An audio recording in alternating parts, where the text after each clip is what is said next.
figure that the fuck out.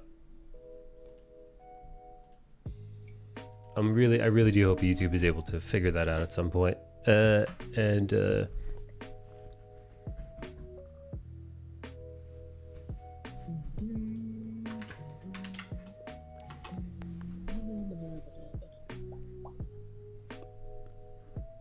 definitely a Silent Hill vibe, says KG. Is Corey in here still? Is Corey gonna be talking Attack on Titan with us today? Yeah. I might. We talking Titan, baby? All right, yeah, of course. All right, I'm gonna have photos up. Yes. Oh yeah, because I need all the. How many screenshots did they end up being? 360 something. Oh my god! What? Jeez. Yeah, that's our screenshots combined. I took Holy he took like 140 and I took 225, some thereabouts. This is really exciting because this is like, what are those called? A book report, but not.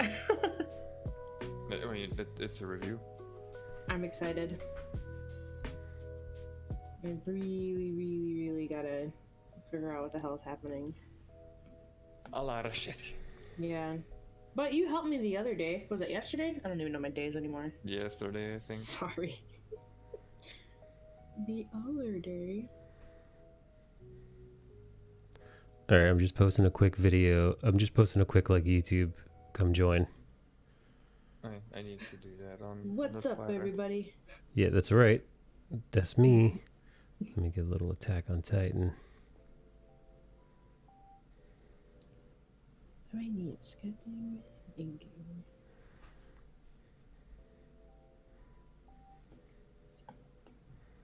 Nope. There's not too many Attack on Titan. God damn it! The thing is, me fucking up that first YouTube video. I'm pretty sure YouTube isn't gonna notify people now. You know? Oh no. Yeah, YouTube notifications are a flimsy bitch. Yeah, they're fickle. So I don't like if they did just notify somebody when I first went live, they're not gonna do it again. Like Twitch does. Yeah. Well, maybe we'll be able to write them like, what are they called? Feedback. Feedback.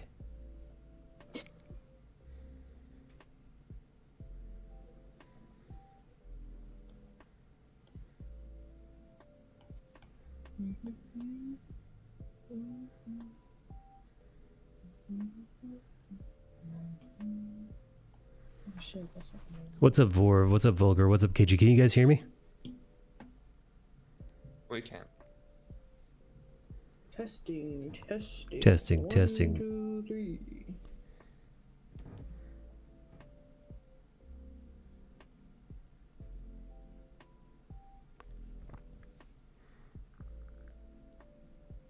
Vulgar.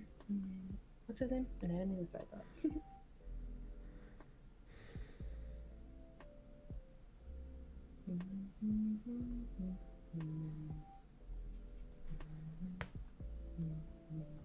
All right, Vulgar can hear me okay. It would seem. Blah, blah, blah, blah.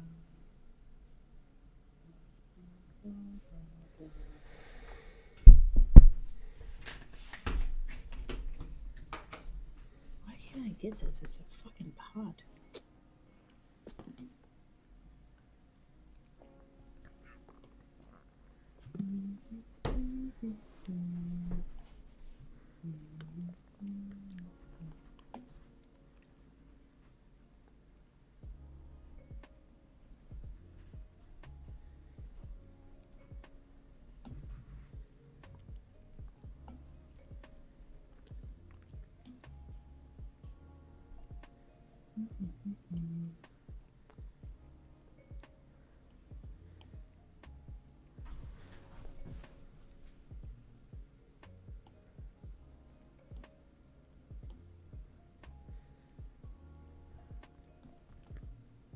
Ooh, that's pretty.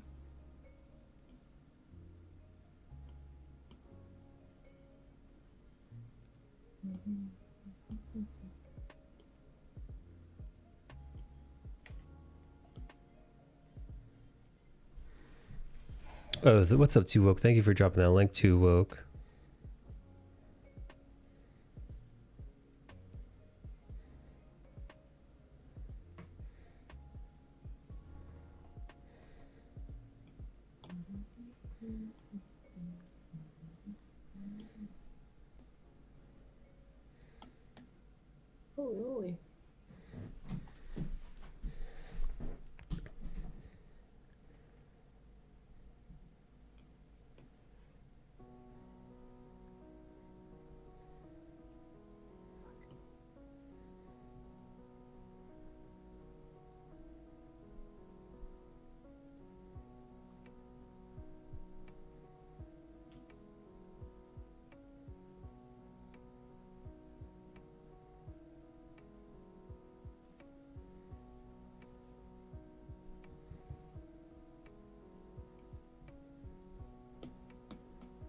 Dude, there's like no Attack on Titan gifs for Instagram.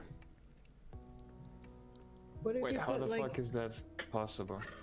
What if what you if just you- put Titan? What if you typed in Shigeki no Kyojin? Sure. I mean, they type the Japanese name. Man, I don't know how to know spell how or it's say done. that. Can you copy paste it if I DM'd you on Instagram? Hold on, I found a couple under AOT. They're a little lame, but they're gonna have to do. Is it the 8-bit one? Because I see an 8-bit Yeah, one, which is kind yeah. Damn, dude. Wow, that's crazy, man. What about? Did you type in AOT? No, I'm I typed in curious what AOT, else yeah. it say. Oh, these are lame. Oh my god, she's like wearing a mask. That one's kind of cute. And one is a spoiler, dude. Like one of you. I was about to say, do not look into those. Good. Yeah. Spoilers be running. I mean, not a big spoiler for like, but like if I didn't know that people were turning into Titans, that would be a spoiler in that GIF.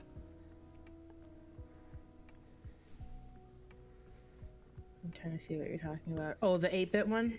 Yeah. Ha! There's an 8-bit one of What's his name? Reiner. Reiner turning No. into. Is it Yeah. Reiner turning into Reiner the is the- armor Titan? Armor. Yeah, that's Rhina. It's okay, Toxic. I didn't finish either because I worked a lot. Are you gonna be joining us? You keep saying I didn't finish. It's almost like you're talking about masturbation and not watching an anime. I didn't finish. I've been working a lot. I've been taking overtime. I couldn't finish. Do you think Oh Tilde? my gosh. Do you think Tilde ever not finishes masturbating? I've heard of that happening to dudes before, like dudes not being able to like finish. I think the only time she doesn't finish is when she doesn't pass out from it.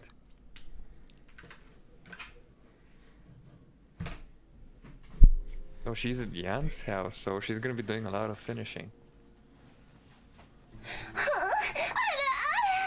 No headphones. Mia. You brought this on yourself. Oops. You know the dangers of raw dogging this stream? Raw dog.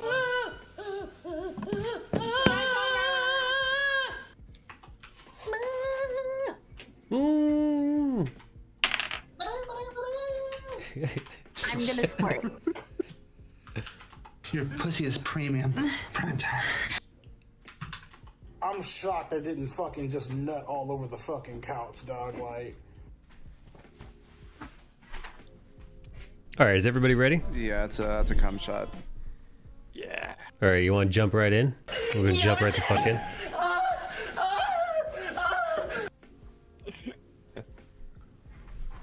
And here we What is this, Budweiser?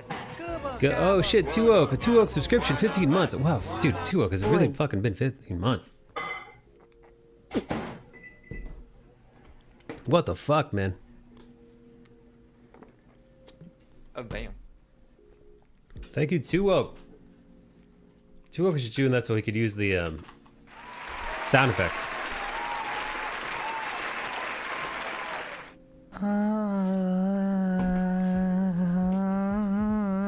Uh, 500 subs. We gotta get to 500 Hey, subs. It's the only way KG. I'm committing to a stream schedule.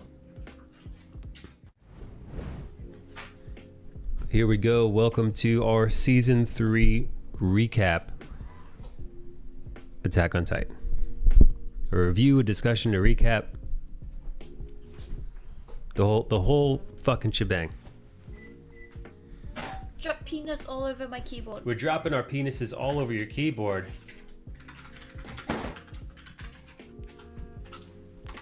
Tilde, I wish you could be here.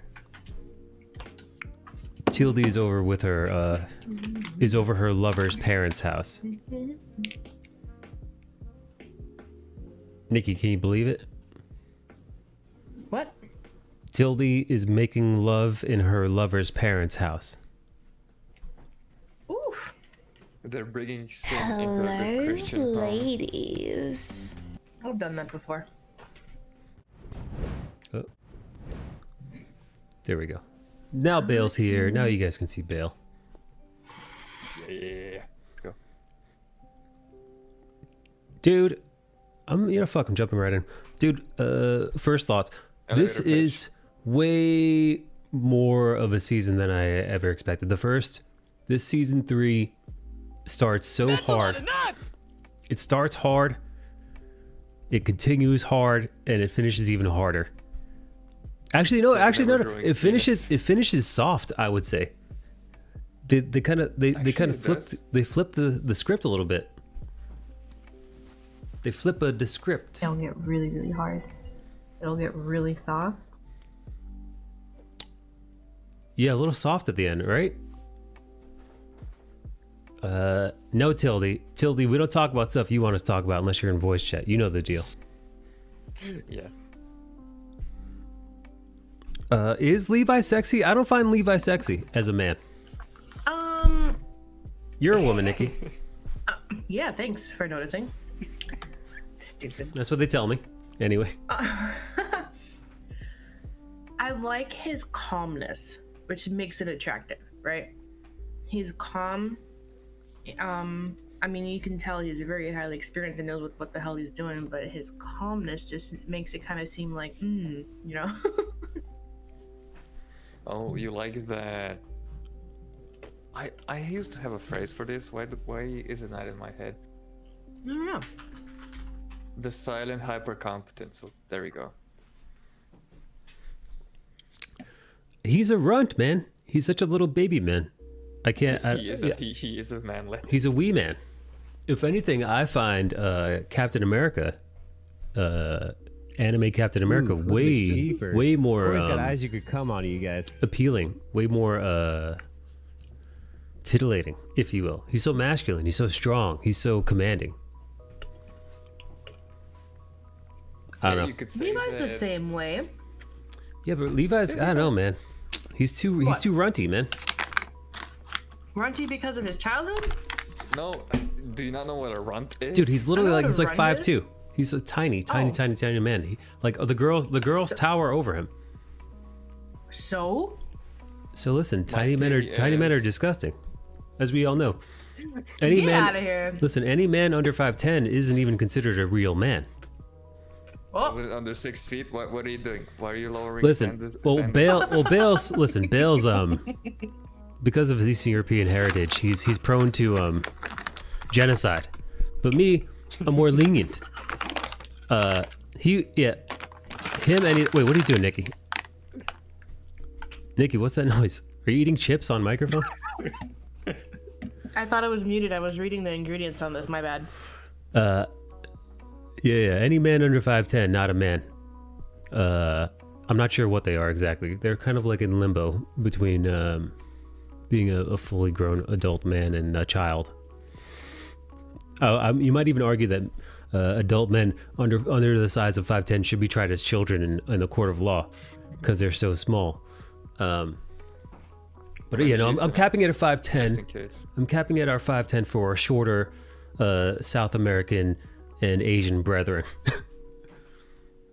Listen, you know. You're doing the average height of 5'6" for Asians, so it's such a big deal. You're saving them so much by lowering the standards by Lowering the standards by 2 inches. Also, you could wear, a guy who's 5'10", he puts on a pair of Doc Martens. He's pretty close. You know? Yet so far. Yeah. He'll know. He'll know theory- he's living a lie if he'll know he's not 6 feet. But he could clunk around in his big clunky boots. If girls can do it, why not? Or you can wear a doesn't pair have of some Timberlands. A pair of Timberlands will give you like 1.5 inches, I think. So, if you're 5'10", you could fake it till you make it, I think. Or just be one of those, like heavy metal dudes or goth dudes and just wear military boots all the time. Yeah, exactly. A military boot, a goth boot, a Doc Marten, a Timberland, even a work boot. They'll give you like 1 inch or so. So if you're 5'10", hey. Anyway, Levi is not 5'10". Levi is like 5'5". He's a wee man. That's my height. As a manlet. I could be badass. You could be Levi. Yes. Yeah, Tilly's got a boner for Levi. I'm not sure why. It says here that Levi's like 5'2" or 5'3". 5'3"? Oh my god, oh my dude. God. Oh my god, dude. You could join. We can drag you in. Are you on here? Oh my god, this is outrageous. 5'3". He's a baby. The man. Look, we all know sizeness doesn't matter, right? It doesn't matter. Size 100% matters. Never believe a woman when she tells you size doesn't Out matter. of here. Oh, listen. If they get the job done. That's true. Okay. You think a woman ever said that to Skullbash? That his size didn't matter? Dude, I wonder. boy. Skullbash has said he's definitely had women tell him to ease up. Yeah, but they never told him no, or that, you know, they can't do it. I've Or said, like, give me I've time. done that shit. That shit's real, man. Who'd you say that's shit? Who did you say that to, Joe? Yeah. Goddamn, Joe's packing. It's not the size of the dog in the fight, but the size of the fight in the dog. No, that's bullshit, Anyways. dude. That's bullshit, man. Because Anyways. one time Joe Rogan was talking about he's like fighters, God. you know, Doggy style is like in movies and TV they tell you about heart, but Joe Rogan was talking about heart means fuck all. Like if you're less trained, if you're less disciplined, if you don't have the same amount of hours, it doesn't matter how much fucking heart you have. You'll be served your face on a platter. You know, like like. Anyway, all I'm saying is, either you got the goods or you don't got the goods, baby. Sometimes you just get the short end of the stick. Anyway, Short end of the stick. waka waka waka, Nikki caught it. Bill, like a first sentence or two of like what you thought of season 3 compared to the other previous 2 seasons. The fucking thing keeps getting better, innit? Mm-hmm. It just keeps ramping up. The level of oh fuck that, or the level of oh we're fucked is. It just keeps increasing with every season. The thing I did not like were the songs. Fuck the song, especially the first one that was all this super. It was How come like Tildy- a slice of life song intro. That's weird. I thought Tildy Which was getting on Tildy voice. did. Dude, Tildy, why are you not in voice chat? Dude, the first song, it grew on me. Tildy, get in lobby and we'll drag you in. It's not the first song is not necessarily bad. It just doesn't fit. I want to listen to it, but obviously YouTube would fucking kick my ass if I listened to it. So I can't. But the first song is like, I think we can listen to a cover of it. dude, there's literally like I at one point there's literally "Fly to Heaven" as part of the lyrics. It's something Yeah. about a starry sky. I mean, the Oh, it's half the song is in English and half the song is in Japanese. Did you guys notice that? I mean, I'm obviously not the only one. So the like, topic of freedom is very big in the whole ethos. Aw, man, I got a hair. So it makes sense. You know, you have freedom, which is Aaron's wish ever since he was a kid. You have the wings of liberty, which is the Scouts core symbol. So the song makes sense. It's not a bad song, but it just doesn't fit. Hey, It's can you poorly hear me? placed. Hey. Hi. Yeah, we hear you. Toxic Jin's Okay, grandma 'cause I'm wants to not eat this even- lady's I'm not bush even too. wearing headphones. I'm not even wearing headphones, so I have no Okay. clue what's going on. I just see. The thing is, my screen. Hold on, let me take a screenshot. So my screen is just Bale's one eye and his nose and part of his mouth right now. Ooh, hey guys, does Tildy sound sexier than normal to you guys? Well, She sounds more posh. Yeah, Which is right. the do opposite. I? It sounds like- I don't even know how much wine It sounds like I've had. Nikki. You know what it sounds like to me? It sounds like Tildy's wearing fancy underwear right now. That's what her voice sounds like. Okay, you know what? You might actually be right. I knew it. All right, let's move on before I get shit, hold on. distracted. Somehow I'm listening to your stream sound, and I think you might be able to hear it too. Let me just turn it off. Hold on. Oh, you know what? Let's just. There we go. Okay. So I can't see the stream right now. I just see Bale's face. No, sorry, like a quarter of his face. Hi. That's enough. Hi, Bale. That's more than enough. Hi, Toxic. Hi, Mike. Uh, Okay, so after that, I Flip just it. wanted to say yeah. that I agree. The music for season 3 is pretty bad. Mm. Well, I mean, the music itself isn't bad, but like it doesn't even hold a candle to the first 2 seasons at Oh all. no, the second song is straight up dog shit. I can't stand yeah. the second song. The hold second on, song, hold at on, least the hold on. first song is catchy, even if it doesn't fit. This is true because Right, I caught myself singing it. No. Yeah. Like the off first times. song in season 1 fits really well. Oh, no, with no. the- Yeah. with the- Every This song, is season 3, baby. every song up to this point has like at least fit, right? Even if you have like your favorites or you don't like it as much, at least it makes sense. Season 3 though, the first song is like a love ballad. Like it is, dude. It's like la la la la la. Yeah, no. It's all You know, magical and La shit. la la la, and you're like, what? Da da da da da. Starry Night. La la la Starry, la, and you're like, wait, Starry Night. what? And it's like, fly to heaven, and you're like, wait, what? What am I watching? Am I watching a Is this K drama? a What is romance? this? Is this a romance show now? Yeah, Is it Bunny Girl Senpai? it's so weird. And then the last one, dude, the last one actually, for the first time, I always listen to every intro. I always listen to the whole way through, never skip. The first time in every episode of season 3, the back half, I skipped. I was like, no, fast forward. I can't with this song. I fucking can't. Yeah, so disappointed. I let it play out of respect. I just did other things while it was playing. Alright, so I just want to make sure that everyone knows that I've only watched about. Oh, sorry. I've only watched about 7 ish. Yeah, the first couple of episodes. Okay. All right. So Yeah, I've only watched the first 7 episodes, I think, up until episodes 37 or 38 is the first ones in the season. I think. 38 yeah? is the first one. 38. Oh, somebody yeah. just wrote I'm very So I'm talented in YouTube. Look at that. Yeah, I'm at 43, I think, or something Oh my like God. that. I don't remember. 44, maybe. But I just wanted to share that first of all, the art upgrade is Yeah. so good. It's Oh my God. amazing. And I They feel kept like it you up- can say they that kept it up even so without much. spoiling anything. Yes, you don't even have to spoil it. You can just say the art has gotten an upgrade. It's so consistent with the previous 2 seasons. Like, you know that it's the same series. It's not difficult at all, but it's just so much better. Yes. Like, the same people have just gotten really, really good at animating. The fight scenes and the scenes with their gear in the 2 first episodes had me. Ooh, that was my favorite.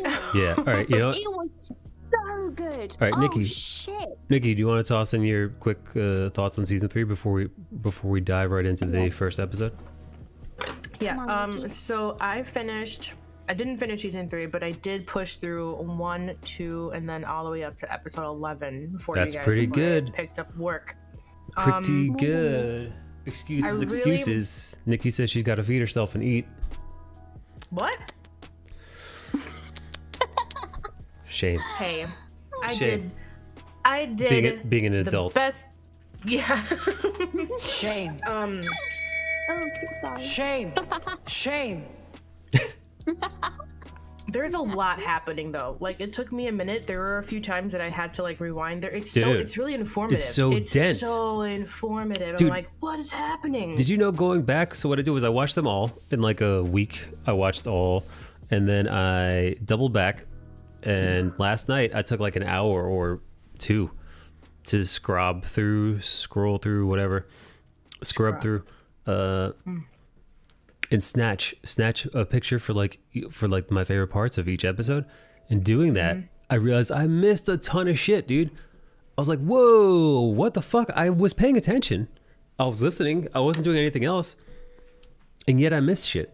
So I really feel like it's so enough that dense. this season you'd have to see it twice because when I had called Bale, I was like, I feel like I missed a lot of shit, and I only made it to episode 11. Corey-chan, anything you want to chime in? Season 3? Corey-chan. Corey-chan. I like how they answer some of our questions this season. Yeah. You know, Yeah. Like 'Cause what? there's so many unanswered shit in the first 2. We finally get some answers. Corey, I want to answer from you. Corey, what color underwear do you think Toxygen is wearing right now? She's not. No, come on. She's in her lover's parents' home. Come on. She's not going commando. How rude. Ruru said commando too. Come on. I'm going to panties, alright? Listen. You're wearing what? You're wearing string cheese? Panties. Oh, okay, okay. Panties. Okay, okay. You know what? Alright. You want to know more about it? No. I'll say black. Black. I'll tell you. Yeah. Black. Black. Part of them are black. All right, Half of listen. them. All right, we'll leave it. We'll just leave them guessing. Whatever that. Figure Yeah. out what that means You for know what? yourself. Yeah. Okay, okay. Just imagine it, you know? Yeah. That's all. Here's the rundown for Back to episode conversation. 1. It's called Smoke Signal. Or Naroshi if you're Japanese, and I'm sure I butchered that. All right, episode 1. The newly reformed Levi squad, now composed of Aaron and his 6 remaining cadet friends, are camped out on a remote cottage where Hanji carries out, I like calling her Hangi though, Hanji carries out experiments on Aaron to test his Titan abilities. Bale caught that one. Yeah, they open us. Dude, this was disgusting, by the way. This opener. Yeah. Yeah, great. That was gross. Yeah. Yeah. Hanji reports that Pastor Nick has been tortured and murdered. We find out that, he was brutalized. Who would have thought? This kicks off the whole. This kicks off the murder of the pastor. Kicks off the whole. Scouts. Scouts are under. Suspicion. It's like Hydra and Winter Soldier. It gets a little bit like. True. Yeah, they become prime suspect number 1. Yeah, enemy number 1, dude. Public Right. enemy number 1. So it's Who are the enemies of, though? well, Do we know that we're gonna in find out. Episode 1, or is that episode 2? We don't know who. I don't think in the first episode we know who's doing what, who's pulling the strings quite yet. All we know is that the pastor has been tortured and murdered in the Trost District barracks. Also, we know that they've all gotten older, because not just the art has gotten an upgrade. We also see that everyone seems a little bit older than they did Yeah, at the end of. they got new season 2. haircuts too, I think. Yeah, so I think they're trying to show that maybe like 2 or 3 something years have passed ever since season 2. See, but No. they kept No? saying 5, and I was like, wow, this is all happening in one fucking year. It's been months No. since they started training. Since the second appearance of the Colossal Titan. Vorse is a couple months. Really? It's only a month? It's been. I think by the end of the season, it's been like 4 months since it all happened, which made me feel The end even of worse season- for the characters. Wait, Yeah, no hold on, shit. the It end was of such a season short 2? timeline. No. Give me a moment, Bale. So, we are told in this season that it's 5 years ago that the Colossal Titan and the Armored Titan first showed up. Yes. Yeah. And that's the year that Aaron lost the rest of his family, Yes. basically. Okay. Right? So that's And he 5 did- years ago. Yeah. So that's way before that he even joins the Scouts. Right. Yeah. And after That- that's in like season 1, and then season 2 comes along. So season 3, that's way past that. So maybe that's been like, wait, how many years? 5 then? years since the first episode of season Which 1, is but after that totally- we've watched all we Yeah, watched. that's 5 Oh years. shit! Apparently, all we watched as since he joined the Corps and all that. It's only been a few It's months. only been months. been Yeah. Yeah. months. It's like 4 months. Yeah. Yeah. Wow. Yeah. So Yeah. see, in 4 Episode. months, his body, Aaron's body turned into like, he went from like a 14-year-old looking body to like an 18-year-old looking Yeah. body. To a 15-year-old who's been working. Yeah. Yeah, I mean, he's Well, I mean, he's they have doing been like. working out. You know, Right. Horny like, devil. they joined Ew. Levi's squad, and we all know that Levi's squad is probably one of the best trained squads. Yes. So, you know, it makes sense. All right. Here we go. Here Sorry, we go. I don't know how bad my sound is because No, I'm on that's my okay. phone, so I apologize. Levi suspects that someone in the government has their sights on destroying the Survey Corps. All right. What's the difference? All right. What is the Survey Corps? It's the Scouts. Same name. But, oh, okay. All right. Because I was confused. Because like they call them, they like interchange the names between Yeah, Scouts and which is Survey. kind of stupid. That's my gripe with translation. It's like just pick one, stupid. Don't go jumping around. Yeah. And concealing the secrets of the Titan. After Nifa delivers a message from Erwin, who has been arrested by the military police. Levi and has the scouts abandon their hideout shortly before the military police arrive to raid it. Yeah, so this is like things get into a weird, like I said, man, it's like a secret agent kind of crap starts going down in this first episode. As the military police pursue the Survey Corps and the scouts.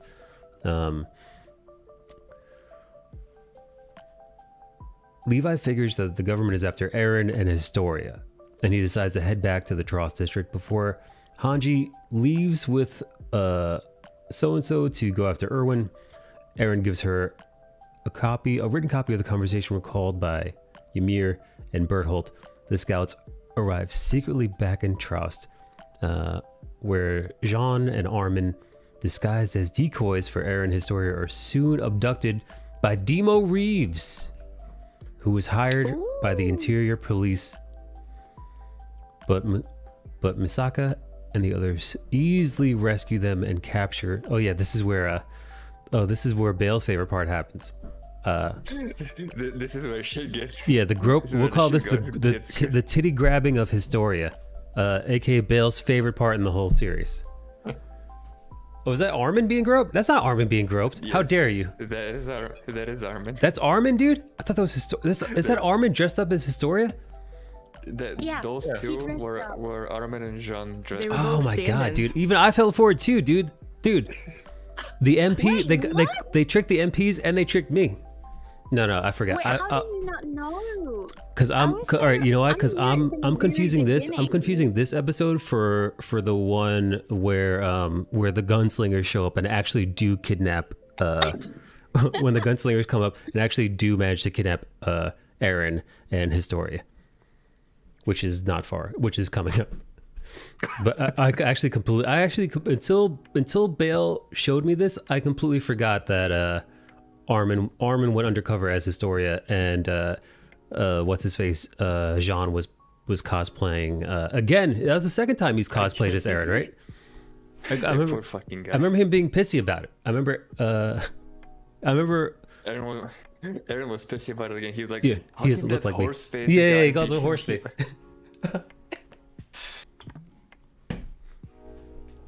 Dude, I love the brotherly quarrel between Eren and Jean. Yeah, that's always nice. And I think it's in this episode, or is it explained later, where Hanji notices who tortured and murdered the prophet, not the prophet guy, the pastor. Yeah, I think so. Yeah.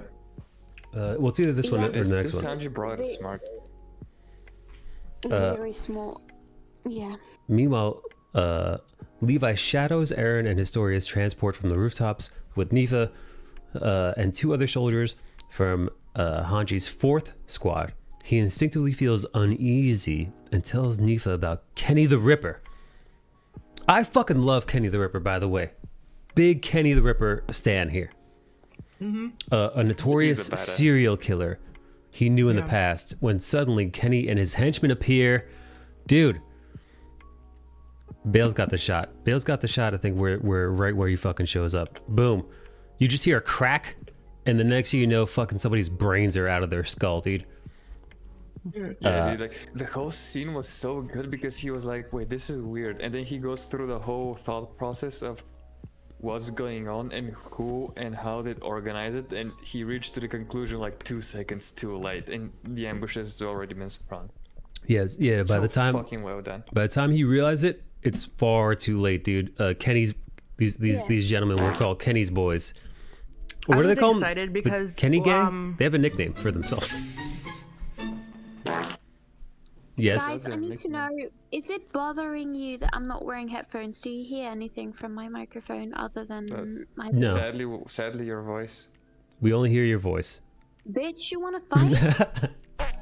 We only hear your half black panties on the phone. That's it. Okay, that's great. You know what? Nikki. That's fine. All right. Nikki, what were you So we saying? have Kenny the Ripper, We have who's Kenny the Ripper. obviously being a badass in this episode. We hear about him. We're afraid of him. reminds us a little bit of some. What was it? The Jack the Ripper. Yeah. Yes. Makes us think a little bit about Jack the Ripper. Yeah, Jack the Ripper is the only other time I've heard the term Ripper in a nickname. Nikki, what were you saying? You were saying something about Kenny? I feel like it's a reference of sorts. Yeah. I didn't know you were so horny and beautiful under your panties. Oh my. Oh, thank you. Nikki, what were you saying? I'm gonna wait till Toxic's done. She's done. Go on. It was the first time I saw an emotional reaction from Levi, where I knew that those two had history, and I was very excited to learn about it. Yep. Kenny comes out, dude. Kenny fires off into this episode like a gun. It was Kenny's elite. I think it was Kenny's elite. I like Kenny's boys better. You realize that Kenny is It's the reverse.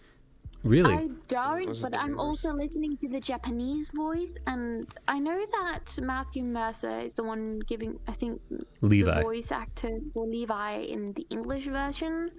I haven't heard it, but in the Japanese version, Levi is like 110 times hotter than Kenny the Ripper. His voice is incredibly sexy. It's just interesting. Ugh. I can't speak to that. I've never heard or listened to any Japanese during the show, so I wouldn't know. I'm gonna have to take your word for it. I recommend you do it sometime. It doesn't have to be in stream right now, but maybe like off stream, you check out how it. His group is the sounds. Anti-Personnel Control Squad. Yeah, I know that's their official name, but I think it was Kenny's Elite is what they call themselves. Yeah, something similar. Do you guys also read? You know the dub is stellar. Oh yeah, dude, the dub is so good. Like, there's sometimes the screen in the middle of episodes we see screens with a certain amount of text I didn't, but on I it. started to. Yeah. I started to, and I caught some. Read these. Yeah. Yeah. So I think in this episode we see a text that describes the gear that this anti-personnel Control group Squad uses. Yeah. Yes, and it says specifically that this gear is made to kill, or rather counter, the gear of the scouts that are attacking the Titans, as in they would be able to kill more easily the scouts. Yes. So it's not made to kill Titans, it's made to kill humans. Yes. Or in other words, scouts. So it's specifically made for those people. That's correct. And after pausing and reading that, I was just shit. I knew that things would get worse from then on in a good way. Kenny's Elites they get the drop on everybody. I got the screen cap, and it's like they literally just appear out of nowhere, surrounding Levi and is it Hanji's squad? Yeah, Hanji's Force Squad. Yeah. Can they stop fucking killing redheads, please? Did they kill another one? Listen, redheads aren't human beings, so they don't count. Redheads don't even have souls. They don't count. They don't count as people. You know what's terrifying is that I don't think at this point we've ever seen anybody get the drop on Levi, and we haven't seen anybody go toe to toe with Levi. This is the first time. Yeah, not even Mikasa. Yeah, not even Mikasa herself. And Kenny's awesome. Kenny shows up and immediately starts insulting him. He's like, "You still a runt, boy." At this point, we have you grown know... some? I think is what he says in American. And we also know the last name of both Mikasa and Levi at this point, right? We will not exactly. Levi doesn't know who he is. No, we don't. Am I You're skipping ahead. We don't know their last names? No. Well, we know. We don't know. That... That will be uncovered in future episodes. Wait, so we don't know that quite yet. I know them. Wait. Well, I don't know, man. I don't know what kind of weird fucking. You hang out on weeb sites all the time. You're probably spoiled about this shit years ago. I'm on Crunchyroll. I don't know what you're talking about. Okay, well, you know what? Dude. I won't say anything because I'm afraid that I'd be spoiling. Levi's last name is, I think it's announced like in the latter part of part 1 of the season, around episode like what, 10, 12. Right, but Lenny, but all right. Levi's name is, and what's his face? Kenny's name is, but later on. So like the Levi Kenny relationship is revealed to us later. Later in the season. I knew Levi's last name in the first season. How did I know that? Weren't we know? Didn't they tell us right in the beginning when they were like when they told us who Levi was in the first season. I didn't like they that say as his white full girls more name? better. The thick time, the curvy types. I might be wrong. If I'm wrong, I Oh, that's want to last season. No, Yeah. the very first season, All right. season 1. But I might be wrong. All I know That's the is case that, I want. what I know is in this season that the specific relationship between Levi and the Ripper, besides them just being old buddies, is revealed in a flashback scene. What about Mikasa? That is yet to be. That has actually not. It doesn't come up, but it actually comes up in a flashcard later on. Right? Yeah, the anime doesn't outright tell you. It just No. it relies on you being sentient and making the connection yourself. Mm-hmm. Wait, okay, so I think I knew already from the beginning when I was reading the manga, but I don't know how. Maybe I don't know either. I think it was a few episodes. Yeah, a few Yeah. episodes into the third season. We'll see. Listen, I've got it screen cap. We're gonna get to that. Let's see. Okay. We're at episode 2 now. Ooh, this one. Oh baby, this one. This is a great fucking. This is a great scene. Kenny, now working for the First Interior Squad, pursues Levi with members of his anti-personnel control squad, but Levi manages to find hiding in the tavern. Dude, this move that Levi pulls, like escaping, the Kenny gang, Kenny's boys. So excellent. Sorry. So like it was full. Levi goes full Batman. He's like the way he like. I think he first kicks a barrel out and like he deceives a bunch of the gunmen. He tricks Kenny himself. Throws a chair out through the window. Mm-hmm. Yeah, so That's what it is. This entire scene is one of the reasons I wanted to join the voice chat. Because I wanted everyone to know how fucking badass and incredibly sexy it is. The entire scene from the tavern where he's cornered to the season to the scene following that, when he just, I don't even know what to call it in English, but when he uses his gear and the animation of it while being chased is just insane. Yeah, no, really wild. Absolutely incredible. You know what? In some way, I almost felt turned on. Just have to say that. It was so good. I'll be honest. Personally, Shit. I find Kenny the Ripper more attractive than Levi. Well, I mean, that's fine. You're a man, so Yeah. you have all the... Yeah, but yeah. you know what? If I wanted to be tied up or tie somebody up, Levi would be the one. Alright? Just sharing Fair. that to everyone. You know, Kenny, I don't get this vibe from Levi, because Levi's just I think he's Kenny's not. a little bit too old for me. That's probably what it is. Once... So Yeah. for me, Levi is a badass dude. Again, he's like baby Batman, to Irwin's Captain America. But what I like so much about Kenny is that he's really fucking cool, man. He's just a fucking cool, chill dude. He never loses his mind. He never like starts screaming. Maybe that's also what I don't like about Levi. Sometimes he gets a little mouthy too. That's what I absolutely hate about Eren. One of the reasons I can't stand about Eren is either he's screaming in fury or he's crying his eyes out like a fucking baby. He's got no in between. That's a very typical shonen protagonist. So that's why I personally love Kenny the Ripper, man. Kenny is Batman, Levi is the Robin in this scene. He really is, dude. Well, dude, that's exactly right, because Levi tells you that Kenny taught him everything he knows. Yeah. So this is literally Robin. You're watching Robin versus Batman. The other thing about Kenny is You could say Levi is the Jason Todd Robin. Yeah. he's the Jason Todd Robin. Exactly. Oh man, that's perfect analogy. Kenny reminds me of Spike Spiegel, Cowboy Bebop. He's got Cowboy Bebop vibes in his super relaxed yet could easily beat the shit out of you demeanor.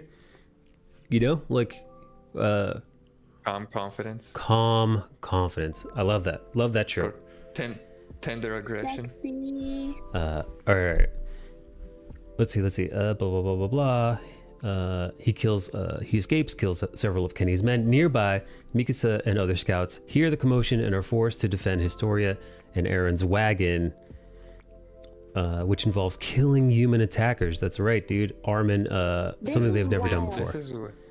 This is where This is a shit. turn point. This is a turn point for the entire squad, for the people in the squad, for our main characters. Mm-hmm. Arwen and Mikasa, or maybe not Mikasa as much, but it's definitely a turn point when they are told that they have to fight humans from now on. Because up until now, they've only been taught to Fight save Titans. all humans, all humanity, and only kill Titans. And suddenly they are told that they would be fighting humans as well. I didn't think about it all that much until I realized how much of a change that was to them. Yeah. That it turned them from being like part of the law to suddenly criminals, in a sense. The police attackers overwhelm them. They end up kidnapping Historia and Aaron with tranquilizer darts, which is pretty savage. In the capital city, the world government receives a message from Lord Rod Reese that Historia and Aaron have been captured. Following their savage battle with Kenny's group, Armin and the others are traumatized from having to kill other humans, after which Levi consoles them. Hang on. I'm trying to find the Levi consolation. Is this it? Is this where Levi is consoling them? I don't know. Yeah, it's this one where they're with the lantern. Yeah. Afterwards, Levi consoles them. Where the fuck?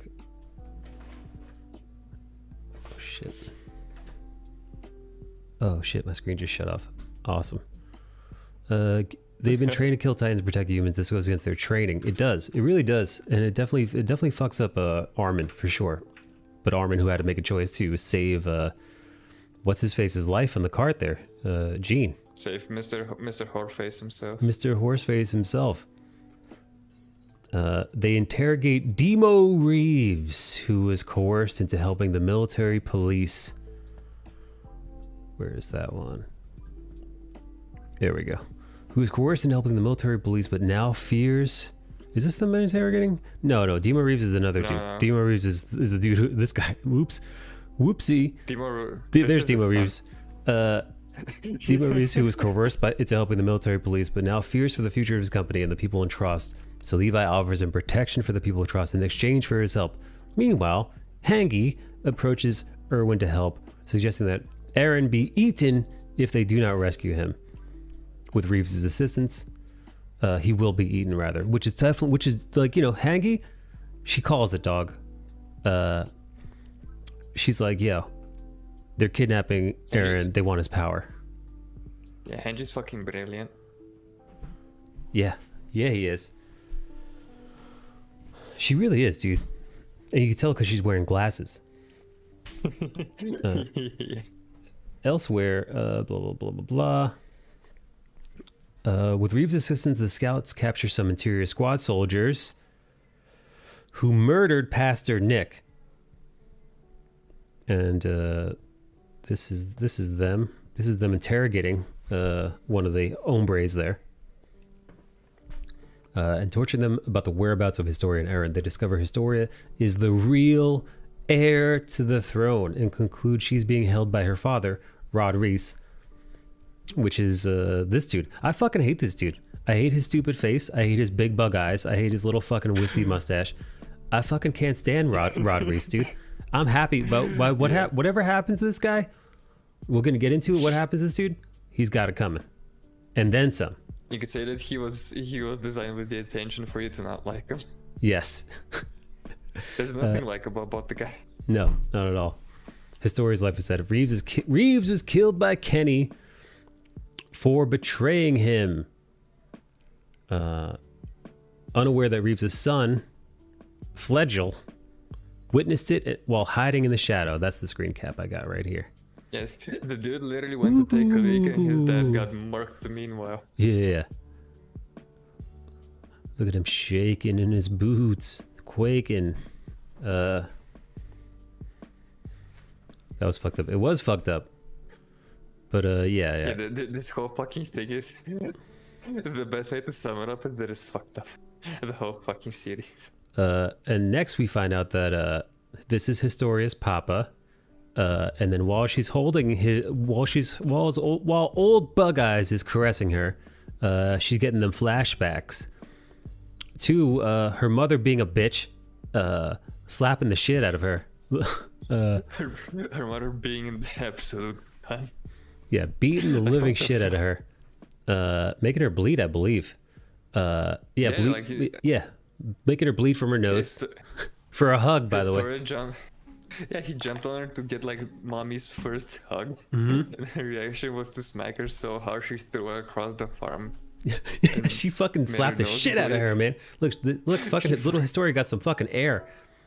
It's air Historia. Baby, yeah, man. Fucking literally head over heels, man. Fucking Historia. Holy shit. Her fall was literally someone getting sandwiched after failing a backflip. You know how people fall on their necks after failing a backflip and getting sandwiched? This is the saddest part, though. She was so excited to have any kind of contact with her mother. Like, her mother acknowledging her presence. She's happy. God, it was sick. It's twisted, man. But you know what, dude? You know what the other thing is, dude? That's a girl you date, dude. That's a girl that you fucking you lock that down, dude. Not that I'm not saying you should beat up. I'm not saying you should beat her up. But like, if you wed that, the bar for your behavior is going to be so low. Just you not hitting her is going to be good enough. And there's nothing I adore more than a low bar of expectations. The lowest. I know, right? You're just being not being even great. You're just being like a normal, decent just being normal. Yeah, not giving her the old backhand. To be good. You're golden. You're not putting in minimal effort to be better. Yeah, would be enough for her. Yeah, but then it takes an even darker turn. Yeah. She's like, I wish you was never born. And she's like, Mama, please. And then they're like, who's this old bitch to you? And then old Reeves is like, that bitch is nobody.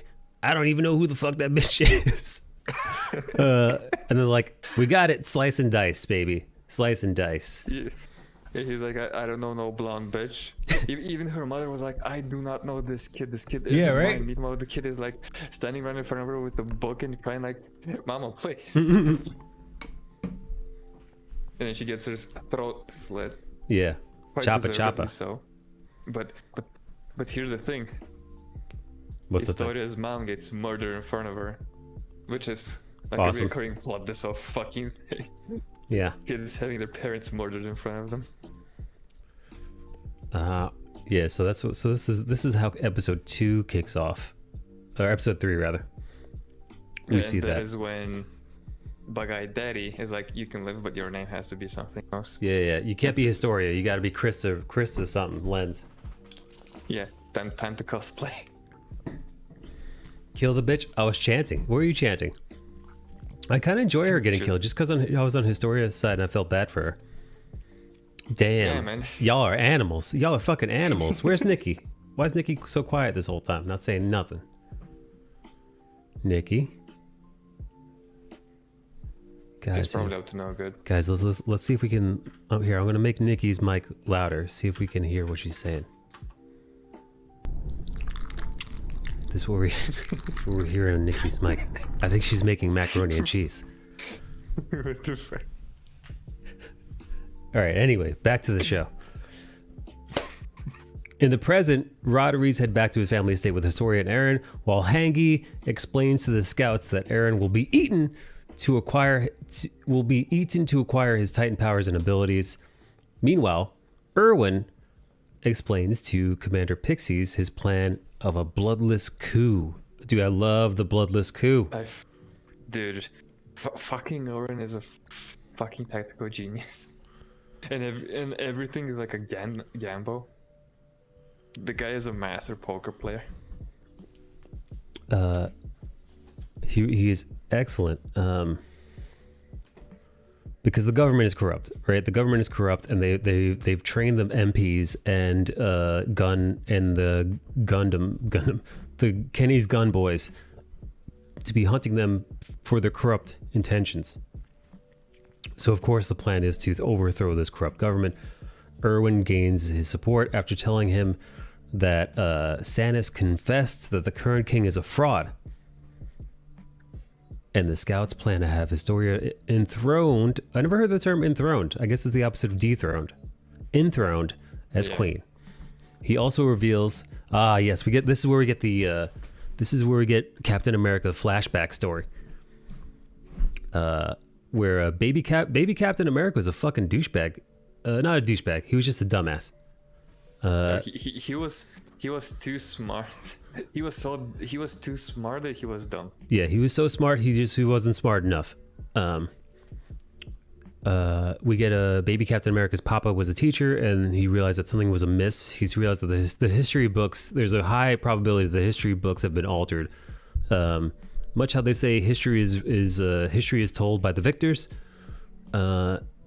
History is told within the walls by the ruling class, so they get to say what is and isn't true and what is and isn't historical. And old Captain America's papa was onto something, so of course he told him, and then he went blabbing to his friends. Fast forward to his dad being fucking dead, dude.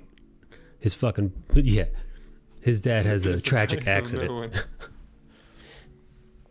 And this is where we're introduced to Cap's deepest motivations as to why he's doing everything and why he is the person he is. He seeks the truth. Yes. He believed the real reason for the flight to within the wall. He also reveals that his father was murdered after telling Erwin that he believed the real reason for the flight to within the walls was protect the land and property of the wealth, not humanity. To insulate the other scouts, Erwin surrenders to the military police. Where's that little screen cap you got there of them being all carted off? Surrendered to the military police, who frame him for the murder of Reeves after he appoints Hangi as his successor. Meanwhile, outside the city, Squad Levi split up and head for the Reeves estate to prepare for their rescue mission of Historia and Aaron, but they are being tracked by MPs. Yeah, they're going to the chapel, baby. But they're not going to get married. They're going for vengeance. That was such a tough call to make, though. Don't get ahead of yourselves. We haven't gotten to it. Yeah. I don't know what you're talking about. What happens? The screenshots for this episode is let's see, episode 4. Squad Levi captures the two soldiers, tracking them, who happen to be Marlo and Hitch. You remember these two, old bowl cut, and this one looks a little bit like Tildy, actually, to me. Yeah. It's like a thinner, more attractive Tildy. I'm kidding. She's Tildy plus.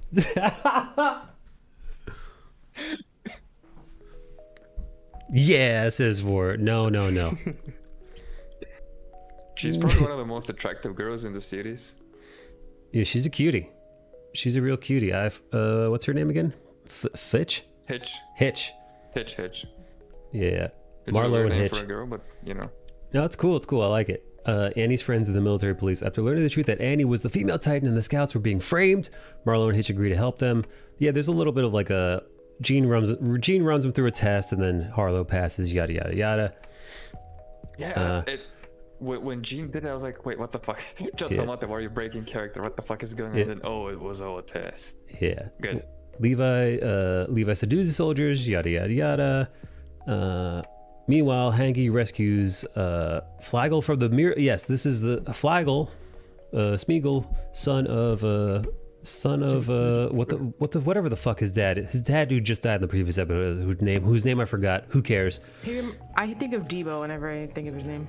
Oh yeah, Demo Reeves. Demo Reeves is a great name to be ruined on a character like that. Demo Reeves should not be a character that exists in one episode as a fat mustachioed gentleman who dies immediately. Demo Reeves is like a dude who should be like around some, you know? Matter of fact, Demo Reeves should probably even be like Kenny the Ripper's name instead of Kenny the Ripper. Demo Reeves is more Kenny. Kenny the Ripper sounds like a fat guy who could be dying in the gutter. Who cares about? All right, whatever. Yeah, Kenny. The cute Kenny. Blah, blah, blah. They're trying to cover up his... This is a great scene too, by the way. The ambush scene. Oh, yeah, dude. Hanji zooming in from above, Spider-Man, like to pull him out and save him. And then it's like, oh, we're going to set up a whole ambush. Yeah. I'm pretty. Take it back. You are pretty. Toxic's still on this. Of course you're pretty, Tildy. Come on now. The whole conversation Hanji had with Smeagol was very good. Because you saw how much of a coward he was at the beginning, but then she managed to some bloody how convince him. Yeah, no, it was very cool. Very cool scene. He's right in front of everybody, and they're like, look at this fucking dump. Nobody's around. Nobody would live in this, right? That was a great scene. Yeah. It's like, hey, we live in this fucking dump. Yeah, his dad might have been a greedy merchant, but he gave her jobs. Yeah, he was the people's greedy merchant. Yeah, greedy but for the people. With the people no longer fooled by the government's propaganda, right? Because there are also reporters nearby. Reporters watch this whole thing go down. Yeah, I think of the whole shebang, having the reporters there was like the most brilliant idea, because who's gonna care what a bunch of filthy peasants think, right? When the government is putting out propaganda. Yeah. I thought it was weird that they added them for a split second in a scene. But then I was like, it's foreshadowing, because there's no way they're gonna add two random characters for no reason, you know? Right. Oh yeah, totally. Here we go, and then so that was a brief one. That's pretty much the only thing that happens in episode 4, because then they kicks us off with Judgment, dude. This next one is titled Reply. At his because Erwin is brought before the king to be sentenced for execution. He warns his friend Niall that he must choose a side before Prixus begins the coup. That is, dude. Niall's a champ, man. Let's see if we could find. I don't know if I took a. I don't know if I screen capped not his conversation with Niall, because it's quick and kind of inconsequential. But you realize Niall's didn't do it either. Yeah, me neither. But Niall's we don't see him. He's here in the background here. He's one of the boys. He's one of the boys, dude. He is to the right of Erwin in this screenshot. Yeah, he's true to form, man. He's the guy who's behind to the right. Yeah, no, man. He's a true blue believer, and which we'll find out in a second. As his trial before the fake king and royal council, Erwin unsuccessfully puts his case to reclaim Wal Maria and avoid a potential civil war caused by the people for competing for limited resources. Yeah, so they brought him to judge him for crimes against the crown and treason. Yeah, basically treason. Yeah, and for hoarding power for personal gain. You know, the power being Eren. Yes. Meanwhile, they're all working for you. We'll see. But they're shady government, shady fake puppet government in place doing fake puppet government crap.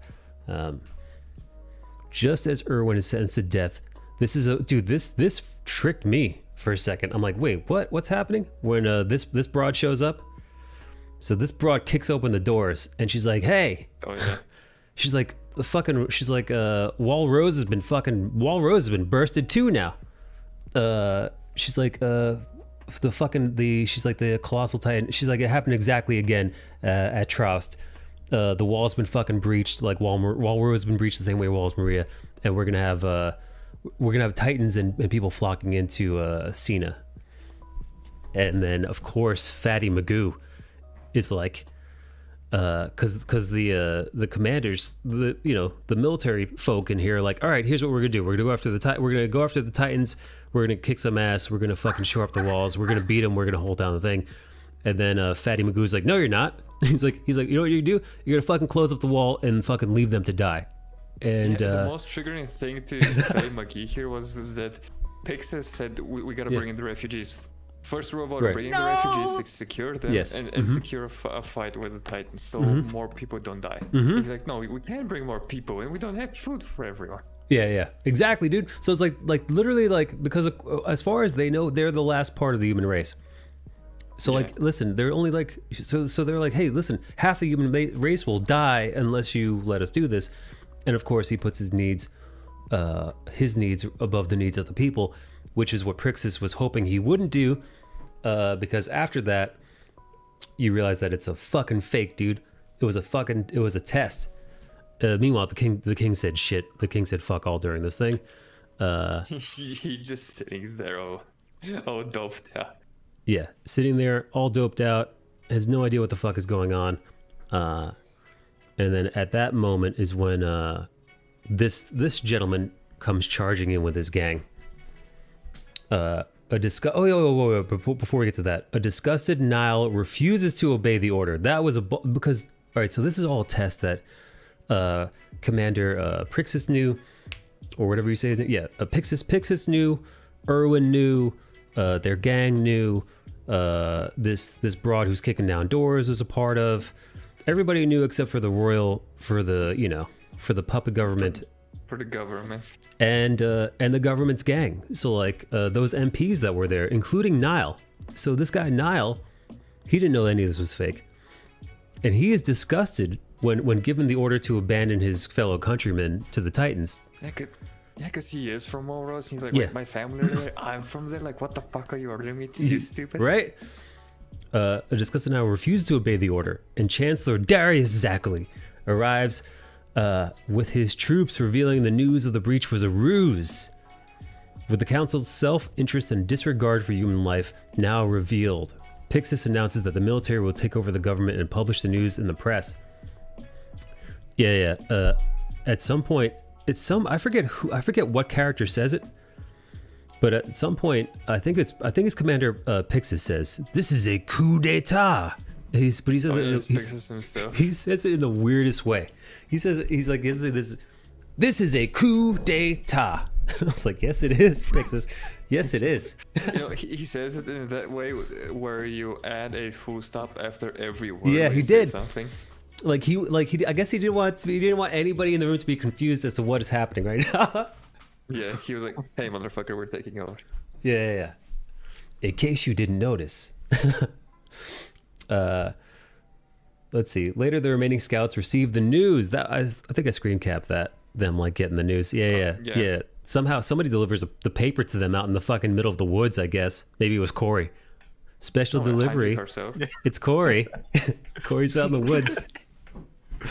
Corey ran out there with the ODM gear. The trees. I wish Corey had ODM gear. Me too, dude. Oh man, you'd die first day, dude. You'd be in a wheelchair second day, man. Get out of here, Corey. Like, I wish he had ODM gear. He'd die on the first day. Oh man, I'm not saying I'd be doing any better. I'd be right in a wheelchair right beside you, man.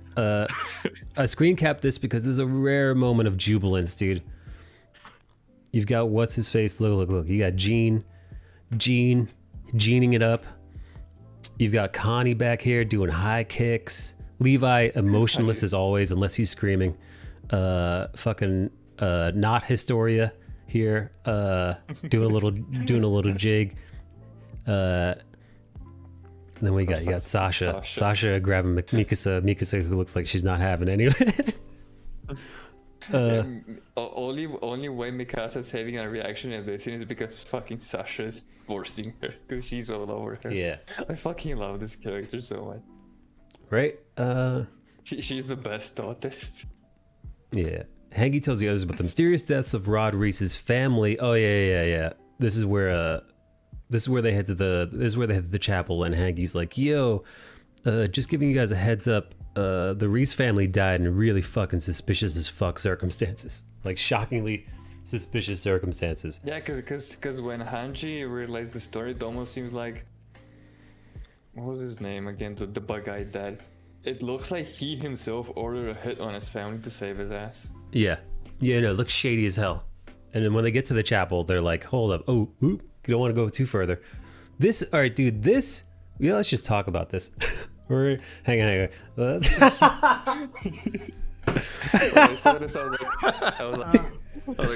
Wait, hold on. I have so many questions about this next scene. I feel like I could do an entire podcast on this scene alone. Oh God. I know, right? It's this shocking. This was my comment in the channel. It is shocking. They go over this too quickly. Too quickly do they bypass this, and they call him like a pet. They don't call him pedophile. They call him like a sexual deviant at some point, frankly, or something. In the sub, they said we had suspicions that he had such interest, and sexual predilections or something like that. They call it. They say in the dub they call it like we had. Prixis is like, listen, I knew that guy was a sex freak. But I sided with a sexual degenerate. He said something like that. All right, hang on. Let me scroll through the synopsis, see if they touch on it. Historia assures Eren that her father has good intentions, even though he's created problems for the scouts. Does she say that to him while he's fucking tied up? Yes. Of course. Even though he created problems for the scouts and killed Pastor Nick, Rod Reese then instructs Historia to touch Eren. Ooh la la. Let's see. Let me see if I can get a little... There's so much shit that happens in this episode, so I'm just going to scroll through all the thumbs. Oh yeah, they give a little touchy. Touch him, Historia. Yes, Historia to touch Eren, triggering subconscious memories which leave Eren traumatized from learning that he was turned into a Titan. This is a really fucking sad one, dude, because this all happens like that. This is... actually was really bummed out because like we don't know what happened to his dad. All we know is that his dad isn't around anymore, and all of a sudden he could turn into a Titan. Was this the episode that was titled Sin, or was it the next Sin? one? No, this one's titled Sin. Yeah, because it makes so much sense that it's titled Sin when you have everything into account, put it all on Eren's shoulders. Yeah, fucking poor Eren, dude. So we realized that Eren was turned into a Titan by his father, and it looked like it was, to steal a word from the youngins, non-consensual. Forced. Yeah, he kind of, dude. Like he fucking injected his son with the Titan virus or whatever you want to call it. Spinal fluid. Yeah. And then of course, once you're a Titan, you don't have control of your abilities. So he knew that once he did that to Eren would not only become a Titan, not only eat him, kill his own father, he would inherit his powers, and not just the powers of, spoiler alert, but we learned this in this episode. Inherit not just the powers of one, but the powers of two Titans. Of two Titans. Yes. We did not realize this before. We just thought he had the power of one, but he has the power of two. And we'll get more into that in the later episodes. Triggering his subconscious memories, which leave Eren traumatized from learning that he was turned into a Titan by his father and ate his father on the night he received the basement key. And then we have, all right, I got a lot of screen caps of what goes on. What goes on in that ice chamber, the crystal chamber, we'll call it, maybe. A lot of lore gets dumped into these episodes. It's pretty fucking crazy. So I got a lot of flashbacks here, so we're just gonna go through that one at a time. Because as Eren is getting flashbacks about what happened between him and his papa, Historia has her own trigger, her own info dump, memory dump.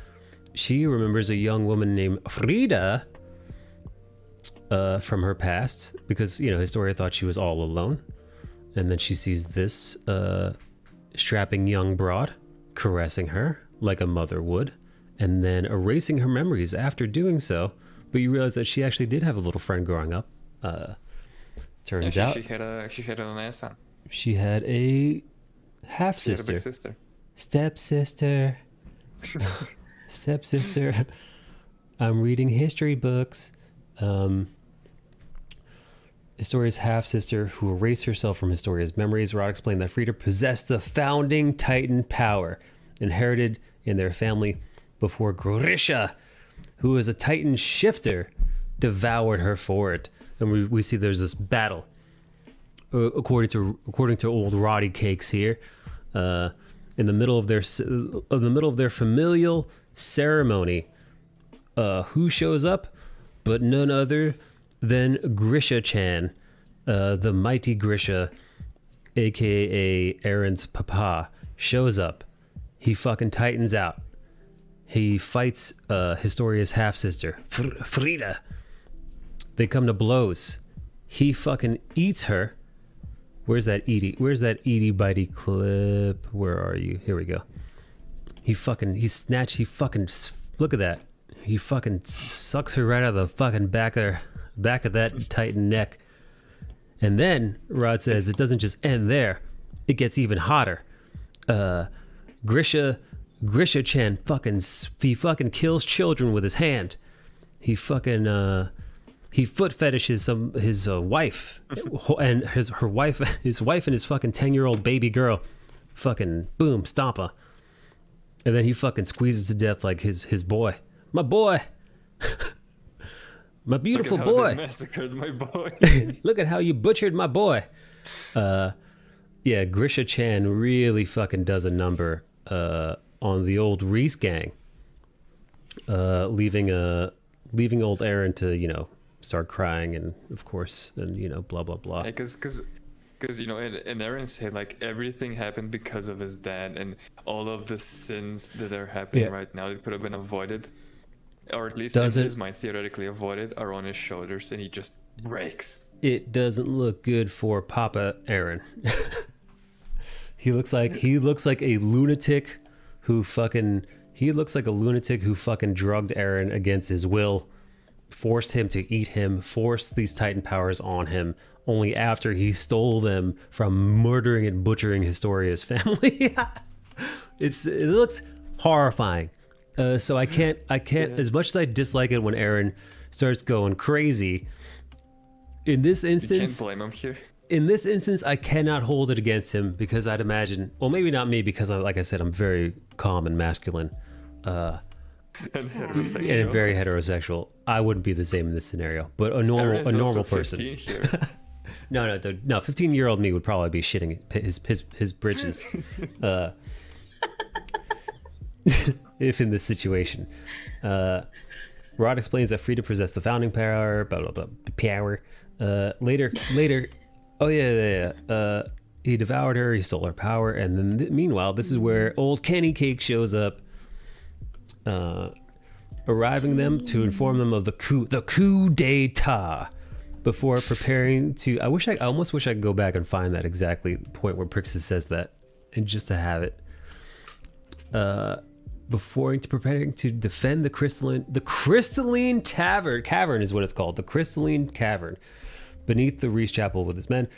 Meanwhile, at the Capitol, Pixies reveals to Erwin that the Reese family possesses power to alter people's memories.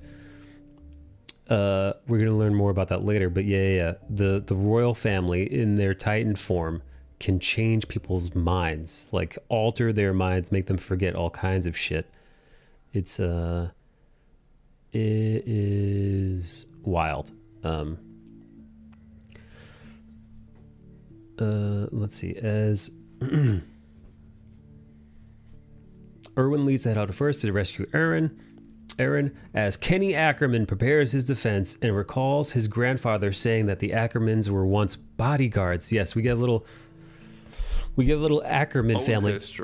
Old history. And yeah, dude, tell me fucking young Kenny doesn't have Cowboy Bebop vibes. I'm telling you, man. Yeah. Young Kenny is like I would love to see Young Kenny deserves a spin-off series. Right? Young Kenny. If this was an American TV show, that 100% there'd be a Young Kenny series, and it'd be terrible. Yeah. It'd be awful. Yeah, Young Kenny Gunslinger, a young outlaw. Do do do do do do do do do do do. It would have been one of those thrillers though. If he had a spin-off, 'cause, he went about murdering MPs. As Kenny Ackerman pairs is Gruffer saying the Ackermans were once bodyguards to the Reese royal family, but were exiled as the Reese memory altering powers had no effect on them. Meanwhile, Squad Levi finds a hidden trapdoor in the floor of Reese Chapel, and they're prepared to descend for Aaron. All right, episode 5, the 12-minute mark. Oh, we're doing it, dude. We're doing it's a coup d'etat. Let's do it. Let's fucking. Yeah, we can play that. That should be within fair use. Come on. Come on, YouTube. Stop being such a fucking stick in the mud, you stupid bitch. All right, let me see. Attack on Titan. Episode 5, you say. We got episode 4, episode 1, episode 2. Episode 2. Oh, here we go. All right, it has been restored. I'm going to it now. Attack on Titan.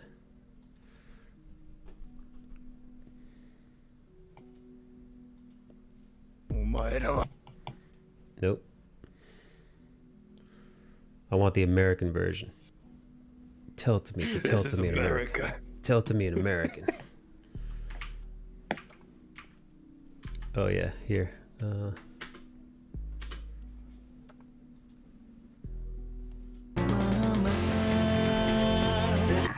Da do da do, ba da da da, ba do do da da. It's so fucking catchy though. Fly to heaven. It's fruity as all hell, but I appreciate it, dude. This is, I'm telling you, man. Kenny is like a. I know the Cowboy Bebop universe has nothing to do with the Attack on Titan universe, but in my head, I like to think that Kenny the Ripper and Cowboy Bebop are somehow related to each other. All right, let me swap it back before YouTube fucking murders me. Fucking YouTube, you son of a bitch. I'm trying to think.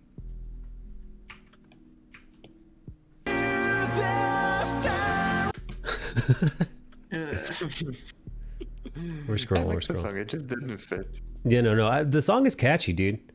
The song is catchy. All right, let's see. You say it's at the 5. 5:25, I think it was.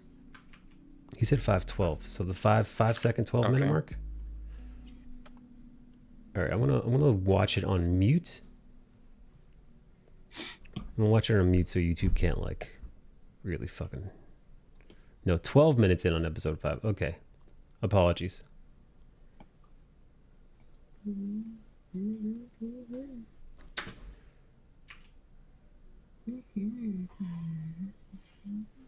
All right. Blah, blah, blah.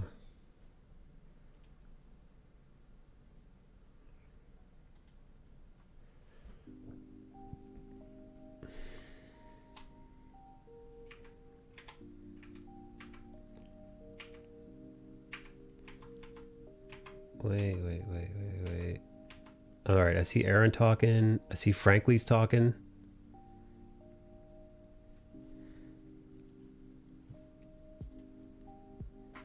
Times mean obeying your commander over your king. And that's especially true when the king's a pretender. He'll be exposed and replaced. I wonder if the audio itself was enough to get me fucking in trouble. This is real? You plan to... Don't think for 1 second that this coup has a sliver of legitimacy. Oh, wait, I guess he's already said coup. Yeah. Hang on.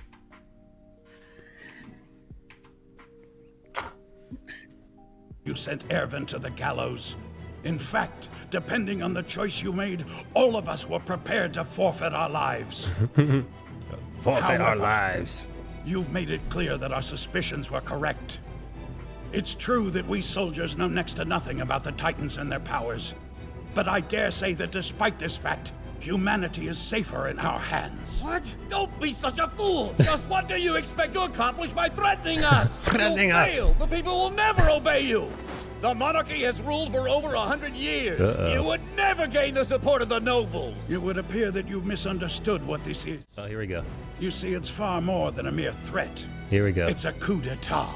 I don't know why that fucking dude. I don't know why that fucking his one You delivery of would that line. never gain the support of the nobles. It would appear that you've misunderstood what this is.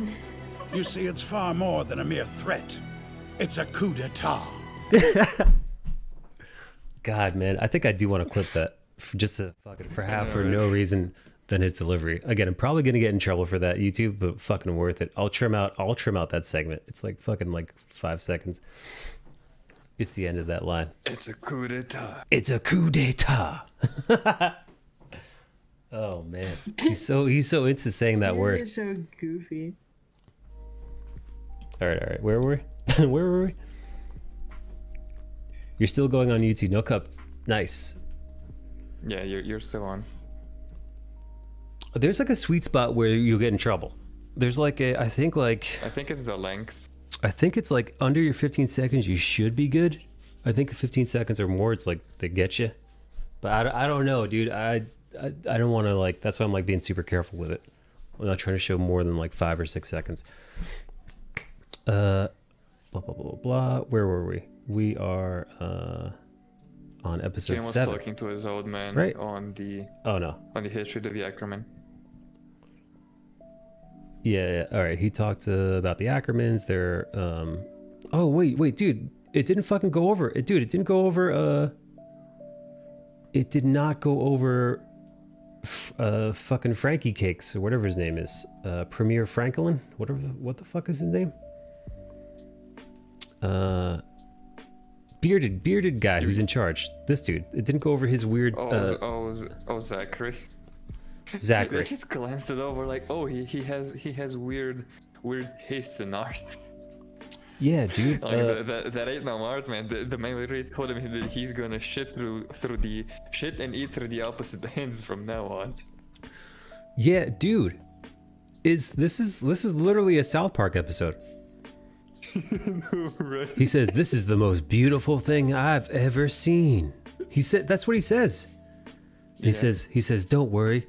He says, "Don't worry. You'll be dressed. You'll be dressed in the finest from the knees up."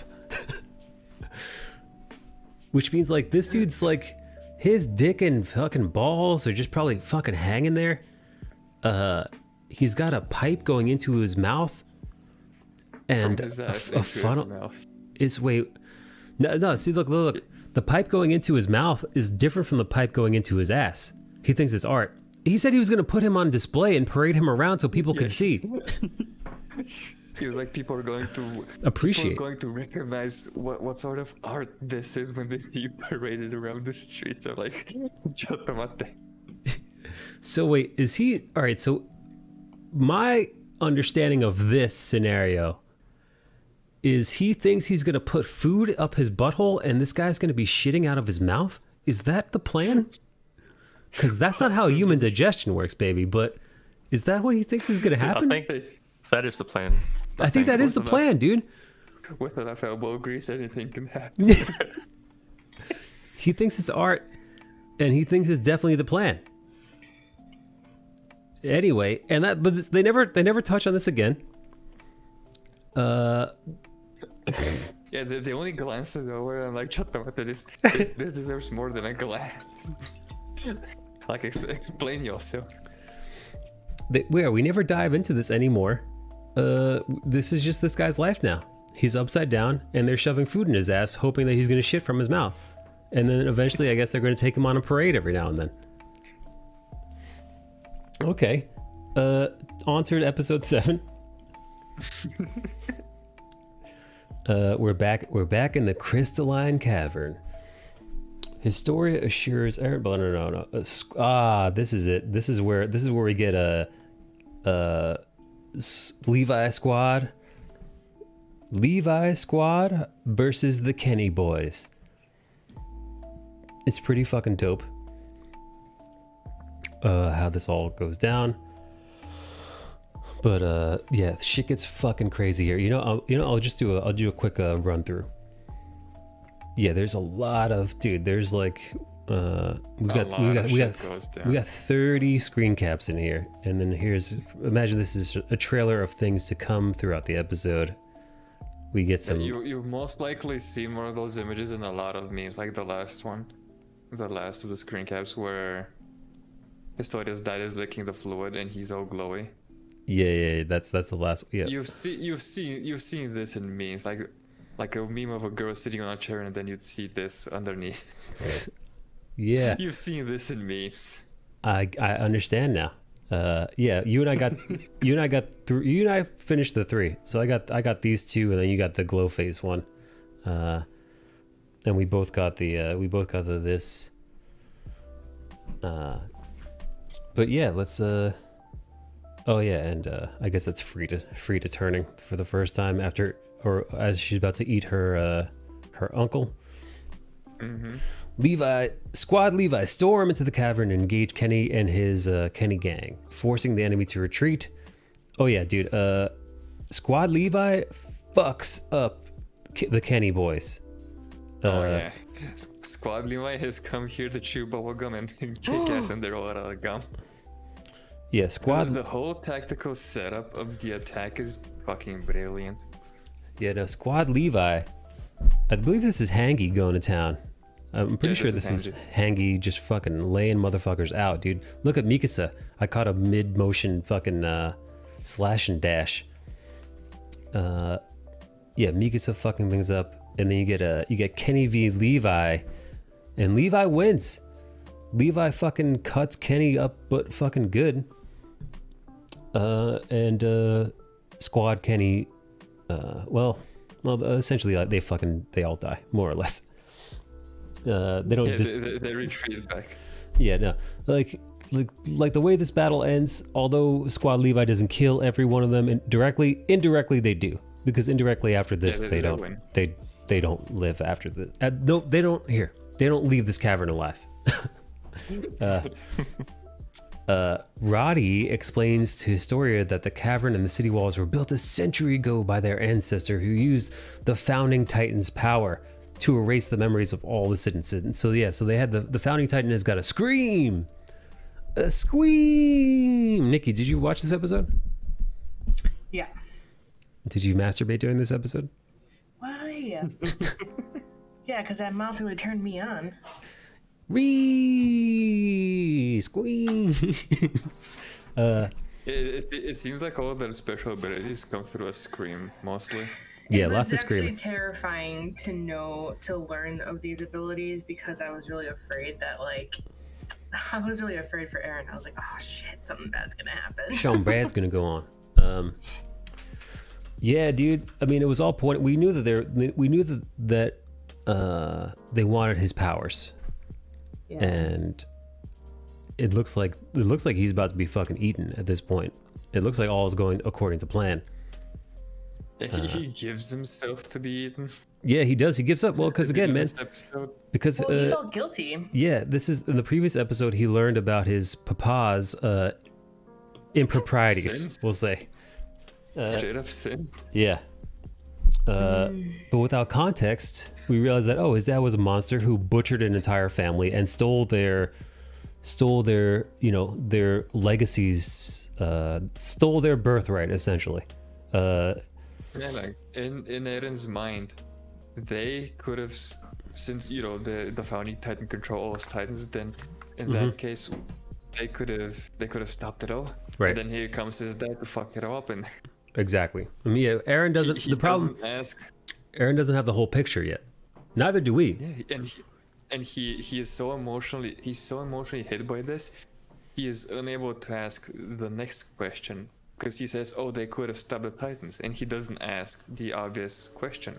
Why haven't they? Why haven't they stopped the Titans? If they could have stopped the Titans, why didn't they when the wall was under? So, but he assumed it was because his father's doing that didn't happen. Meanwhile, there's a greater reason to that.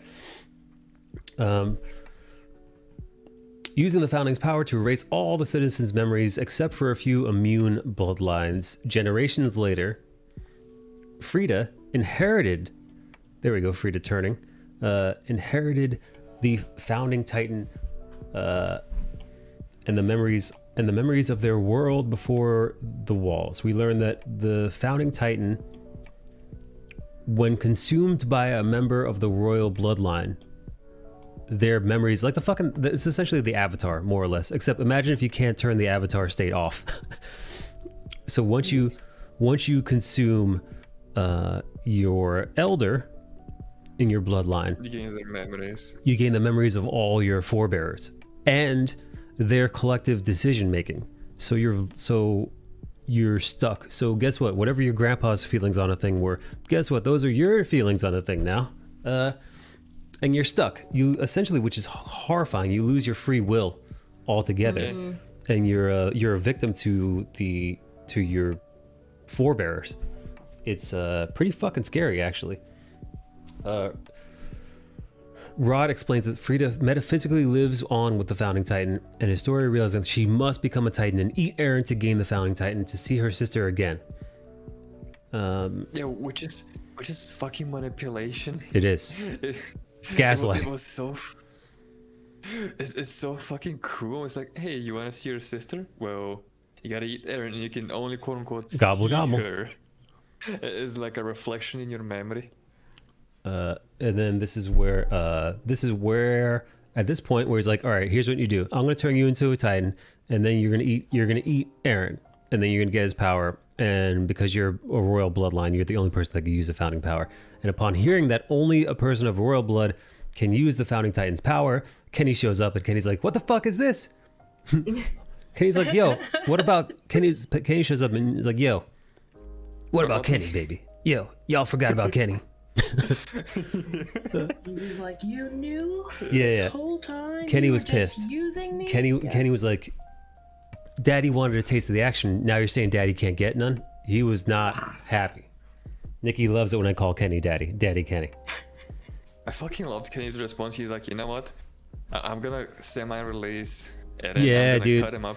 Oh, you did I? need to duke it out, and I'm just gonna watch it with popcorn. Yeah, dude. Where did I have that screen cap, or do you? I don't think I did. But yeah, Kenny's We like, have it because I think I took it. Kenny is like, oh yeah, here. There it is. Kenny is like, you know what? He's like, I can't have a Titan. He's like, I might as well have a show. So he actually frees. He frees Eren. He's like, you know what? The boys should have a fighting chance. Do they? Does the Japanese dude put on a weird American accent when he speaks Japanese? Because the American Kenny accent is weird. Does he have a Texan accent? He's got a little bit of a southern accent, Kenny. Why am I not surprised that a guy who even remotely resembles a cowboy has a fucking Texan accent Yeah. in the dub? But I like it, man. It works. It works. It totally works for the character. So Kenny's idea is like, let him fucking duke it out. Let Historia turn. He says, let Historia turn into a Titan, and let fucking Eren be a Titan to defend himself, and let them two have at it. Which is dumb because we all know who'd win that one. Although Historia's a royal bloodline Titan, so if she were to turn, those get fucking weird, dude. As we'll see later on in the episode, what happens to Roddy Reese, where he becomes like gargantuan Titan, Mecha Colossus. The whole shtick is you get transformed into something that a weird or a pure Titan, and then you eat someone, and then you transform, and then you turn into like, you can turn back into human, and then you turn into like the Titan with the power. Right. Let's see. He furiously confronts Rod and decides to wound Eren, so Historia will have to fight Eren to acquire her power. Historia is about to inject herself with the Titan serum when she sees Eren is too guilt-ridden to resist. Yeah, it's at this point where Kenny's like, all right, now boy, turn, boy. And he's like, no. And no, he's I'm crying. bearing my father's sins, and I want them to end. I want humanity's suffering to end. Yeah, he's like, Historia, eat me. Eat me, Historia.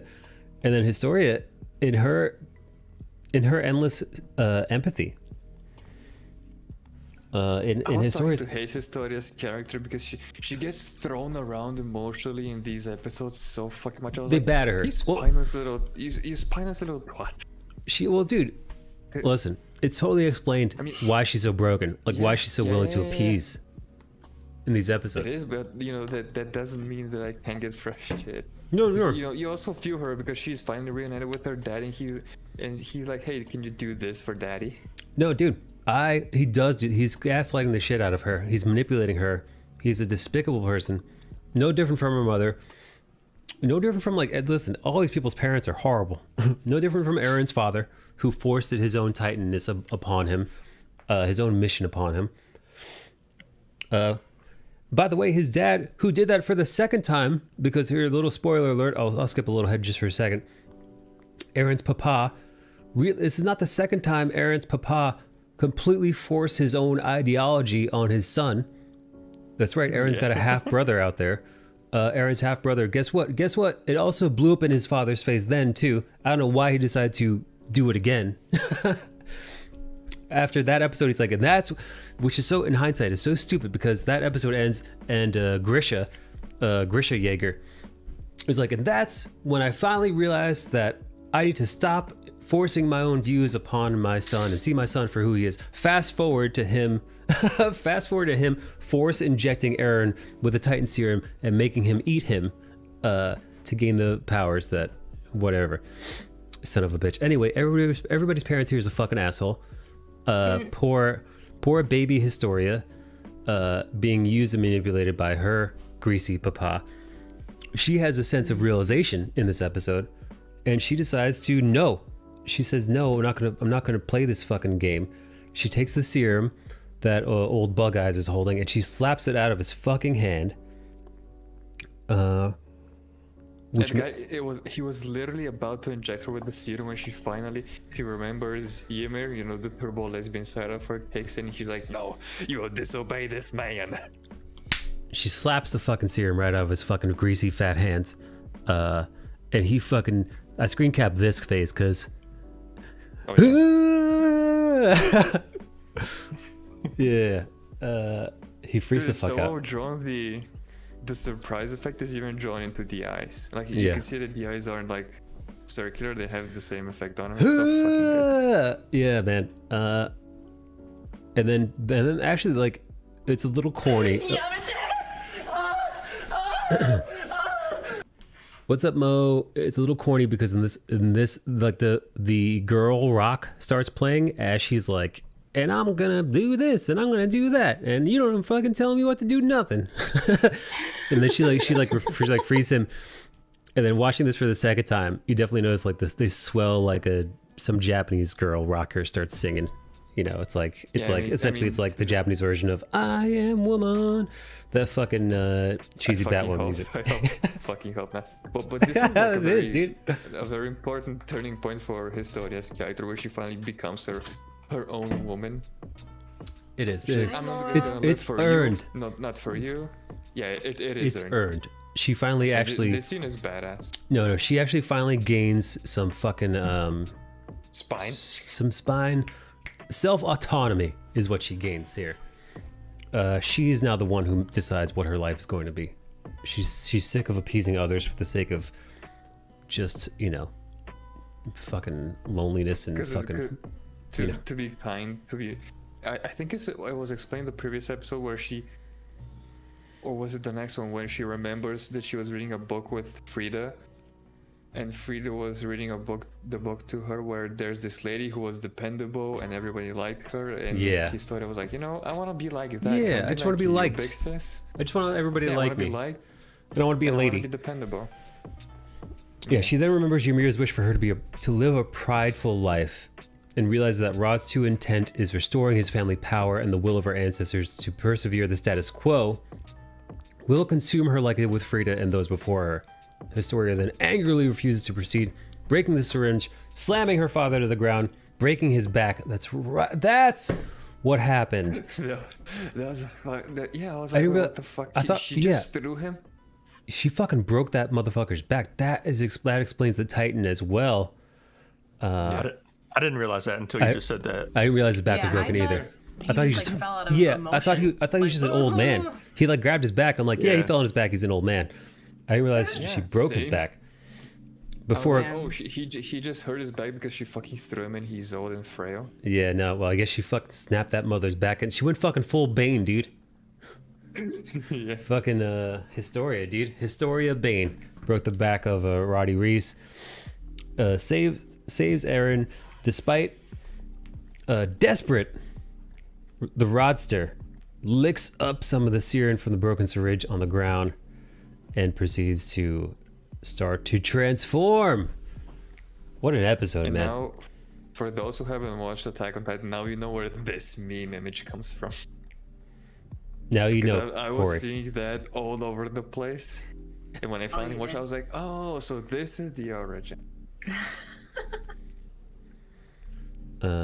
So it was at this point where shit really starts to fucking kick off because the Rodster starts changing, and they realize that Roddy Reese is fucking enormous, dude. I think they say he's at least twice the size of the Colossal Titan. The Colossal Titan, who is 15 meters tall, which is about 150 feet, give or take, American. So if you double that in American, it's about Fucking 300 300 Subway seats. sandwiches. I like how you use the Subway sandwich comparison because one is a foot. There you go, dude. Squad Levi breaks into the cavern to help Historia free Eren before being cornered by the Titan Rod Reese because this motherfucker is enormous. Yeah, and he is emitting a lot of heat. and Steam! He's steaming. He's a steam king. Dude, Roddy Rice is the Steam summer sales, and Levi Squad is our wallets. Roddy is going full steampunk in this fucking crystal cavern, and he's pretty, dude. He's setting the oven to extra crispy, and they're all feeling it. And then of course, you know, little Yamate here is screaming and crying until I don't know. I think Levi's like, hey, fucking wake up, stupid. We're about to fucking die. I fucking love Levi in these situations. He's like, hey, stupid, do you need me to kick you again? Yeah, right. But although in this episode, watching again, Levi does his, he says, Eren, I hate to do this to you again. So it's like, it seems But you like gotta choose. Yeah, you have to make a choice. Yeah, because Levi's usually not the guy who makes No. these choices. He's usually a follower. Yeah, Levi's not. Not Levi. Levi is command. Eren is not usually command. Eren usually does what he's told. While Kenny and his squad are being crushed by falling boulders, Eren drinks a serum that allows his Titan form to harden and prevent the ceiling from falling, saving his friends. Yeah, fucking Eren saves the damn day. He stops their part of the cave from caving in, protecting them. He protect. Yeah, at this point, I thought this better not turn into an RPG where Eren's gonna run around with a bunch of potions on his pouch. Right? But no, it didn't. Dude, one thing that I Thankfully, it noticed, didn't. he doesn't drink the potion. He bites into the glass Oh, no, to drink it. He bites it, yeah. I don't know if you guys caught. I there's guess no I way think you to- caught that to too. drink it. Yeah. Yeah, he just went he just fucking took the glass. He just fucking. I guess when you can heal all the time, you're essentially like Wolverine or Deadpool. I guess you do shit like yeah. that. Let me eat some And glass. there's also the stress and the emotion in that scene as well. Because it Champa was like a champa. last minute effort. Yeah. You're like, fuck unscrewing this thing, fuck drinking, and just bite the fucking bottle. Yeah, dude. Meanwhile, dude, fucking Rodman's Titan body is crawling towards Walsina, with no one able to get close without being incinerated by body heat that's burning everything in his path. After some discussion over how to handle the situation, everyone agrees that the Rod must be killed. Levi reminds Historia that since she has royal blood, she must become the queen to complete the transition from the old government, to which she reluctantly agrees to become Queen Historia. As Rod approaches, Erwin surprisingly decides not to evacuate the citizens because he's got a motherfucking plan, dude. He's Captain America. Fucking Captain America with a plan. Of course he's got a plan. Course he does. Course I am. All right, let me scroll through some of these thumbs. Ooh, that's what happened. Ooh, yeah, dude. This is them fighting Big Boy. Big Boy. They're fighting Big Boy, and what else happens in this one? I believe that's it. Here we go. This is a little bit more fighty, a little bit more Historia, and this next one we could blow through this one pretty quick. Erwin justifies his decision not to evacuate because he's going to kill the Roddy Piper Titan. He's going to kill him. However, Garrison Course more like a harmonica now. Yeah, so they shoot him up with the old bazookas, the old cannons. It fucking does nothing. Yada yada yada. Oh, how cool was the effect of like sound and visualize the whole artillery firing? Excellent. I actually got a fucking bomb screen cap of some of the boom booms from this. Yeah, so dude, the like little Tildy said before she left, the animation in this season is just out of control. Dude, each one of, if I do say so myself, each one of these screen caps that I took, which by the way, I was grabbing these at random. I was just, if I saw anything cool happen, I was just quickly screen capping. Every one of these screen caps can be a painting. Just about almost every single one of these screen caps, you could turn into like you could pretty much put into a print of sorts, and it would hold up. Like these it works. This whole disgusting, awesome. Yeah, every one of these motherfuckers holds up. It's a thing of beauty. But yeah, they go. This is where they go against the Rod Titan, who is disgusting, by the way, dude. Yeah, he's been sliding because he's been sliding on his tummy all the way there. Yeah, and his face. So you see his face is just fucking half gone, man. His face is like fucking, imagine rug burn. Tummy, baby. Imagine if you kept rug burning, so, imagine if rug burning was an Olympic sport. Mm-hmm. Yeah, so the whole bottom of his body has been rubbed off. Half of his face is fucking gone. Yeah, so his intestines are all exposed at the bottom, and then they literally flap out of his body, his intestines, and land on the wall. Yes, Nicole? Doesn't look right. Did he know he was going to be abnormal? Like, he wouldn't have done that, right? If he knew he was going to be he kept saying that I can't turn. Do you think somehow he knew that if he turned, he was going to be something fucking weird? And that's why he didn't? Because I mean, either way, if you were going to die, do you want to die as a human or a Titan, right? So I feel like when that happened, I was like, why would he change if he was going to be an abnormal? He's not doing anything. He's an easy target. Right. He was fucking massive though, so that was weird. But it kind of threw me off. And then I was thinking the same question you did. Was he knew that? I thought he was just being greedy and he was just being really, really scared. I thought he was being a pussy too, dude. Yeah, I jutted up to his own cowardice. I thought he was definitely being a pussy and putting his daughter and brother ahead. I think the reason he turned into an abnormal like this, I think it's also mentioned this season, is that he didn't take all of the serum, he just licked it compared to like an entire injection. So, proper dosage. Right, you think he fucked up the dose. That's right, they usually get fully injected. Right. Gotcha. Cool, thanks. No, it's good. It's good. Okay. Yes, sometimes just a tip is just not enough. Not enough. Nikki knows. Shut up. Get out of here. So that's when they come up with a plan to kill this dude. To have Eren kind of sprint, which I caught the Eren sprint with a fat stack full of explosives and gunpowder, which he throws right into the exposed mouth. Like they guessed that his mouth would be exposed.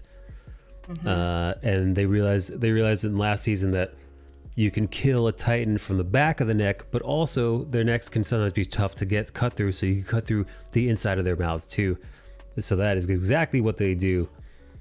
They throw the fucking bombs inside that motherfucker's mouth. And such a meta decision. Hey, what do?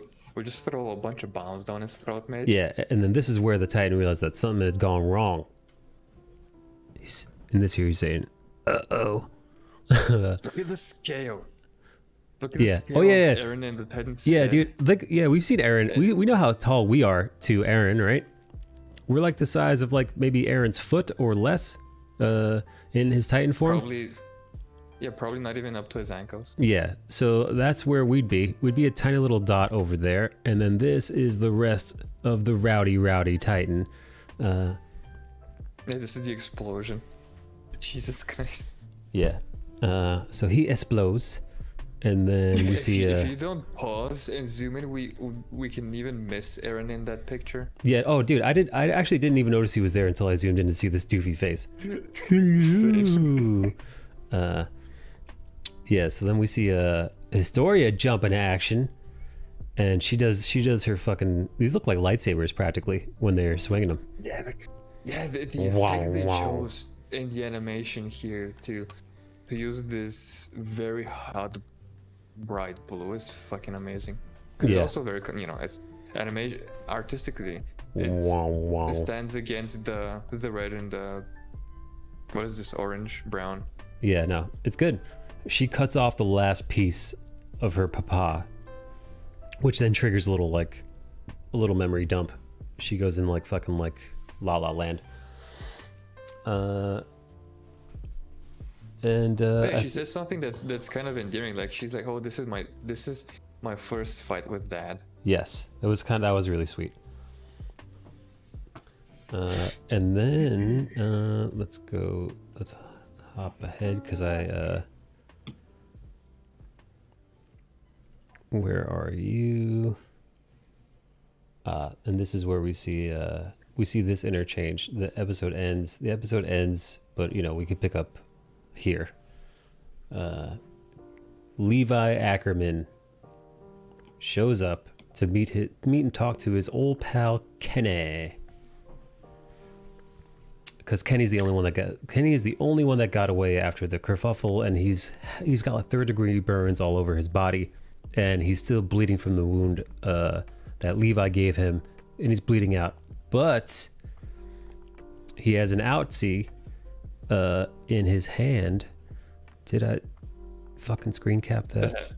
There has to be a screenshot because I think I did. I think I got one. I like, how could I not get one either? I think it's a later episode. It's a later episode because they meet here and then they talk more later. You know what? Because in this episode he's like, "Hey, you're not doing so well, Kenny," and then later on he explains, "Hey, this is what's up." I think it's like. Yeah, I think it's the next episode. Because this is where we find out more about Kenny, right? Give me some more. Emphasize on the more. Yeah. Give me some Mo. I'll take Mo. Where is old Mo Bags? She's here. She's here? You seen her? You smelled her? Yeah. Yeah. What's she I wearing? found a disturbance in the force. Nikki, what's Mona wearing today? A onesie. Ooh, the kind that clip on the bottom? Yeah, and the front. Oh. The butt flap onesie. Ruse is absolutely nothing. She's probably off assaulting people with her breasts. Nikki wishes. Hoo hoo hoo. Oh. Where are you? Okay.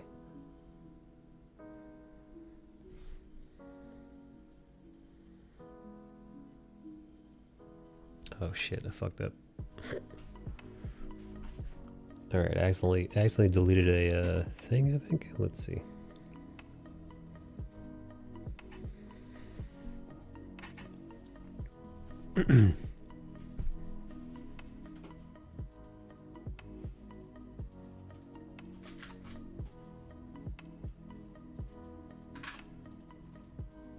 Whatever. Alright, as he lays dying. Oh, there's a screenshot. I can see 112. Yeah, that was my fault. I put this one in the wrong episode folder. I found it though. He found it. Okay, so.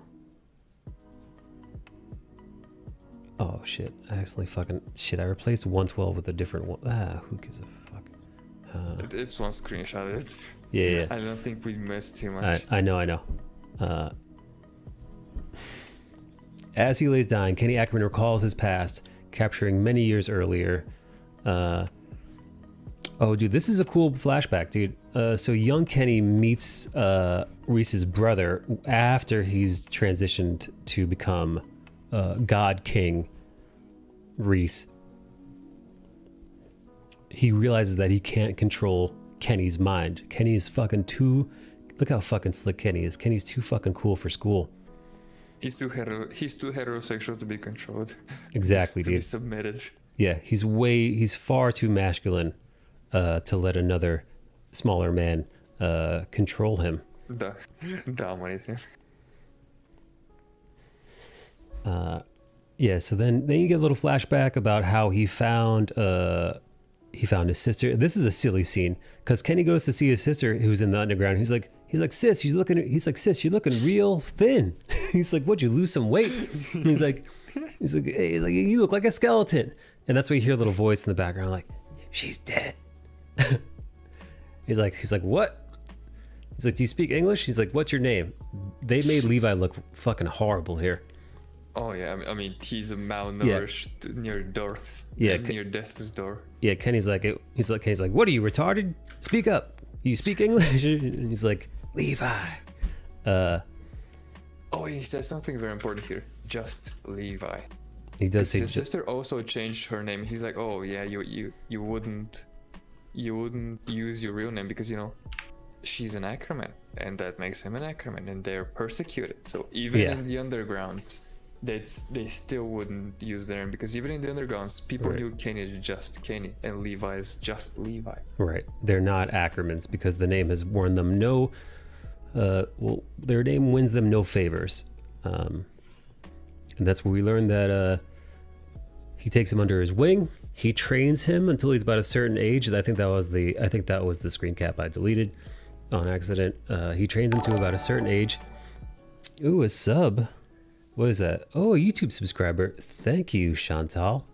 Appreciate the subscription on YouTube. For those of you who don't know, I am on YouTube, and that is where this podcast will live from now until YouTube dies. Hopefully never. Hopefully never. We'll see. Well, let's see what happens. Let's see what happens after the uprising. But that's where it will live till now.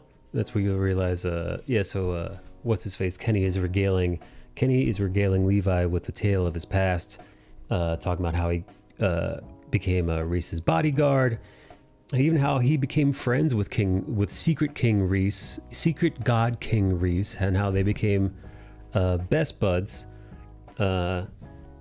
unlikable friends. Matter of fact, this guy would actually even go on to call their friendship a miracle. And then with his dying words, this is a really sweet one. This is a really sweet scene between the two of them. Kenny's like, Levi's like, wait, how'd you know my mother?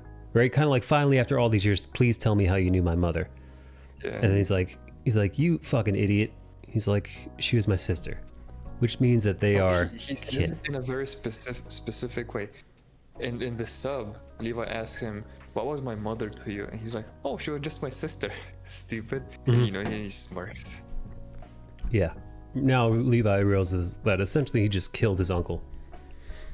And then that's when we get this flashcard, dude. That's when this flashcard shows up. Yeah.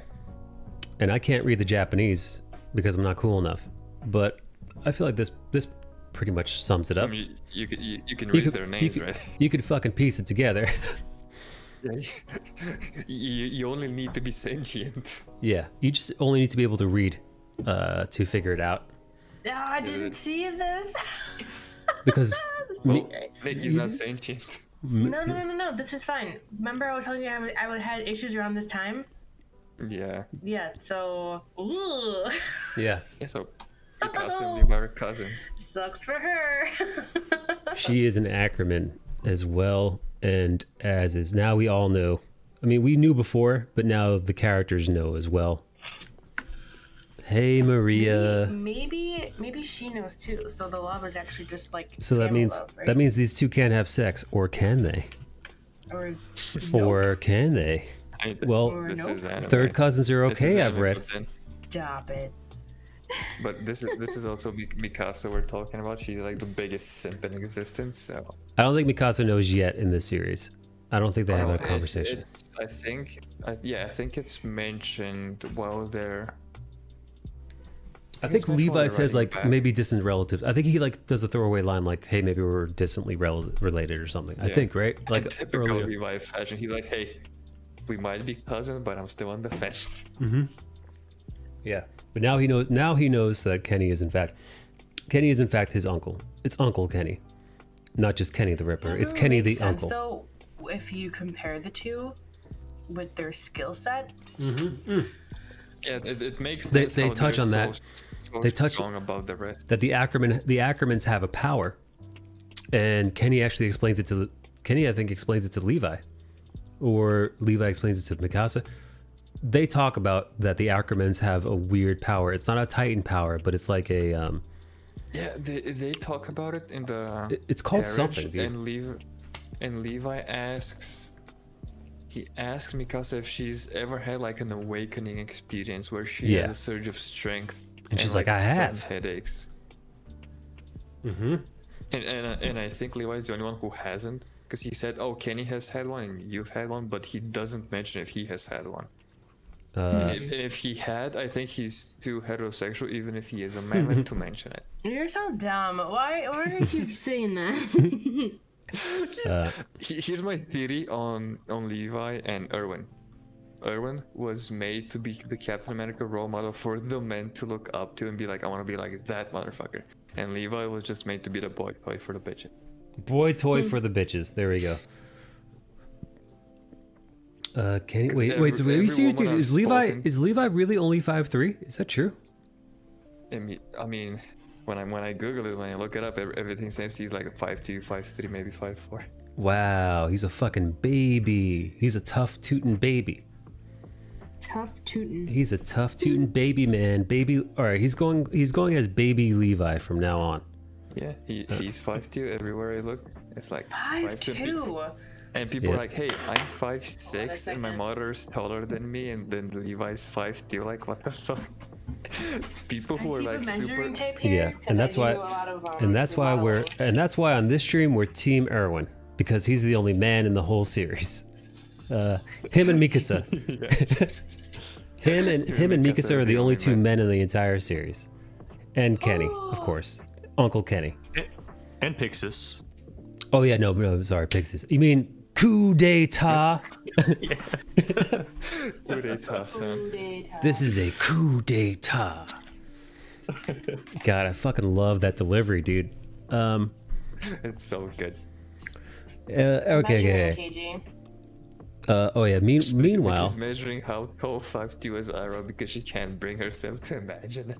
I can. I can't bring it. Meanwhile, I think I'm shrinking though. Jesus. Meanwhile, back in the capital. Hey, Pinky. Levi's Jake's height. Jacob. Imagine when he gets a load of this next week. Jake and Bake. Jake and Big. Proceed. Here we go. This part is fucking This hilarious. is fucking hysterical. You didn't capture the whole thing, but I sure did. They're talking her up. Also, like 2 episodes ago, Mikasa's like, "Yeah, and when you're queen, you could slap that little runt around." And I didn't know who they were. I didn't know who Mikasa was calling a little runt until it happened.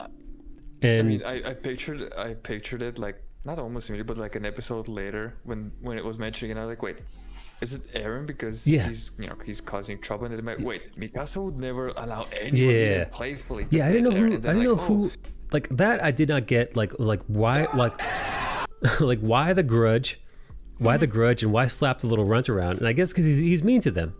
So when they're walking in the hallway, he is cold and distant. Yeah, when they walk up the hallway, they're hyping her up.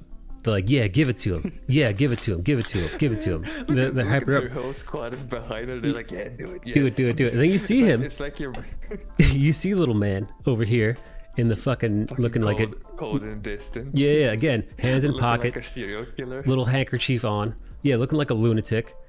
And then she talks herself up. She hypes herself up. Super hype, dude. She goes super fucking hype, dude. And she charges him, dude. She fucking charges him. You think she's gonna really swing on him, and then you get this little just. You get the fucking. You get the. It's fucking. Maybe one of my favorite parts in the whole season, dude. It's fucking hilarious because first when they walk up to him, like you can see her breaking, like you can see her wrist curling up, like she's kind of almost not gonna do it, and then she goes super saiyan. She hypes her up and just goes on this war cry sprint. She really and does. She doesn't even punch him in the gut. She barely ruffles his coat. She barely ruffles his handkerchief. It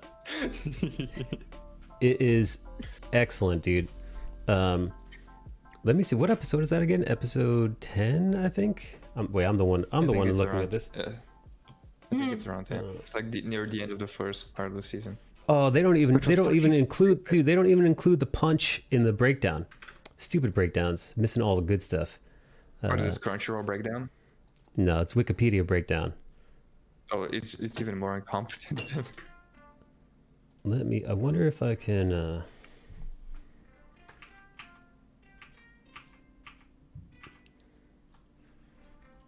All right, here we go. I'm gonna play a little bit of it for you guys, just so you guys can take a taste. I think you can play the whole scene where she just charges in. All right, no fucking, no listening to an actual Japanese show here. Yeah, look at them storming. After you smack him, you should tell him this. I dare you to hit me back.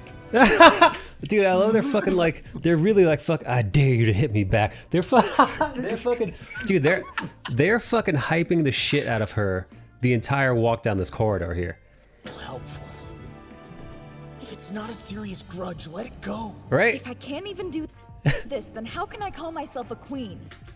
Here, I'm gonna switch it back to me so that it fucking doesn't so it breaks up the thing and I'll fucking get hit.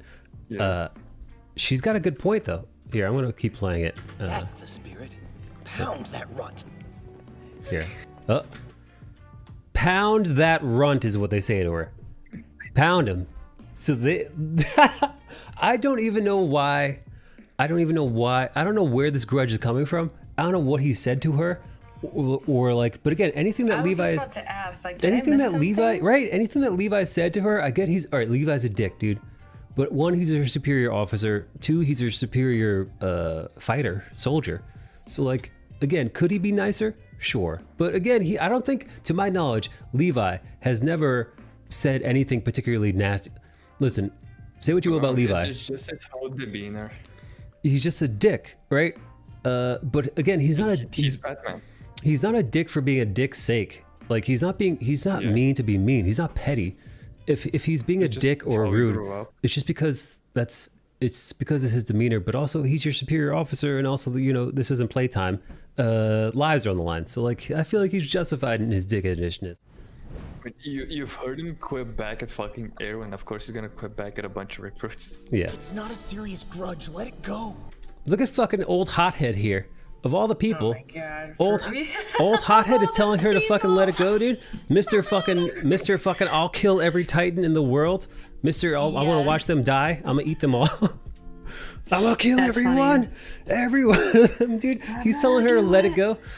If I can't even do this, then how can I call myself a queen? Fair. That's the spirit. Pound that runt. Do we know why? Pound that runt. What? I'm gonna Google something. All right. Do you need a specific example of why Historia wants to hit him? I really do need I need a reason as to why this is happening. What's up, bro? Aaron makes it seem like there's a specific grudge. Yeah. He's the one that says it as if there was something that apparently am I gonna have missed because I have no idea what he's talking about. Oh, Corey found something. All right, let's read that after this. Here we go. Deliver it, Corey. It's happening. Ooh. Wait for it. Ooh, she's supercharging, dude. Hold on.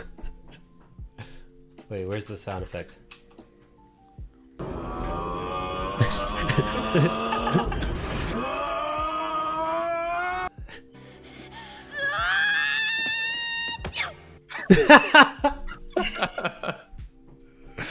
Oh my God, dude. He doesn't even register He doesn't even register this as, I don't even think he registers that as an attack originally. Dude, he doesn't even go to block it. No, he turns swiftly to the side. God, I fucking love the dude, the shock. The only one who isn't fucking shocked, the only one with a shit-eating grin on her face. Fucking Mikasa, dude. Oh my god. Everyone is like, oh, she fucking did me. Oh, Mikasa's like, yeah, she did. Yeah, she did. That's a queen, baby. Did that hurt? Well, I'm queen now, so too bad. If you have a problem. And he just laughs at him. He's like, thank you. I needed that. Oh, fucking adorable, dude. A little smile. Fucking adorable, man. A little laugh. They got some emotion out of him. I believe that's where that whole scene ends. Yeah, let's look at Corey's thing. Thank you guys. I needed that. Let's see. Why did Historia punch Levi at the end of season 3, episode 1, part 1? Okay. Yeah. I was pretty confused as to why it happened, and still am. In the manga, Levi tells Historia that she has to be the queen before she was kidnapped. At that point in the story, she refused, and Levi bullied her into accepting it. Later, of course he fucking did. Later, Rod Reeves suggests for her to punch him as a payback. Roddy Reeves, dude? Or is it no? That's Rod Reeves. Domo Reeves? What? Domo Reeves is alive? Demo Reeves? No, I think it's her. I think it's her. If it's her dad, it would make sense because he's a fucking coward, and of course he's going to abuse authority for something. Yeah, but when do her and Demo Reeves even have a chat? In the anime, since they moved the Levi scene to after they saved her, she already knew what she wanted to do. They couldn't have her refuse and Levi bully her. So as a substitute for that, they just have Mikasa randomly suggest the punch, which for me doesn't make any sense. It doesn't. Thank God. Thank God they just mixed up. They moved the anime and manga around, and I wasn't just confused. There's no reason for her to punch him. There's none whatsoever. There is in the manga, but he doesn't bully her in the season.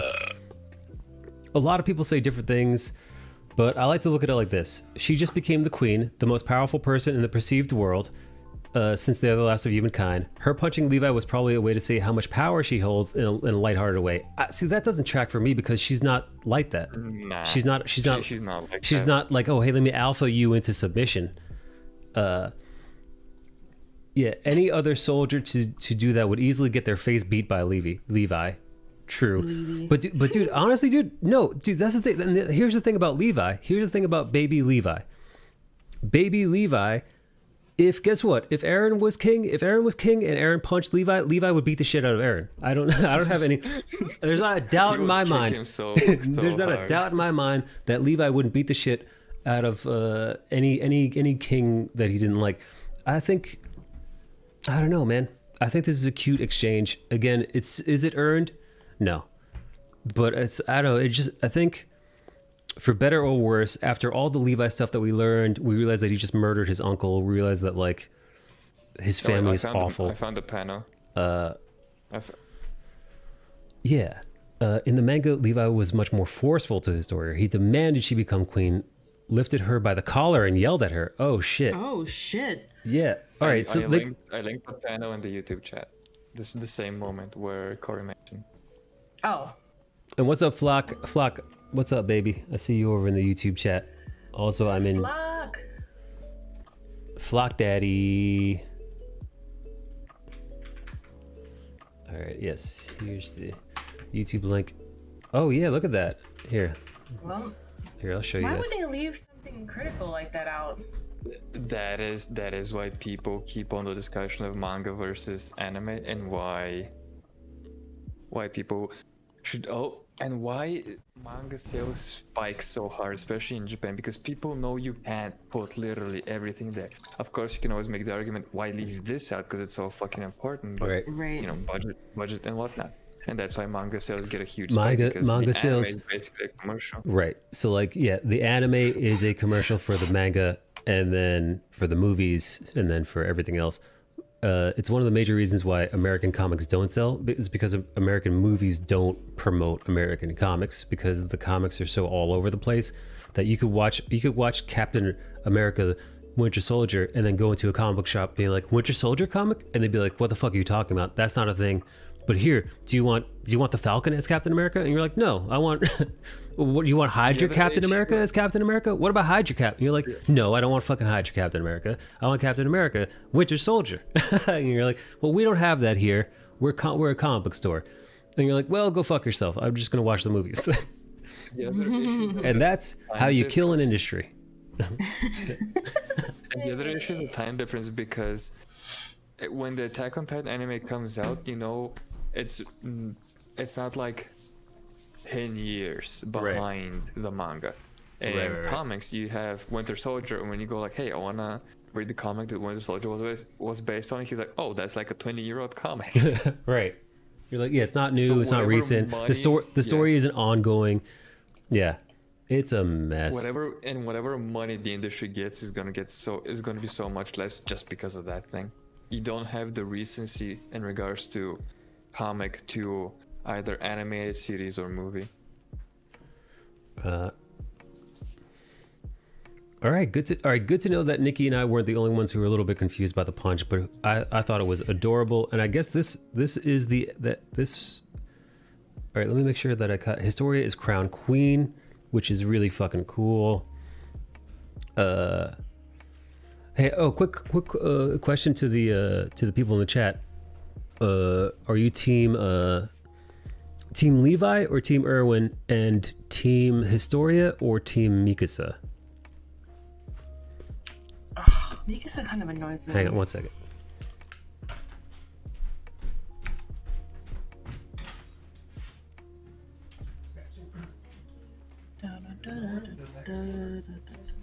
Yeah, I'm Team Sasha, so I win either way by default. Of course you are. I fucking love her. She's adorable. All right, wait, what are you? She's a redhead, so. Wait, hang on. Come on, chat. Make your choice. Historia or Mikasa, Levi or Erwin. I am. Dude, I think I was Mikasa, and now I'm Historia. Yep. And I think I'm a Historia and Erwin. I think I'm Historia and Erwin, dude. Sasha. That wasn't on the table. God damn it. Hold on a second. I have a question. You have a poor table there. So we're already at. That's off menu. I can't remember where this comes into play. No Hanji in here, or Hangi. No. Wait, I call her Zoe. I can't call her by the last name. We don't see Erwin. Wait, hold on. I gotta pee. Hold on. Pee break. Damn, what the fuck? This guy. Intermission. Actually, I need to pee break. Actually, we do need to set up an intermission panel, because I also need to pee. Can you hold it down, Nikki, Corey? I think I could try, but now I think I gotta pee because you keep saying it. Oh shit. All right, chat. Everybody go pee. We're going to collectively intermission. Pee together? I don't know about that. Be right back. Corey's in here. Corey can handle it. Yeah. Get it, Corey.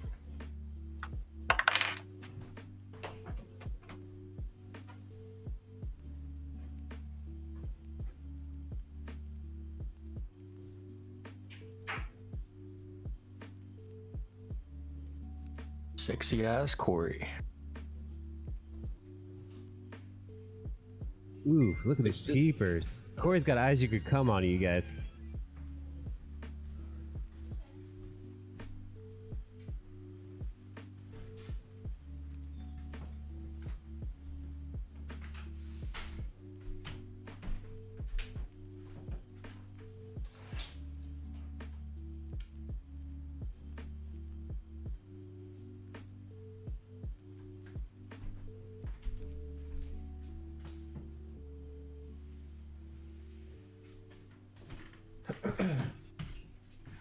Yeah, I know, KG. That shit was weird.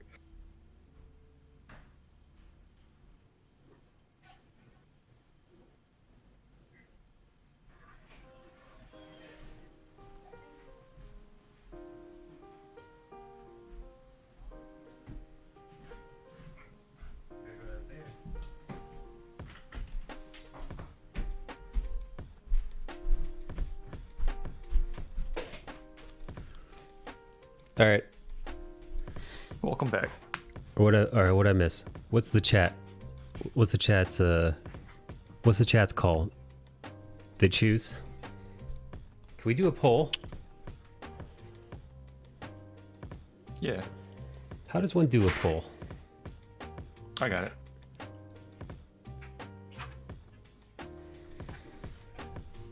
Do it, pull it, pull it, pull it.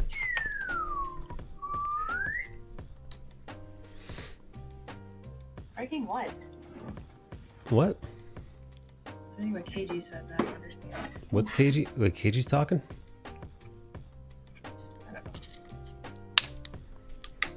All right, let's see. Historia's crowned queen with Levi congratulating her. Meanwhile, this is the very end of this episode. This is where we get the Beast Titan. It's like, meanwhile, outside the wall, you have the fucking Beast Titan crouching over and domineering Reiner and Berthold.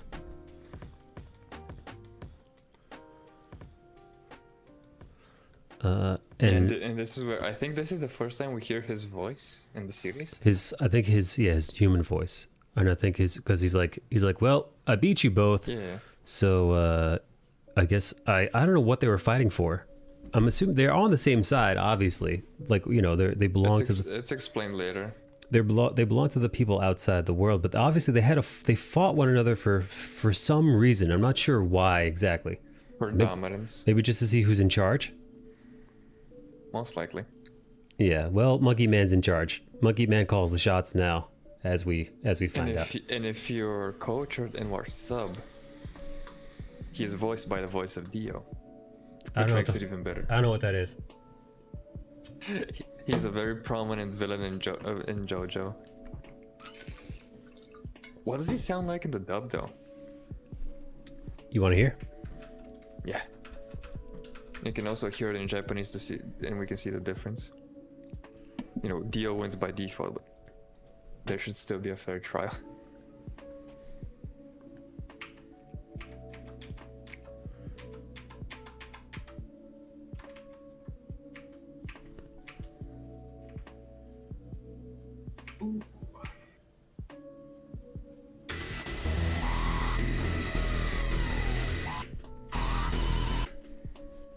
Oh wait, let's see.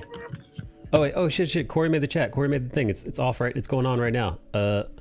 Levi and Mikasa or Erwin and Historia. It's a tie vote right now. Corey, how'd you do a poll? /poll. Whoa. Wait, where is this at? It's in Twitch. In Twitch chat. It's a Twitch chat poll. Where the fuck is it? Who's messaging me? I didn't even see that wrong. I like how we have 17 viewers and 5 votes. Nice. That doesn't track. No, it don't. All right, the clock is ticking. Tick tock, tick tock. Oh shit! Erwin and Historia are tied, dude. Whoa. For Team Blonde. Ooh, 4-3. Oh shit! 4-4. What the fuck, dude? What the fuck? Ooh wee. That is a tie. It's a tie vote, dude. Erwin and Historia, Levi and Mikasa, tie. Rigged. All right, back to it. To be fair, I tied the vote. Ooh, Mona. Okay, here we go. I didn't know who to vote for. Sorry, You vote for Sasha. There are no wrong answers.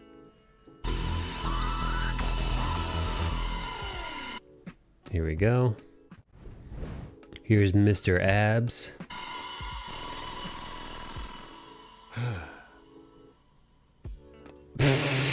I guess that's all we get from him. That's all he says. I guess Alright, so I guess, yeah. I guess he actually talks in later episodes. He'll talk later episodes. We'll get some more talking. Great show. We'll get some... Good talk. It's great talk. I guess we'll get some more of him later.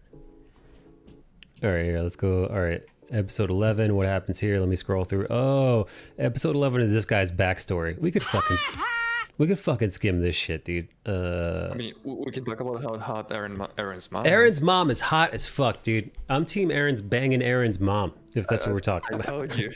I told you last week that Aaron's mom is hot. Maria, why are you leaving, dude? Oh my god. She's got the Aunt Flo growing, man. Let her do her thing. Oh, she's got her period? And she's got period cramps and headaches and whatnot? All the lovely stuff that y'all don't get, motherfuckers. Yes. Okay, so hold on. This episode didn't mean a fucking thing. It did, but it's like a filler. It's expensive.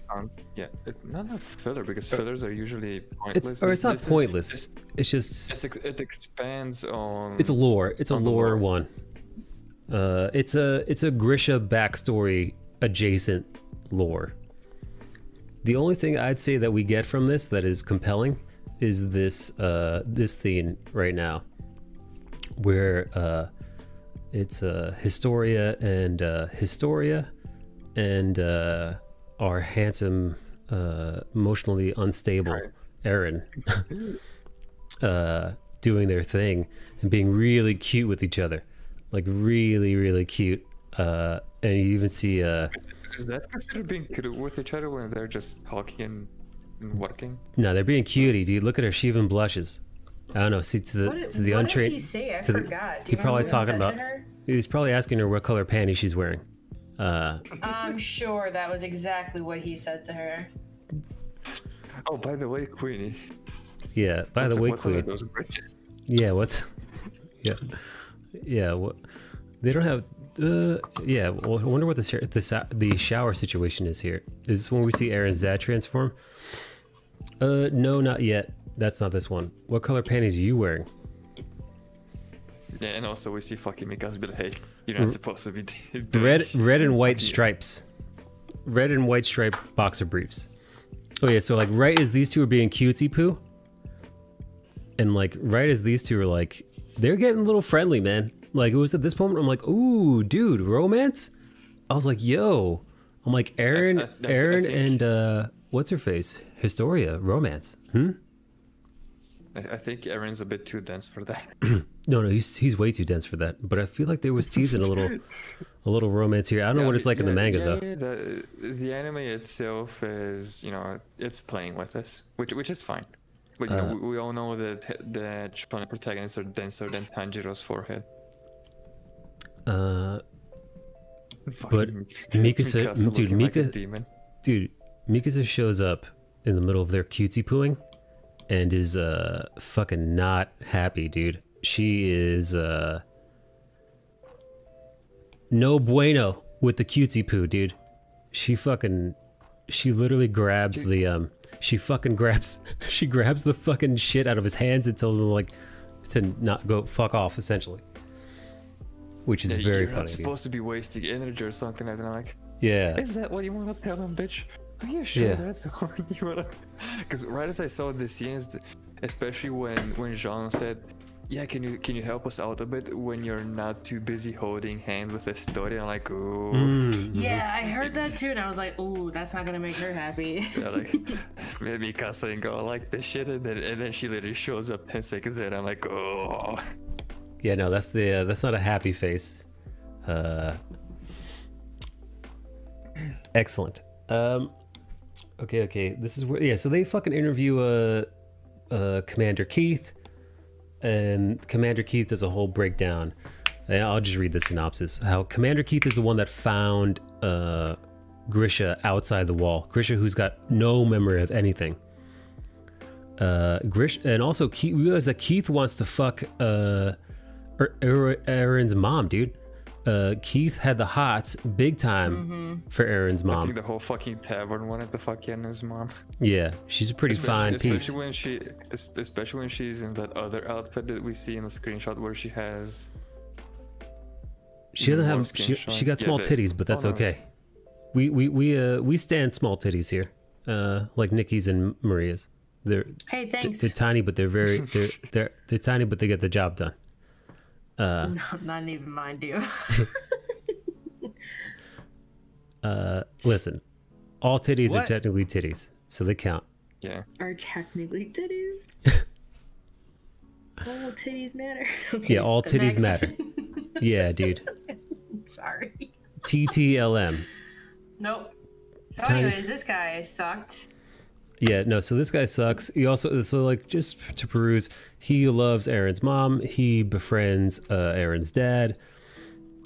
He also tries to make Aaron fail the scouts by sabotaging his belt, which I fucking knew, dude. I knew somebody sabotaged the fucking season 1. I was like, somebody sabotaged his belt. I don't know who. Turns out it was this dude. Some Doesn't bitch matter. did it. Doesn't matter because Yeah, fucking Aaron's a badass anyway. Yeah, motherfucker was being sabotaged, and he still fucking pulled it off. Yeah, he's a fucking animal. And this episode starts to touch on who gets to be special and who is special. Yeah. Well, according to Aaron's mom, everyone's special. Yeah, everyone's special. They were born, so they're special. Which, Yeah. which is wholesome. Well, yeah. But some people are more special than others, especially in this show. Either you're special or you're cannon fodder, and sometimes you're both. But yeah, no, we learned about this guy. And is there anything else to fucking touch on? Like, it's just kind of that he was called special by Aaron's dad, and he went on this whole inferiority complex afterwards. Yeah. That he found out he's not. He's not special. He's not special at all. Yeah, Aaron's mom hot. Aaron's mom is hot. This bald guy wasn't always bald. Yeah, there's not nothing. I don't know. I feel like we're good. Next one. Yeah, quick episode, and there's a reason why most of the screenshots of this episode are of Aaron's mom. Yes. Let me just peruse through the thumbs here. Get a refresher. Let's see. Oh, we have a discussion. Oh yeah, the meat. The meat part is the best part. Oh, the screaming on the wall. Yeah, Sasha. This is the Sasha episode. Sasha episode and Captain America screaming. Episode.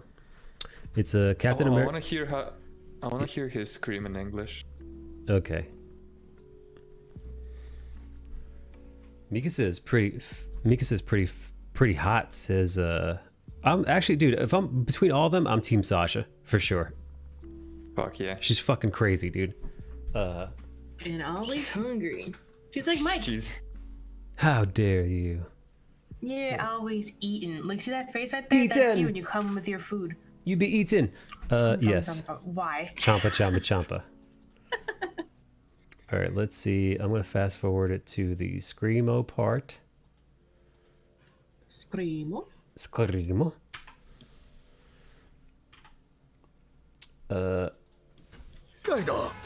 Fuck. Damn it. Do ba ba da ba ba. Not sure if we ever have. Well, as far as I'm aware, at least. Here we go. As far as I'm aware, at least. This is a first. Ha! Dude, when he did that, that fucking made me laugh, dude.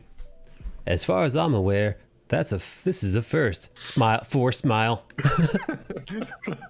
I know, right? Eee, I'm smiling. That's not Matt Mercer, you butt munch. Look how tiny Levi is, though. Look how tiny Levi's like 3 heads shorter than Erwin. Levi's Matt Mercer. I don't know who blonde-headed guy is, but he's got a great voice. It's similar to Matt Mercer's. 12, right? Yeah. Okay, this is where I know nothing.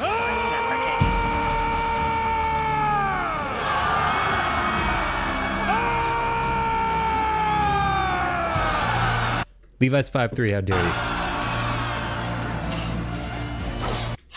There you go. Okay, it sounds great.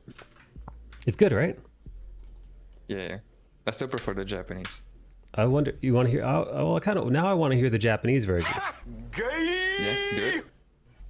Keith, I'll people ban you. who are cultured, they will recognize that that is Jotaro's voice. Which it took me a while to fucking figure it out. But then he had this sort of speech where I guess the voice actor himself went into more of a Jotaro mode, and like, Jotamate, this is Jotaro. Dub is Which dope. is another JoJo's character.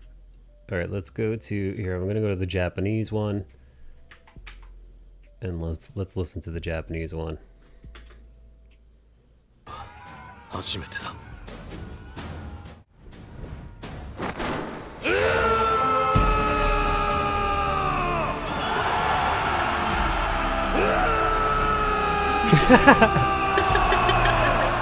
His voice cracked a little bit there. I'm deducting a point for the voice crack, but no, it's good. It's very similar. I think Erwin's voice is very good quality-wise when it comes to the dub. It matches what the sub is. I would say, which yeah, is the I would say, original. I would definitely say they match. It's not better, it's the same, which is good, which is all you could hope for a dub. Like, you don't want, like, you know, ideally a dub would be exactly the same, no better or worse. I actually lean towards. You don't want the original to be like deep voice, and then the dub is someone with like a super high-pitched voice. Yeah. No, Levi being Matt Mercer and whoever the voice actor. I'd love to know who the voice actor of Erwin is, because he's really, his voice is also much deeper too. Like but it's like it's good. He sounds like, because the thing is, he has to be a competent, confident It's commander. J. Michael Tatum. Don't know. J. Michael Tatum is the English. Ooh, Corey, and freaking cutie Slav here at the same time. J. Michael Tatum is the English version voice of Erwin Smith. And Daisuke Ono is the Japanese. I've never heard of J. Michael Tatum. That's a weird mix of Oh, actors. he does not look like his voice, dude. Don't look at J. Michael Tatum if you had high hopes of him being looking like Chris no, Evans. I hate that. Don't do it, dude. He is not. Corey, did you just say, oh wow? Yeah. No. Oh, no. I mean, that's the point of voice acting, right? Or at least he's in shape. All right, he's in shape though. He's in shape. He looks his default photo is pretty. He looks like I thought he was a fatty cakes. Because his default photo makes him look pudgy. But he's not. Like, whoever chose this as his default image is not his friend. Here, look. Not a fan. Whoever chose this as his default image is might have something against this guy. No, because look, here, check this out. He looks atrocious, but like actually look, this guy clearly works out. Like this guy clearly. Here, this is from. Like no, this guy's clearly. He's you know, again, he's not a stud, but he's not a schlub. He's Yeah, they could have fixed that photo. Yeah, no, they just picked a you know, listen, hey, he's not a bad looking, you know, like he just doesn't look like Chris Evans. But this is horrible, dude. Whoever did this to him, how could you, man? How could you, dude? This is an organized coup. Yeah, this is a coup d'etat. Yeah, no, dude. I actually feel bad for this guy. Like this guy, you know, put him in some nice angles. He's not a beast. Oh man, poor guy. Oh well, all right. You think this guy gets lots of anime coochie? Not anime coochie, but like weeb coochie. Anime fan coochie, fucking course. He must, right? Especially at convention. God, man, they really found like the worst photo of that guy. Thing. His skin is like blotchy, dude. His teeth look yellow. He looks like 20 pounds overweight. Man. Yeah, it's the same if you use this screenshot to show someone Sasha for the first time. Yikes. Kevin Conroy doesn't look like Batman, but he's the definitive they're Batman. not wrong. It's true. Okay. This is all right. Hanji is unable to analyze the Titan serum formula because of its volatile nature. So Erwin entrusts Levi in the event it must be used to turn someone into a Titan. So we realize that Levi is given the decision, because it's going to come back in a few episodes. Levi is given the Titan serum, the Titan transformation serum, to use in case someone needs it. In case Levi gets to choose who will become a Titan to inherit any of the 9 Titan powers. Which is a big it's fucking a deal. since huge Levi deal, doesn't dude. usually make any choices. It's like, no, I'm gonna leave it to Levi. I'm like, shut up. I don't doubt Levi, but he hasn't shown himself as someone who makes the big choices around here. I wouldn't have been surprised if he gave it to Hanji. Yeah, I would honestly. I probably would have given it to Hanji myself. Yeah, but giving it to Levi was a surprise. But that also shows how much he trusts him, despite him not making the choices. After the rest of the lieutenants leave, Levi tries to convince Erwin to remain behind and let Hanji command the scouts, but Erwin insists on leading the operation. On the night before the mission, the scouts are treated to meat for dinner, and then a fight breaks out, but not before we get to see Sasha. Dude, I love the scream, man. I'm a big fan of the scream. I don't always like screaming in anime or in just live action stuff, but this was earned. This was an earned. This is a war cry. War cry. Yes, I like that. The battle cry from your commander. And of course, the first who are going to join in on the screaming with the villagers setting them off is going to be the retarded city trio. Dude, look at this. Look at this fucking side eye, dude. I never noticed this. Look, some of them got their fucking mouths open. Look at fucking Connie, dude. Look at fucking Connie, man. Connie's going hard, dude. Listen, they fucking earned it, dude. They have seen so much horror, man, that these little like tidbits of like levity, so earned by the gang, man. Also, we take those W's when we can get them. This is, she punches Mikasa, by the way, in the titty. She punches, so Sasha sees meat, goes fucking ravenous, puts the entire thing of meat in her mouth. Connie and Jean have to, or Jean, whatever, man, have to fucking pull her. Attempts to restrain her. Yeah, attempt. He has her in a fucking rear naked choke. She's not fucking giving him. Yeah, no, has been knocked out. Yeah. He's got her in a rear naked choke, and it's pretty locked in too. By the way, it's pretty locked in. Oh, that is fucking deep. And Jean's got her by the hands, and she is not letting up, man. And when fucking Jean tries to put her hand away, she bites his hand in place of the meat. She bites his hand. She fucking punches the new record in the She fucking punches face, fucking like, as he's eating. She punches what's his name, Harambe, right in the kisser. And then his nose proceeds to explode in blood. She's not looking at him, by the way. Her eyes are like in the back of her head, and her mouth is drooling. He's still choking her out. And she's got enough strength to punch him dead square in the face as Jean grasps his probably skin broken hand as Harambe's nose explodes in blood, and then she just proceeds to then punch Mikasa right in the titty while still being choked out. Yeah, Mikasa just said like, hey, something like calm down without even touching her. She's like, no, I'm gonna punch you too, bitch. I don't care if you want the strongest we have. This is meat we're talking about.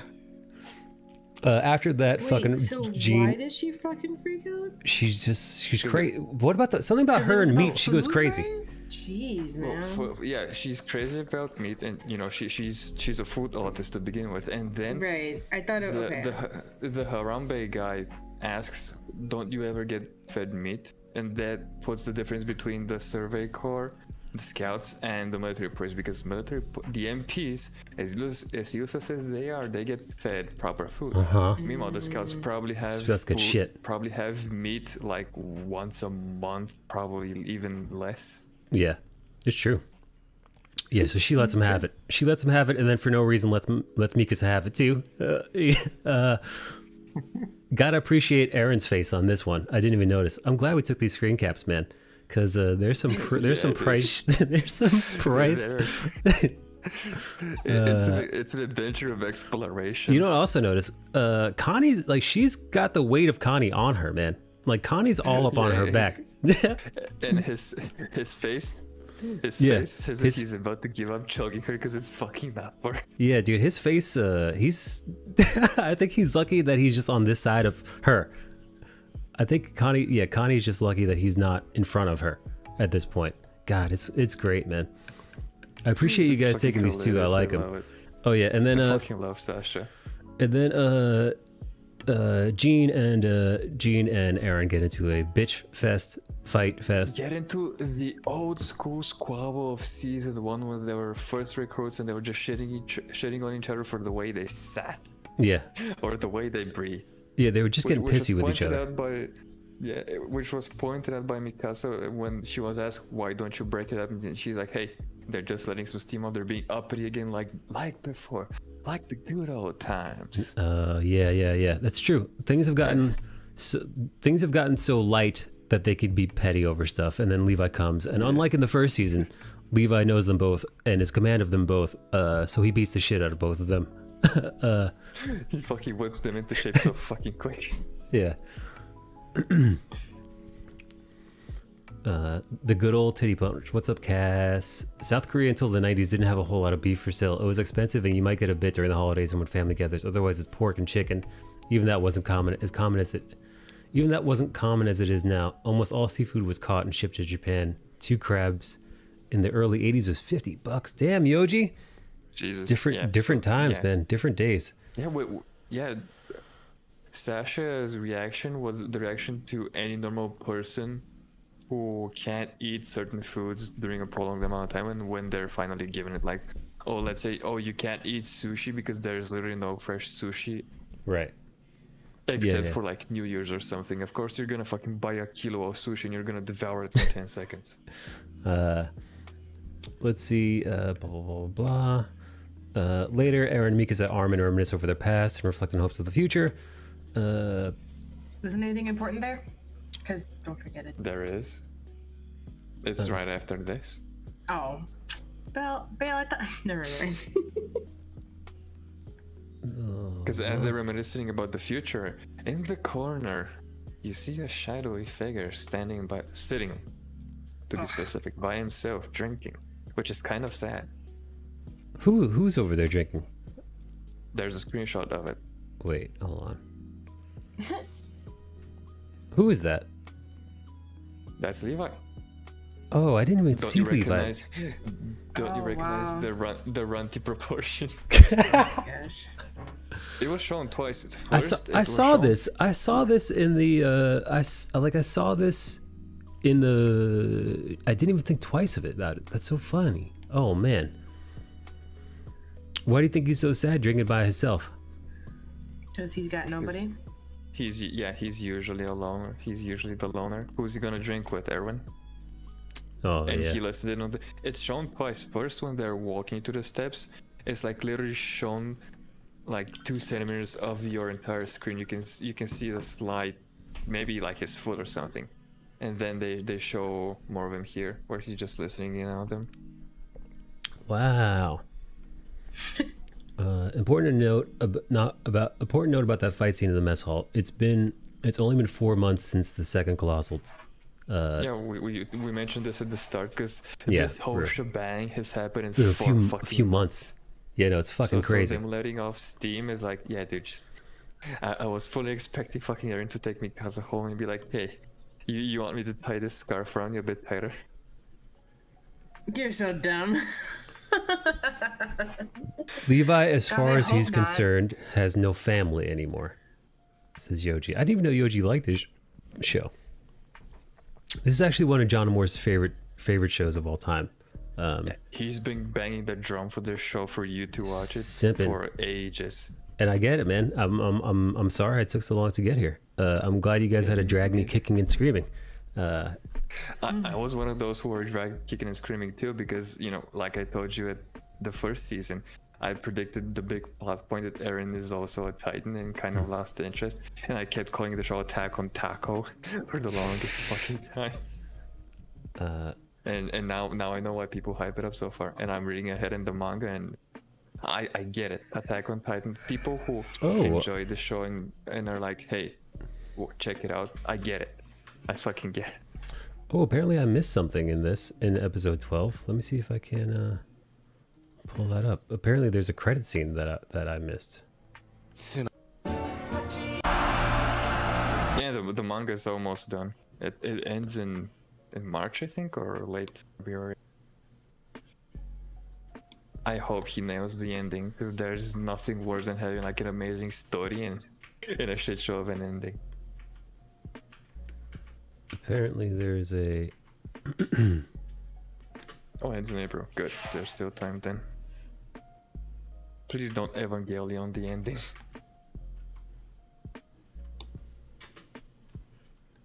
What is this? During the mid-credits scene... It says during the mid-credit scene, I don't know. Listen, according to this, in the mid-credit scene, Levi berates a shocked Eren, and Eren and Mikasa. Oh, I see. Oh, this is the teaser. Oh, no, this is the teaser for the next episode, because the next episode is a big one. Oh no! Is this the scene where he talks to? This is the episode where he talks to Eren in his office, because that was a badass scene, when he was like, "You need to stay here." Yeah. That's the one where everyone is like, "No, I need to be on the front lines." He's like, "Can you be on the front lines if I break both of your fucking legs?" He's like, "Yeah, I'm gonna be there." Yeah. Like, okay, man made his point. Yeah. No, all right. No, this isn't the biggest one. This isn't the bigger one. This is the intro. This is the foreplay. This is the foreplay one. I only got a episode 3 is just them sorting out what the battle is going to be. Because they're going to take Trost back, and they're going to fix Wall Maria and the exterior wall, and kick the Titans out. 3 chapters of the manga left. The anime will end in March. I think they're doing a movie to finish the story. Really? You know what? I dig it, and it tracks. Dude, I think finishing it off with a movie, fucking. Dude, I'm gonna catch up the. I want to catch up with the thing. You're already reading the manga, right? Yeah, I'm almost up to date with the manga. I think I might have to start reading the manga myself as well. I can link it to you. Yeah, because I'm curious to see some Amazon links. I'm curious to see. Can I have the Amazon links? Yeah, I'll leave them in the podcast so that everyone can buy the manga. Awesome. Okay.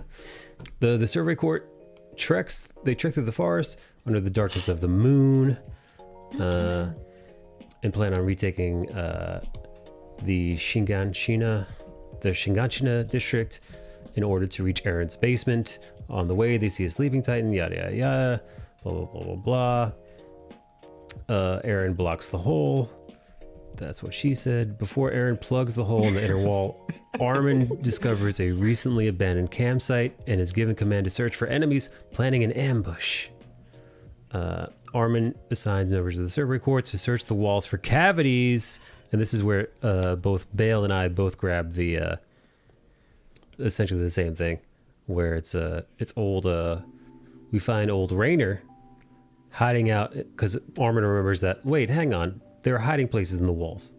There are Titans in the walls, so yes. why would they use conventional tactics when they have unconventional powers? Exactly, right? So The of course, head on this guy. Of course, they go tapping the walls to see which part of the wall is hollow, and they find it. And then this idiot is like, instead, because I feel right, because I feel like if you were like tap tap, all right, solid, tap tap, solid, and then you went like, all right, and it's like, ooh, hollow. I would zip line up and be like, do like how FBI people like go around silent, like the whole fist means hold. They don't say hold, right? Like they do like they do like the forward thing means go forward quietly rather than like let's go forward, guys. The guy pulls out a acoustic signal, which is like a sound. A sound bank or whatever you want to call it, and then starts screaming at the top of his lungs, "Hey, this portion is hollow." Yeah. He essentially goes, "Hey, I found it behind this wall over here." So of course, Rainer comes out swinging, dude, and it's like this guy, like him killing this dude. It's like, yeah, that makes sense. That guy, that idiot, kind of had that coming. And then what happens next? Well, after that, they try to kill Rainer, but it doesn't really work, of course, because Titan Blah, blah, blah, blah, blah. Raynor bursts from the disguise hole and transforms into the armored titan. Suddenly, the Corps finds themselves surrounded by titans as the beast. So, like, the beast spawns. Beast spawns, and then he spawns titans, like, in on him. Which is fucking crazy, dude. Like, so, like, when the beast shows up. That fucking scene was so good and terrifying. Dude. I didn't know that you can he see could the summon. screenshot where he just zoomed in.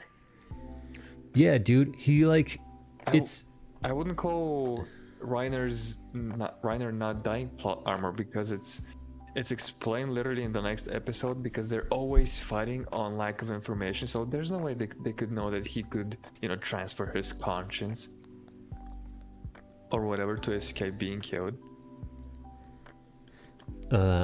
Yeah, they would have easily killed him otherwise, but because I thought about it the second I saw this, I'm like, wait, how is he not dead? Why does he not die? Because I also was starting to think that this is fucking plot armor or a Honda, and like, oh, he can transfer his skull, which makes me think that them getting their head severed is not more of a physical damage, but more of a psychological damage, because you know they sever the conscience from the body, so and in that way he can't transform. But when he spreads his conscience through the entirety of his body or his spine or his nervous system, whatever you want to say, he protects himself like that. And he does this like multiple times, even further along in the manga. all right. Well, all right. Hang on. What? They don't need to know that he can or can't do that. They already know he's deadly. Why risk it? Put away your son. Listen, we're arguing semantics at this point. He lived because he had to live. So I guess it depends on whether or not you buy their explanation. But I did not know this until this point, and this by far is the most shocking part of the whole thing. That it does appear as if the Beast Titan, when he spawns in with enemies. Like, I don't know if they were already there. I don't know if he was just taking a hold of them. I don't know if like he had arranged them there beforehand and now is just like taking control of their minds. I don't know how his fucking powers work at this point, but it's crazy. Anyway, it's a warrior fighting when you're lacking information, and all of a sudden you have enemies behind you that just spawn on you. So we have the now we have the run of the land. I fucking love this style of explanation of the battle tactics. It's a trap. Yeah, because they're trapped in. The beast is blocking their way back. The armored titan is blocking their way forward. And somewhere in the mix is the colossal titan. They don't know where. They know he's around. They don't know where he is. He's hiding, and they don't know when he's going to pop up. So they are tactically, they're fucked because they're outmanned, they're outgunned, they're completely surrounded, and they don't have the drop on any of them. Raynor, as the armored titan, initially begins to climb up the wall towards the survey court. When the beast titan gives a signal, oh yeah, that's right. Dude, that's so fucking cool. When the Beast Titan gives a signal, and the 2 to 3 meter Titans run within Wall Maria, rush towards the wall, targeting the horses to cut off the escape route of the Survey Corps. 3 squads are sent to protect the horses. While the Levi and Hangi squads prepare to tackle the armored titan utilizing their thunder spears, Erwin initially keeps Levi and Armin back to target the Beast Titan. Meanwhile, the armored titan reaches the top of the wall and encounters Erwin waiting for it. But suddenly, Eren transforms into his titan form and flees. The armored titan takes the bait, abandoning its target of the horses, and chases Eren. They engage in a battle of force and wits as each tries to gain the upper hand. But Eren's trading hard in his hands. I love he's got like brass knuckles now. He's fighting dirty. Hell yeah. He's street fighting. He's doing fucking New York City street fighting. He temporarily weakens the armored titan. Hangi and her squad then attack it with thunder spears aiming for the nape of the neck. Their initial attack weakens the titan, so they follow up with a barrage of the spears and attempt to destroy the armored titan along with Raynor. It don't work though. Well, it does work. It does destroy his nape. Fucking Ernest diamond hands. He's holding GMV stock. Fucking Jimbo. Diamond they do destroy him, but you know he pulls the same punch and yeah. So this is him. Tactic. He spreads them like Nikki on a Friday night at Joe's house. He spreads. Our house. Yeah, that's right. That's right. Nikki wears the pants. He spreads his consciousness over the Titan's central nervous system, so that he could take a hit. So like it's interesting because they hack up Raynor's neck. Raynor's neck is like cut open and shit, and all fucked up. But his I guess brain is, I guess he's using the Titan brain and nervous system instead of his own. It's fucking weird, dude. They explain it in a weird way, but whatever. We get the gist. He managed to save himself at the nick of time.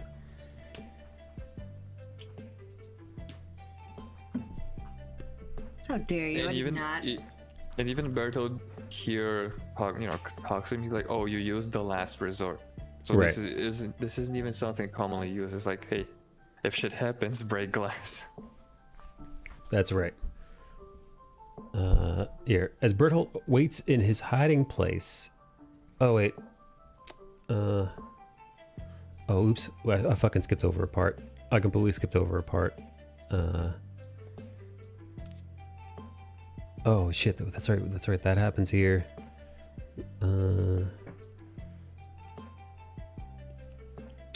There it is. So we get a flashback to them having coffee, and then this thing pops up on screen. Drink ? Yeah, because they call it black tea. First, they say because it's dark liquid. Yeah, they say dark declassified information. Drink ? It looks like a French press.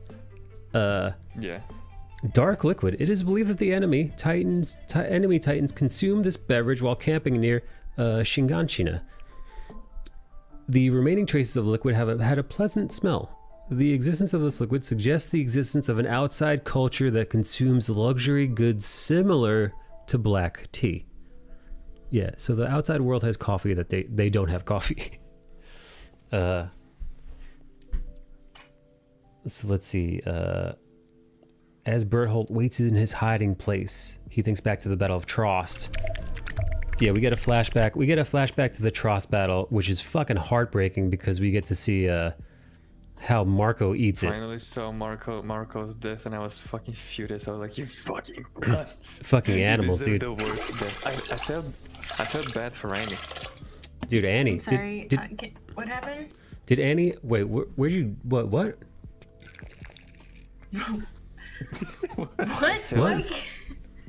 I felt bad for Annie because she looked to be honestly, defending them, and he straight up forced her to obey an order because she didn't want to do it. He's like, "Hey, that's it."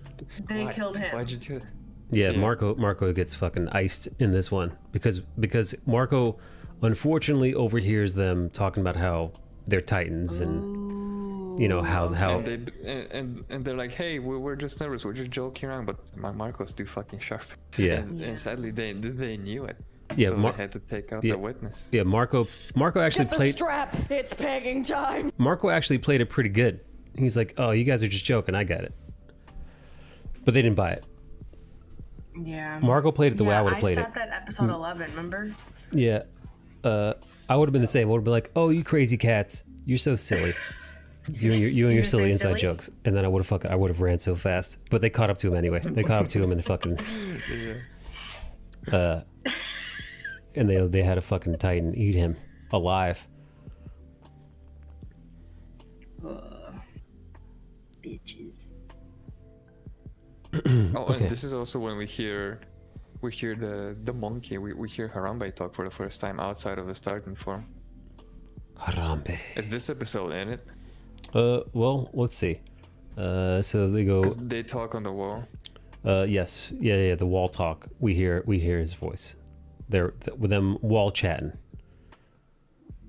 Wall chat.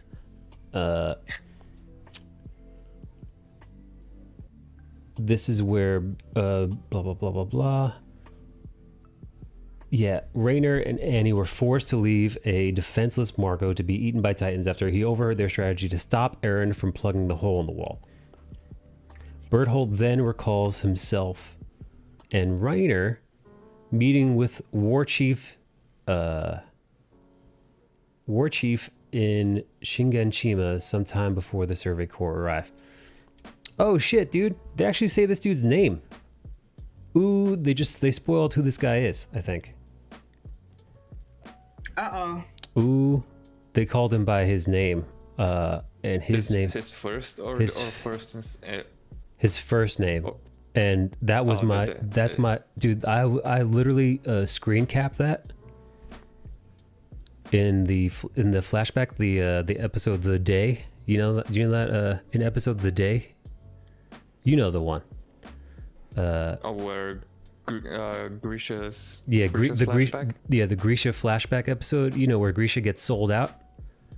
Yeah. And I was like, hang on, that kid's eye color looks exactly like so and so's, almost exactly like. And I was like, It's good that here's the thing. And Wikipedia just confirmed my suspicions. But no, I was gonna have a whole conversation with you about this. I was gonna have a whole conversation with you about this at this point, because I'm like, dude, I've got a hunch that that he is this person. It's alright. We can talk about it now. Now that we've. Yeah, I don't consider it a spoiler because I'm like, they were letting like they told with the glass, like he's wearing glasses. The way we only ever see one other character in the whole fucking series wear glasses like that. He also says, I'm jumping ahead by an episode. This character, Beast Mode, says to Eren, I'm going to save you from here. And don't worry. Your father has ruined your life and mine as well. Which was like, what? Say what? Say what? So I feel like they're letting us know, man. It's kind of like the Mikasa Ackerman thing. You just, as long as you're paying attention. This is what I love about Eastern, specifically Japanese entertainment. They don't beat you over the head with all the information. Like they trust that you're sentient enough to put 2 and 2 together. Yeah. Go on. Okay. Oh yeah, I'm speaking in tongues. All right, let's wrap up episode 15. The thick time. The thick types. Berthold calls himself meeting their war chief, I'll just say, in Shiganshina sometime before the Sword Occur Why, with Raynor criticizing his friend's lack of commitment back in the present. The armored titan lets out a roar, signaling to the beast titan to throw a barrel. And what's in that barrel? What's in this barrel? Look at this barrel being thrown. What's in the barrel? What's in the box? I'll tell you what's in the box. It's Birdie. It's a fucking nuke. Birdie's in the box, you guys. Now I thought Birdie was gonna blow the fuck up during this, but what Birdie does is while he's in the box and everybody's fleeing from said box because he's like a floating nuclear explosion. Birdie stops because Birdie cracks open the lid and sees that his armored buddy is all fucked up. And because Birdie is gay for Rainy, he goes over and wants to check to see if his brother in arms is okay. He wants to make sure he's okay. And then after that, he talks to Blondie with the lesbian haircut, Armin. And Armin's like, "What do you want?" And he's like, I want everybody within these 3 walls to fucking die." He's like, "Hey, can we just talk? You just wanted to talk?" And he's like, "If you agree to talk, would you also agree to just lay down and die?" And I'm like, "Shut the mouth, that's not how talking works." Yeah, right. Yeah, Armin attempts to negotiate with him, but Berthold reveals that he's found He reveals to have found his resolution and intends to kill everyone before swinging himself high into the sky, and then he fucking detonates, dude. Dude, like a sun, he goes off, man.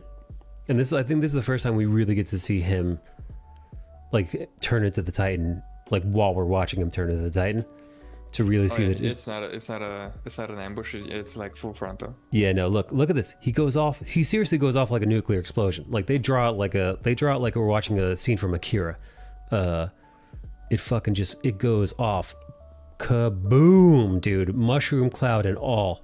The fucking center of Trost just fucking decimated from this transformation. Meanwhile, you know who's underneath that? Team Sasha, dude. Or no, not Team Sasha. I guess Team Hangji. Team Hanji was it? I mean, Yeah. Team Sasha was also nearby. Yeah, Team Sasha was part of Team Levi. They skedaddled. You see them skedaddling pretty early on. I actually got a screenshot of it because it looks so silly. Because they're all like, "Oh, whoa, whoa, whoa, whoa, whoa, whoa, whoa, whoa, gotta go, gotta run, gotta jet, gotta flash." Really funny. But meanwhile, Team Zoe Hangi and the gang, they were in the mix, and they were right where this fucking thing goes off. Yeah, because they were going in for a finishing kill because Hanji wasn't convinced he was dead. Right, and he So, wasn't. You know what? Want to find a round, and then he signals for the barrel. Yeah, and that was I'm kind of sad the hand-to-hand combat between Eren and Reiner wasn't as long as it was before. Yeah, no, it was not much of a fisticuff this time around. Too much stuff going on. But also, he got the best of him. But he is. I got a screen cap of him. Well, in the last episode, I got a screen cap of him throwing old Eren over into a building. He fucking ragdolled him for sure. Seeing Reiner is down, hoping his friend can hear him, Berthold does not immediately transform, confronts this guy, blah, blah, blah, blah, blah. With the fate of Hangi and her group ambiguous, Armin hesitates over attempting an attack or retreat on the Colossal Titan. Oh yeah, and at this point, Armin is like, I can't choose what to do. I don't know what to do now. I'm Armin. I'm fruity as hell. I kind of look like a girl. I can't never make my mind up. He's like, you do it, Gene. And Gene's just like, oh yeah. Gene's like, plan of attack. I've got a plan. Attack. Yeah, Armin doesn't work well under pressure, while Gene is the guy who he works well under pressure, even though his plans are skin deep. It's still a plan. Yeah. Also, I stole that line from Iron Man. Iron Man Iron Man says it to Captain America in the first Avenger movie when they, I believe. Right, I think Iron Man jumps out of a helicopter or something, right, with Captain America. Where Captain America's like, we need a plan of attack, and then he's like, yeah, I got a plan, attack, and then he jumps out of a fucking airplane. Silly. Tony Stark. I don't think they'll ever find another Iron Man as good. No. Yeah. So I combined episodes 16 and 17 into a folder, and we have 66 images in this folder. That's a fucking lot, bro. That's a lot, baby. How the fuck could we come up 3 images short? 69, dude. Yeah. So Nice. a lot. Man, I need the 69 dude command. How do I not have a 69 command? I know, right? Yeah, right? Oh, you know, here, dude, nobody's spoiling this episode. Remember last week we had that guy came in here and spoiled. You know, he spoiled for me. This episode. He spoiled that Armin. No, Armin. He spoiled that. He spoiled that Commander Erwin dies. In this season for me. Oh no. Did he? Is that what he spoiled for you, or did he spoil something else for you? Oh, he came in and he said Erwin dies and Armin becomes a Titan. Oh, damn! I did not see that. I did not see the Armin becomes a Titan. I thought he wrote Annie. I was like, Annie. She's already a Titan, stupid. Yeah. Wait, what did you say? Yeah, one of last week's trolls that came in. Came in spoiled. He said that. What a bitch. Right? What an absolute bitch. Thankfully, we deleted. Yeah, I spammed the Twitch chat. Yeah, you did. Good job. He spoiled a few other things, but I deleted them. Ooh, thank God. Oh, good for you, Mona. Thank God, man. He might have if he may have read the head of in the manga, he probably spoiled even he more was stuff just for ahead us. in the anime. Thank God. Thank God he was too stupid to read as well. Listen, that's what I've noticed about trolls. Trolls are pretty low exercise. Yeah, dude, it's one of the reasons why we get so little troll in here. I think is to even chat in here, you have to verify your email address. I believe on Twitch, like you have to do email you can set it up. Right, but like again, you'd have to it's one extra step, and the more steps that you have a troll make, the less likely they are to. Trolling is pretty low effort, you know. Yeah, and that's why he did it on YouTube. Right, exactly. Listen, let's get into fucking episode 16 and 17, dude. Incredible, man. These are called The Perfect Game and Hero. And these are some pretty crazy... This is two of the most action-packed episodes of the whole season. They're heartbreaking, and let's jump right in. So, the colossal titan Bertolt turns Shiganshina into a sea of flames by scattering burning debris. Yeah, so this motherfucker is huge. He's steamy. He's dreamy. And he's letting loose. He's letting loose on all of Shiganshina. God damn, man. Here, let's go through some slides. Just so you can see the amount of destruction, the amount of death. Ugh, rest in peace. Yeah, this is the fucking most death-heavy episode I think so far. Yeah, so this is him coming when he shows up and just starts like spinning his arms around him, but he is so big.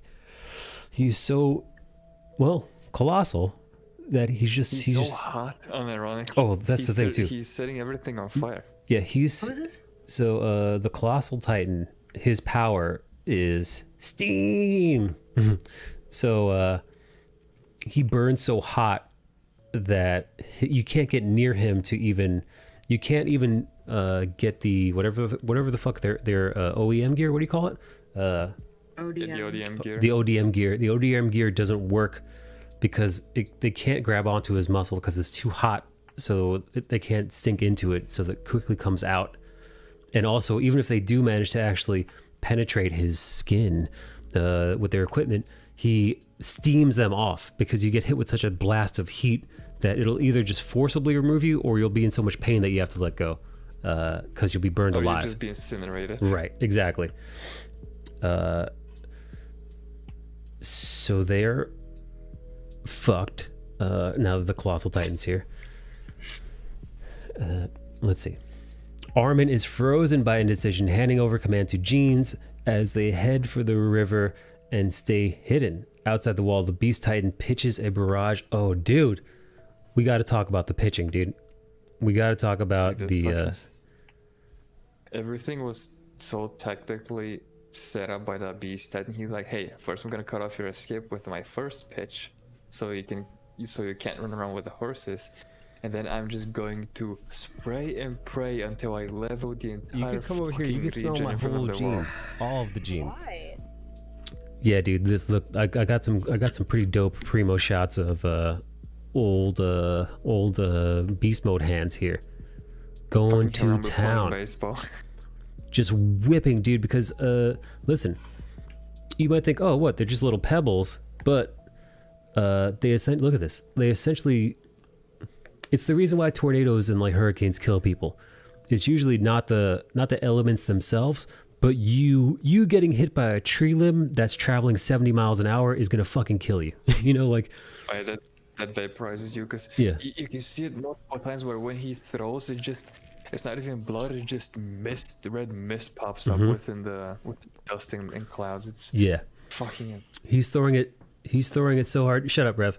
He's throwing it so hard that it's like, dude, it's like being hit with a fucking or it's like just the force of what he's throwing is just fucking imploding people. like the sheer force of it. It's not that the rocks are even, it's not like he's throwing exploding rocks. It's just the sheer force of them being thrown by him. It's tearing people to shreds. Yeah, your face is torn in half before we even register it. Right. Yeah, people are being torn to shreds. And that's his move, man. He's just playing pitcher at this point with boulders. Oh yeah, shit, that's right. That kick. Fucking laughed out loud on that one. Yeah. Hilarious. Well, yeah, so Jeans has to make a call, and Gene is like, yo, you know what we gotta do. We gotta fucking attack the Titan. So he has the boys just lay on the Colossus. Just try to slow him down. Let's see. Outside the wall, the beast pitches a barrage of stones, and the scouts holding onto the horses outside the wall, shredding buildings and causing casualties. Levi has the remainder of the group with Eren at the walls, back in Shingachima. Eren vainly tries to stop a colossal titan by grabbing its foot. Dude, so look at this. He holds on to this little motherfucker's foot. Where are you? I just had it. The little kick. There it is. Eren tries to grab the Colossal's leg to stop it from moving, and it looks like he stopped him for a split second before he literally gets kicked into fucking oblivion, dude. he fucking aims for the what is it like in football when you kick the ball from a far distance and you score points? Corey, what is that called? Corey, you're field goal. Field goal. Thank you. I knew Corey would know. It's very masculine, Corey. Team Rocket blasting off again. Yeah, dude. Yeah. That's great, man. Jeans orders Armin's team to attack with thunder spears, but the Colossal Titan deflects them. So that's the thing, that you can't even get close to this motherfucker because the steam, dude. Steam. The steam just literally just blows them away. Survives by sheer luck there, where the thunder spears explode behind her.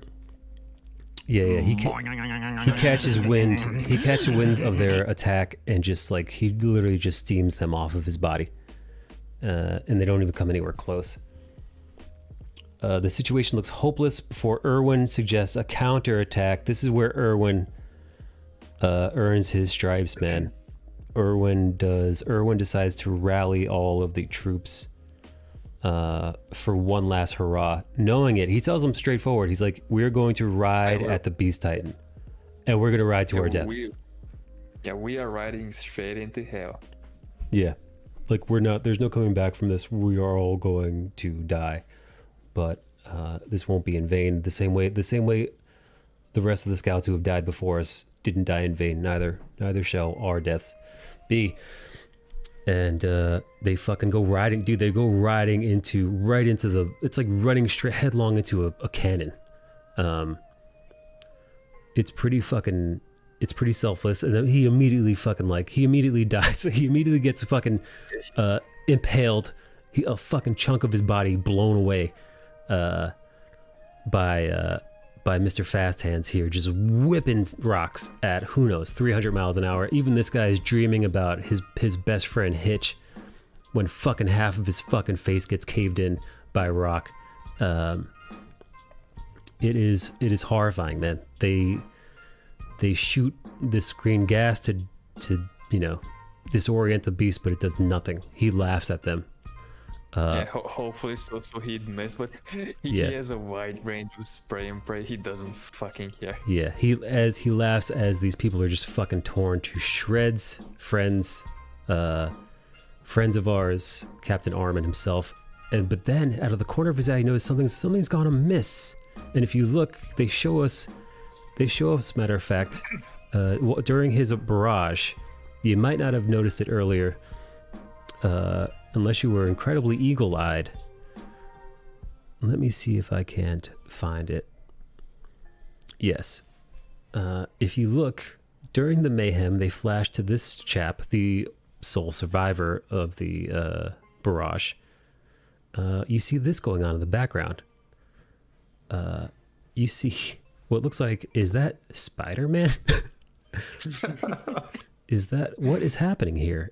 Because the Beast Titan, as shown in a previous episode, here, let me see if I can go back to show you guys the kind of overhead view of what we saw and how this might make sense, and how Erwin is a fucking genius. So as the Colossal Titan in the center here, as the Colossal Titan and the Armored Titan are doing their, Team Rocket thing, out here, the Beast Titan is whipping rocks at the gang, but he's surrounded by these exterior. He sent his little baby Titans in, but the giant exterior, huge, fucking 15-meter tall Titans are all flanking him like a little wall. Erwin, unbeknownst to the rest of us, or unbeknownst to the Beast Titan, he sent Levi to swing and kill from one Titan to another, bouncing between each one, to and fro, slowly making his way to the beast mode, while the beast mode was killing all of his compatriots. So he sent them in to their deaths, but not in vain, as a diversion, so that as the beast was focused on them, he wouldn't see this coming, dude. And then you have fucking Levi himself shows up. I wonder if I could show you guys this scene. I mean, if it's like 10 or 15 seconds, it should be alright. Let's see. Let me Yeah, and everyone was explaining it to Levi, like, hey, we're gonna rush at him and we're gonna kill him. He's like, but how? And he's like, well, we're gonna rush at the horses, you're gonna rush at him with ODM gear. He's like, Chotomate, what the fuck? He's like, how? yeah. He's like, there's nothing. Well, there's nothing there for me to grab on. Houses, there's nothing to him. He's like, well, he's an open field. Nothing. Exactly. He's like, yeah, he's in an open field. How the fuck am I supposed to get anywhere near this guy? Yeah, and Erwin, the tactical fucking genius, is like, well, technically, he is perfectly set up for you to reach him with the ODM gear. Right. And another thing with Marlowe, the guy who gets his face caved in, an episode or two ago, he was talking to Hitch, and they were kind of playing off the, oh, I don't like you, you wouldn't be my first choice, yada yada, when they obviously had a thing for each other. And in his last moments, he wasn't deep in regret or in fear. He was thinking of Hitch. So you could say that he died in bliss. Yeah, he was thinking about his lady, or at least the lady that he's into. And I think they also cut back to her, who randomly starts thinking about Marlowe. She's like, wait, why would I think of Marlowe? Which is very heartwarming and also heartbreaking. Oh, I actually didn't realize that she was thinking of him at the same time. It was like a super brief cut. Oh man. All right, here we go. Here, let's see if I can. I'll play the audio. I'll play the audio first for you, so you can hear it. How sad. Poor, pathetic things.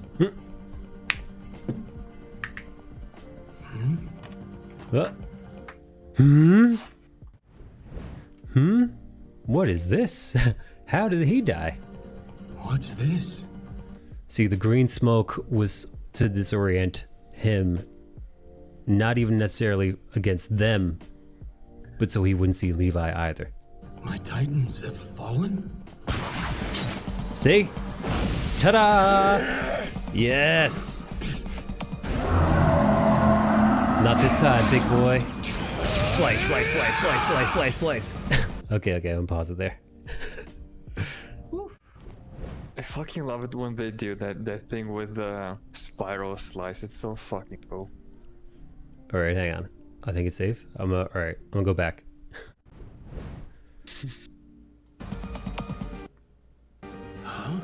Huh? Let's see. Oh, I want to hear him how he talks without the Titan form. Okay. Soldier might So pose a far, threat to me? Yes, Captain Levi's dangerous. Look at him fucking shredding him up, dude.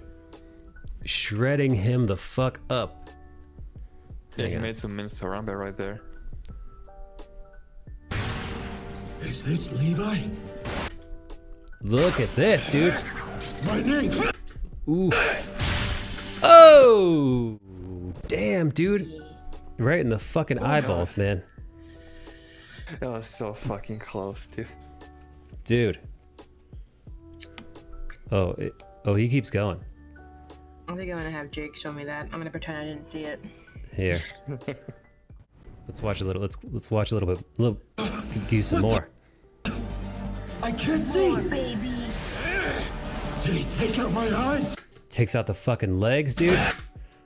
Oof. Oof. I'll harden. I won't make it in time. Come on, let's have some fun. Yes. All right. Probably can't.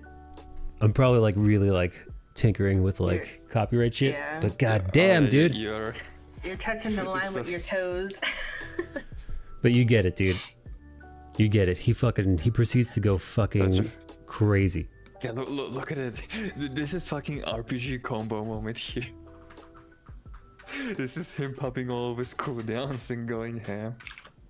It's true. It is absolutely true. He goes fucking buck wild on this dude. He just chopping him to fucking bits, dude. Yeah, and this blue purple slash effect is so fucking effective at showing it. It's fucking loud, that thing. Yeah, no, he's really going crazy, man. So good. He bests the beat type. Yeah. Yeah, I'm unimpressed by Harambe's voice. Japanese is a lot better. The situation looks hopeless. Blah blah blah. Erwin is mortally wounded, leading the charge. Levi, oh man, in the wiki, all they say is that Levi managed to incapacitate the Beast Titan. God damn, dude. What a fucking understatement, man. God damn, dude. Wait to understand the story, which was probably like the episode of the whole anime season, like the whole, calendar anime season, probably year. Was this fucking episode? Levi managed to incapacitate the Beast Titan. So Levi is about to fucking stab this dude in the brain before he realizes, wait, hold up, wait a minute. Because he still has the Titan serum, so he realizes that if Erwin is in fact dead and dying, he remembers him as he's about to drive his blade through the skull of the Beast Titan. That if he can find, somehow he knows that Erwin is fucked up or dead, but if the off chance that he is still alive, he can inject Erwin with the Titan serum and save him by just having him eating beast guy. He eats this little treat, gets his little shot, not in that order, the reverse order, and when we got Erwin back. But it's right at that moment that fucking Snatchy Snatch steals old mouthy cakes. I don't know what the fuck you want to call that thing. Quadruped. They call it the quadruped or the. I call it legs. Cart. I call it four they legs. Call it the cart. It's the cart Titan. But yeah, old four legs shows up. When Erwin first got hit, I was like, dude, this guy's masculine and heterosexual enough to hold on to his horse, even though he has half his fucking gut taken out. But no, he fell, which got me. I was like, oh no, if he fucking fell from his horse, this is fucking doomed. Yeah, no, he was blown to bits, dude. He was blown to fucking bits. Yeah, so right as Eren is about to steal this guy, four legs or horse titan or whatever you want, a fucking cart titan shows up to rescue the beast from Eren, or from Levi, sorry. Oh yeah. What was it? Blah blah blah blah blah.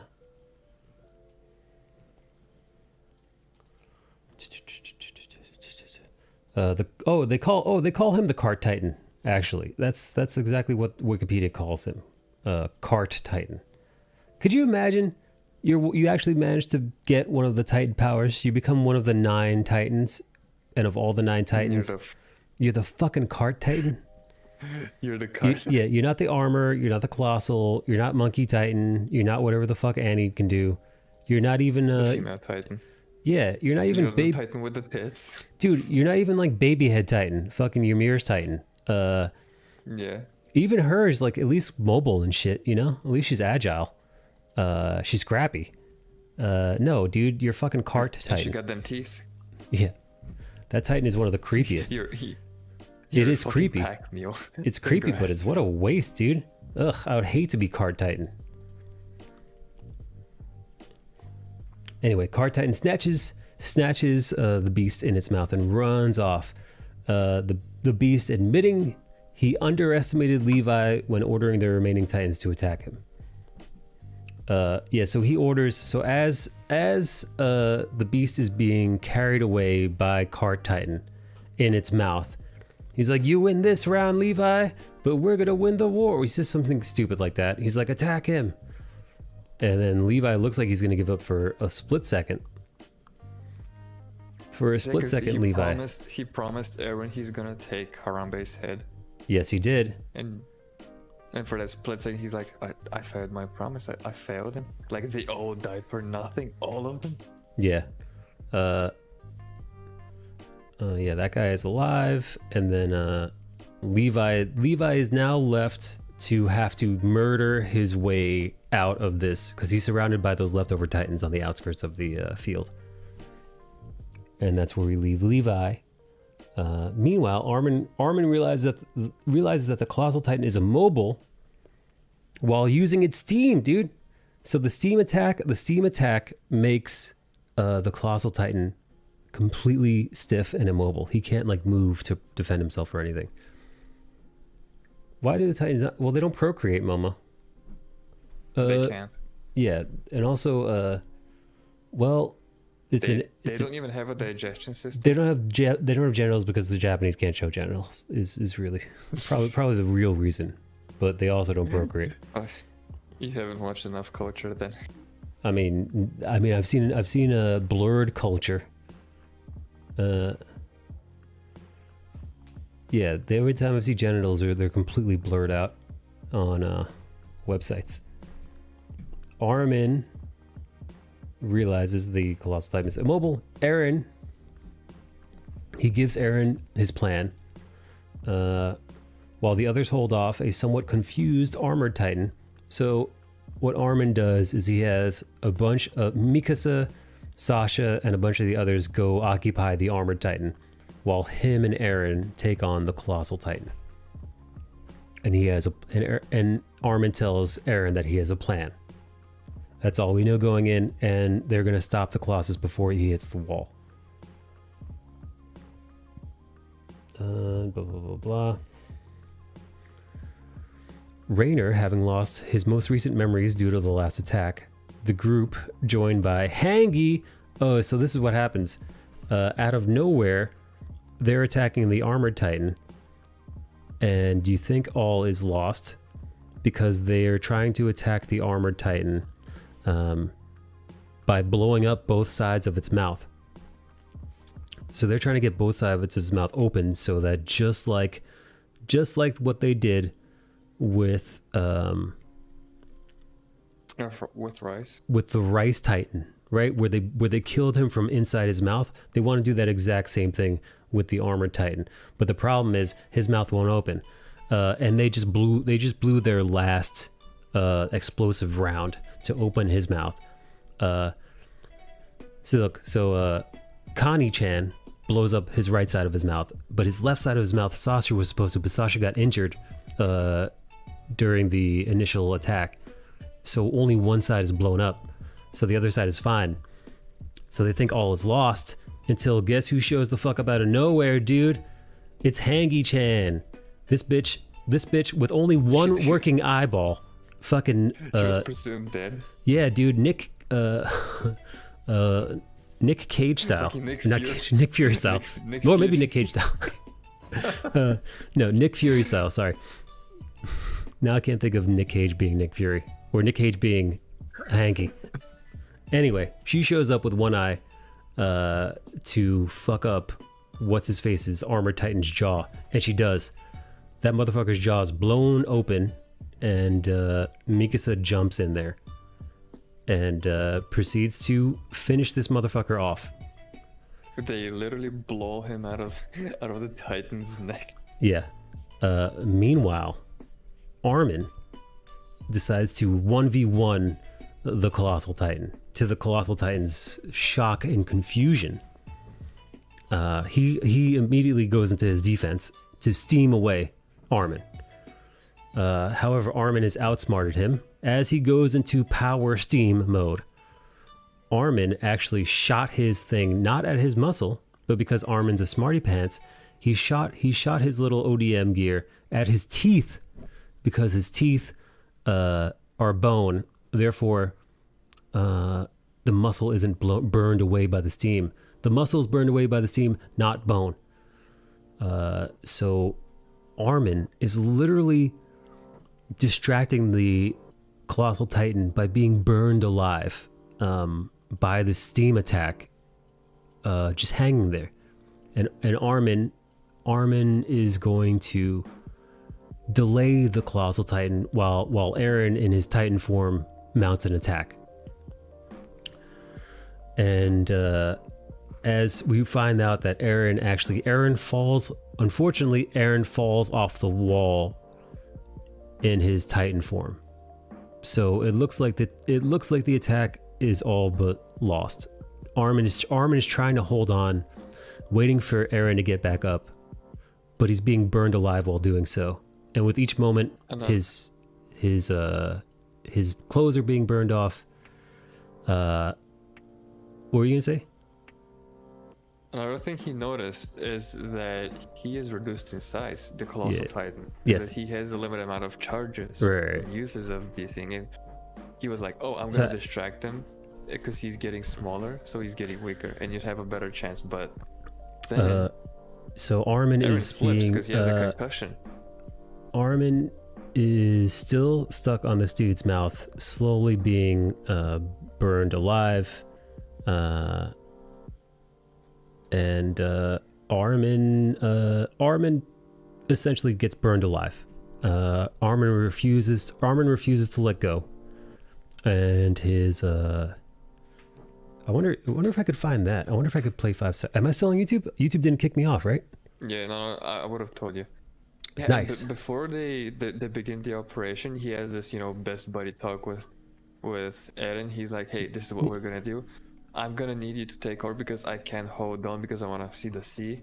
And Eren's like, hey, are you fucking sure? And he's like, have I ever lied to you? And I'm like, this doesn't sound good. Does a Pop even watch Attack on Titan? Let's see if I can find the Armin sacrifice. Oh yeah, here is see, so Eren was up on the wall. Here. Oh. A slip. He slips, he falls, he's concussed because he got kicked into smithereens. He got kicked to smithereens by the Colossal Titan. And let me skip ahead. Let me show y'all what is happening. Here we go.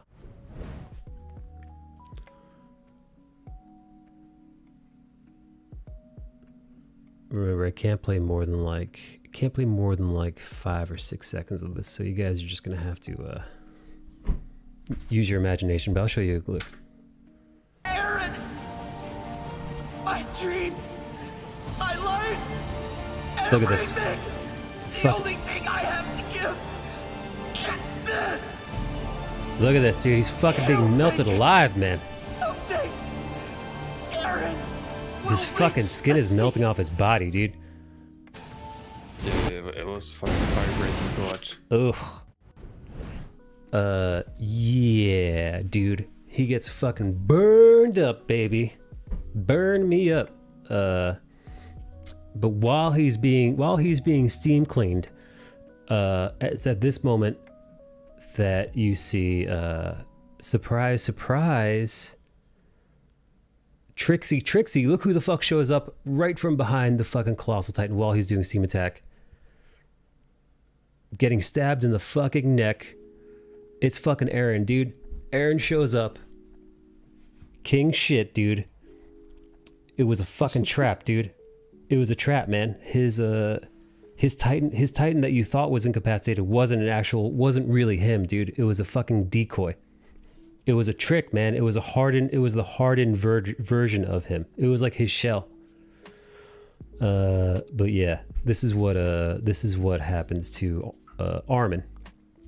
This was what happens to Armin afterwards. This leads to the hardest decision to be made.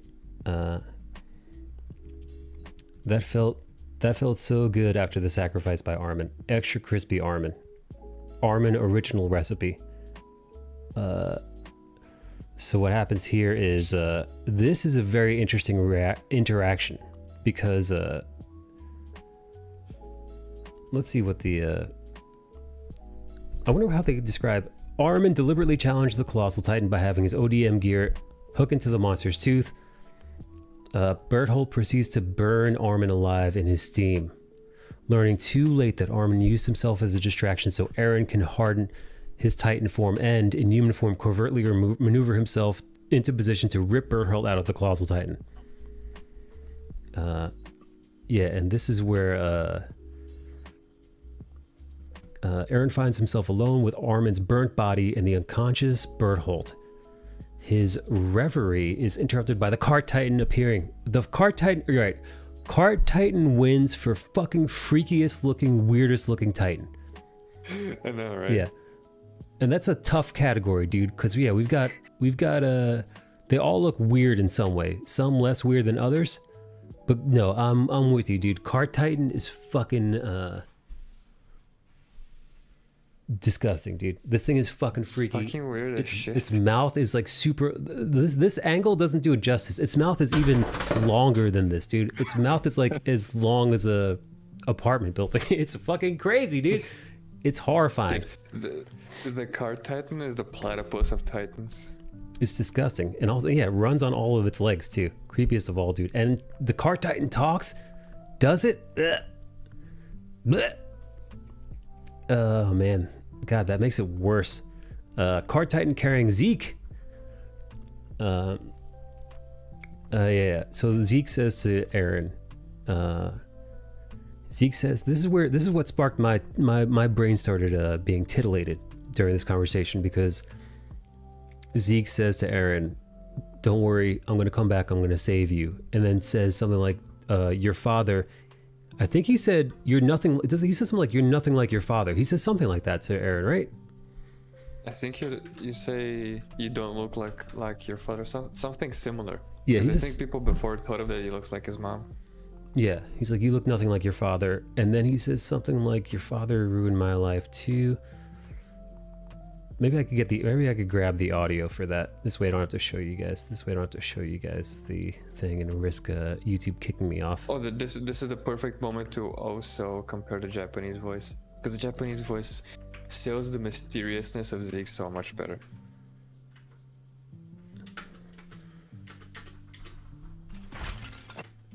Damn it! God damn! Look at this mouth, dude. All right, I gotta show you the mouth at least. Nikki, look at this fucking face. Look at the lips, dude. It's got some dick-sucking lips on it. Oh, ew. Just try and like come the closer. mask Make one move to from take that, him and I'll slit his throat. What's that movie called? Beetlejuice? Yeah. The wife? Those markings around his eyes. Are they what I think? This must be the Beast Titan.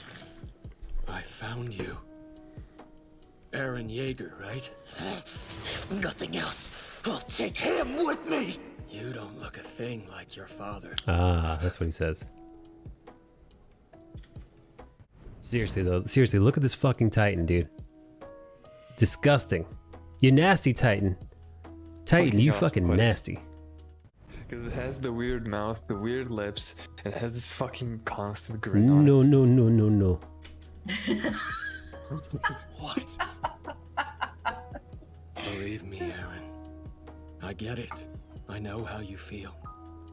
The both of us are just victims of your father. See? Say what? But he's brainwashed you. Ooh. What are you talking? Hang on, look at it from the side now. Look at this thing's mouth. Look at its mouth and its tiny little eyes. Disgusting. Ruru says I love... Disgusting. Disgusting. Ruru loves the Card Titan. Oh, I love this shot. All right. Last shot before I shut it off. Look at this shot, dude. Fucking he looks up and look who has him shook to his core. You're kidding.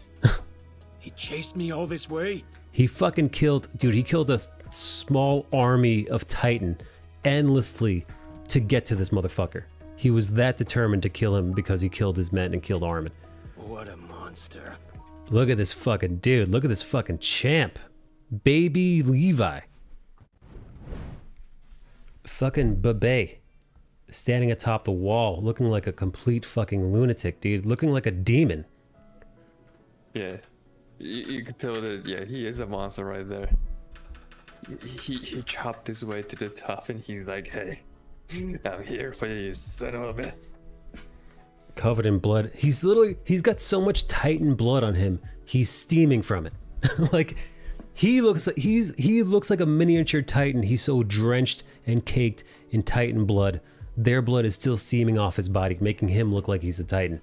Crazy. Great shot. Maybe one of my favorite shots in the whole season. And the first time we see the Beast guy scared. It's rare to see one of the Titans actually scared. But especially that one who they call the War Chief. Terrifying. He was fucking dead. Yeah, excellent. No, can you listen to the Japanese voice of Harambe, of the Beast Titan? No. Do I have to? Yes, because you need to hear the difference. Okay. He bukaki'd himself? That's right, Ryan. That's right, Rybird. Nikki's going. Where are you going? She has a man to take care of. We're both falling asleep. Okay. Sure.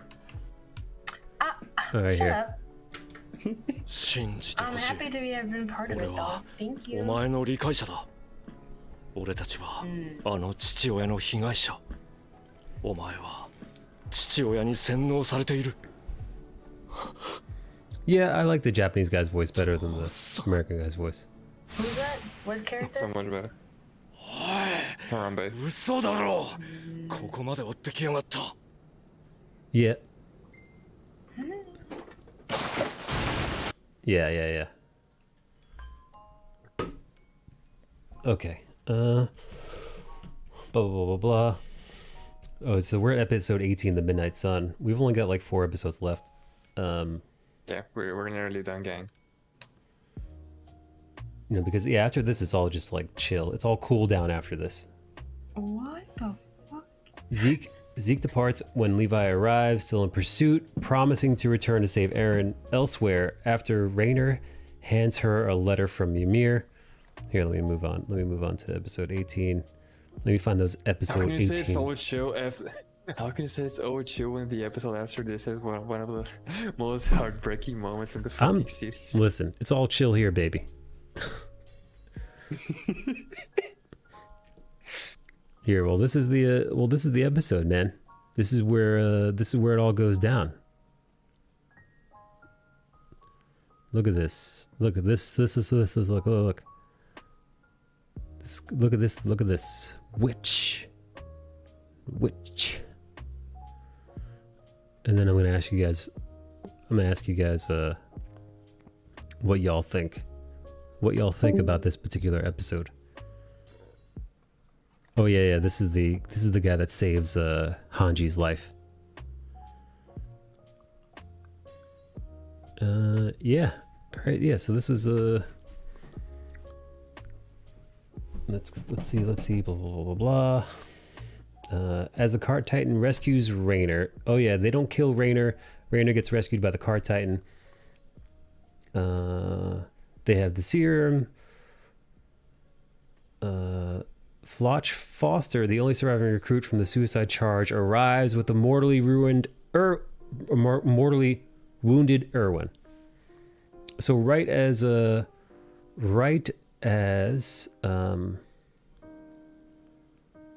Levi is about to choose to give Armin the cure, such and such, he arrives with Erwin's dying body. So now they are left with a choice of choices. Choose who to live. Who would you guys have choose? Who would you guys have made live? Armin or Erwin?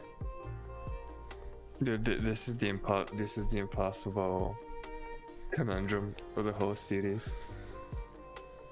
Because do you choose the guy who always has a plan, which almost always is a big fucking gamble? Do you choose the guy who is also smart, but crumbles under pressure? Corey, and is less experienced. Corey, could you make a poll? Yeah. Let's make a poll. Who's it gonna be? Armin or Erwin? Honestly, dude, if it were me, and hello Elizabeth, how are you? If it were me, I would have chosen Erwin. Armin is a genius, no doubt. But I think I would have went. Like, Armin is a genius. Oh shit, polls up, guys. Who would you have saved?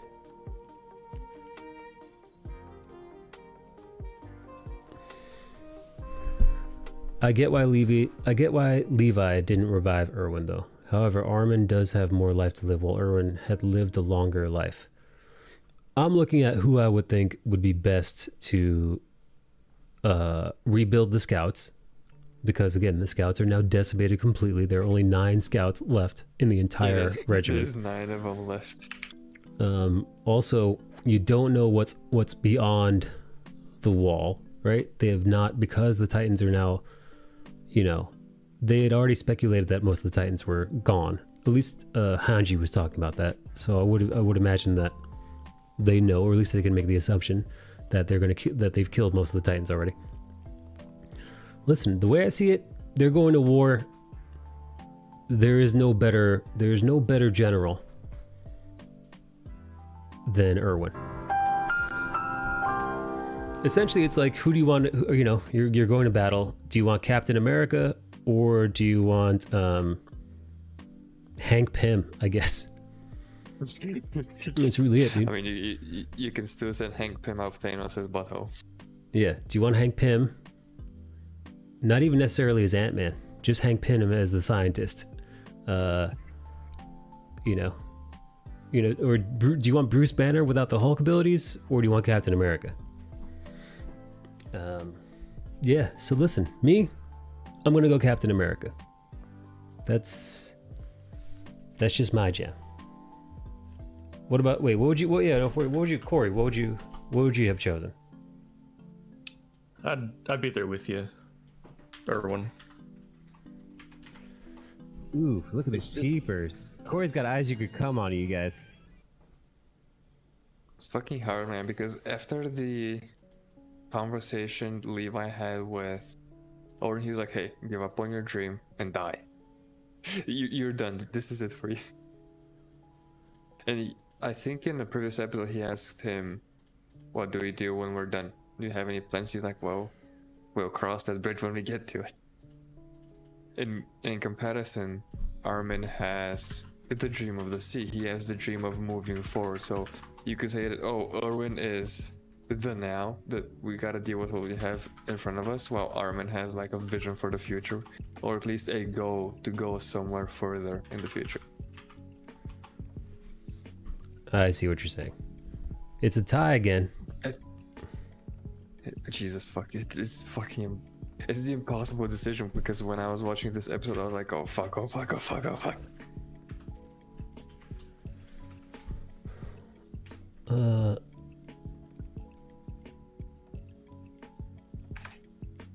We're 50-50 again. These polls are useless with us. Listen, it's an impossible Yeah, it just question. shows a difficult decision, because it was like, oh, 80-20 one side, then it wasn't Right. nearly as impossible as the show intended it to be, and you know, that's the idea of it. Yeah, no, it's true. If it was an easy choice, if the choice was super cut and dry, if the choice was the obvious choice, then it wouldn't have been difficult. Then people wouldn't have decided, you know, everybody would have been in agreement. However, I want Erwin as a leader, but I also want Armin to get to live. Yeah, no, listen, it's nice to have Armin alive, right? It's nice to have Armin reach the sea, but also they're at war and it's kill or be killed. And that my thought process is, during wartime, you need a general. Now, would it help to have somebody who's really clever like Armin? Yes, but also you have Hanji. Hanji's pretty fucking clever too. She's pretty competent. I don't know. That would have been my call, but again, like I said, it's not an absolute. Who would Erwin have picked? And you also have the X factor that Armin is Eren's best friend, and he has been there twice to snap him out of it. Ha, Corey's right though. Eren did pick. he fucking did pick. Corey is 100% right. Dude, that fucking scene had me heartbroken for like half a second, because as he's about to inject him, he smacks his hand away, and I'm like, is he in his dying moments gonna tell Levi to not be stupid and give it to Armin? But no, he tells us his dream and what drove him all this way. It was to know the truth that there are more people beyond the wall. Yeah, so he started fighting, you know. He's been fighting his whole life. He has. And then Levi has the whole, hey, he's been fighting his whole life. He turned into a demon in order to fight demons. Yeah. So yeah. I think he deserves some rest. That's right. So Levi's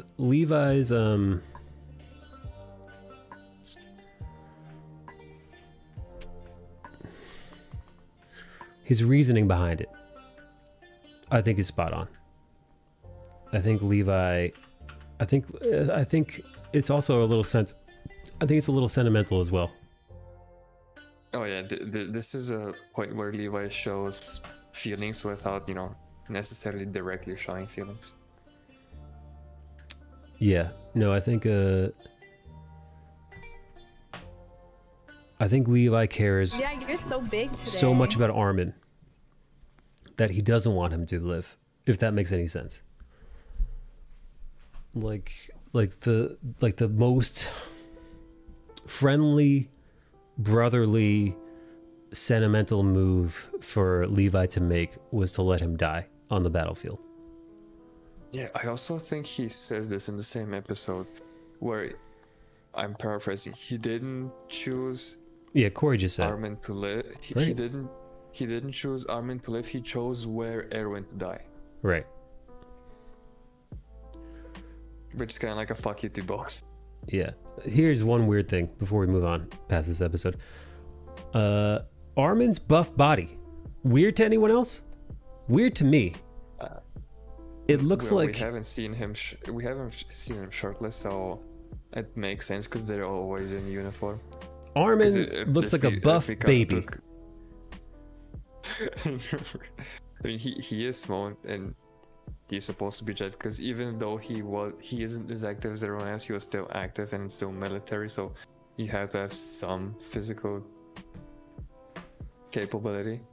But if fucking Mikasa took her uniform off, like, we'd be drooling all over. But I bet Mikasa doesn't look like a buff baby. I'm assuming. We don't know. We don't. I think since I also read ahead in the manga, we don't see her shirtless, which is sad. Rest in peace, Erwin, rather. All right, last few episodes here.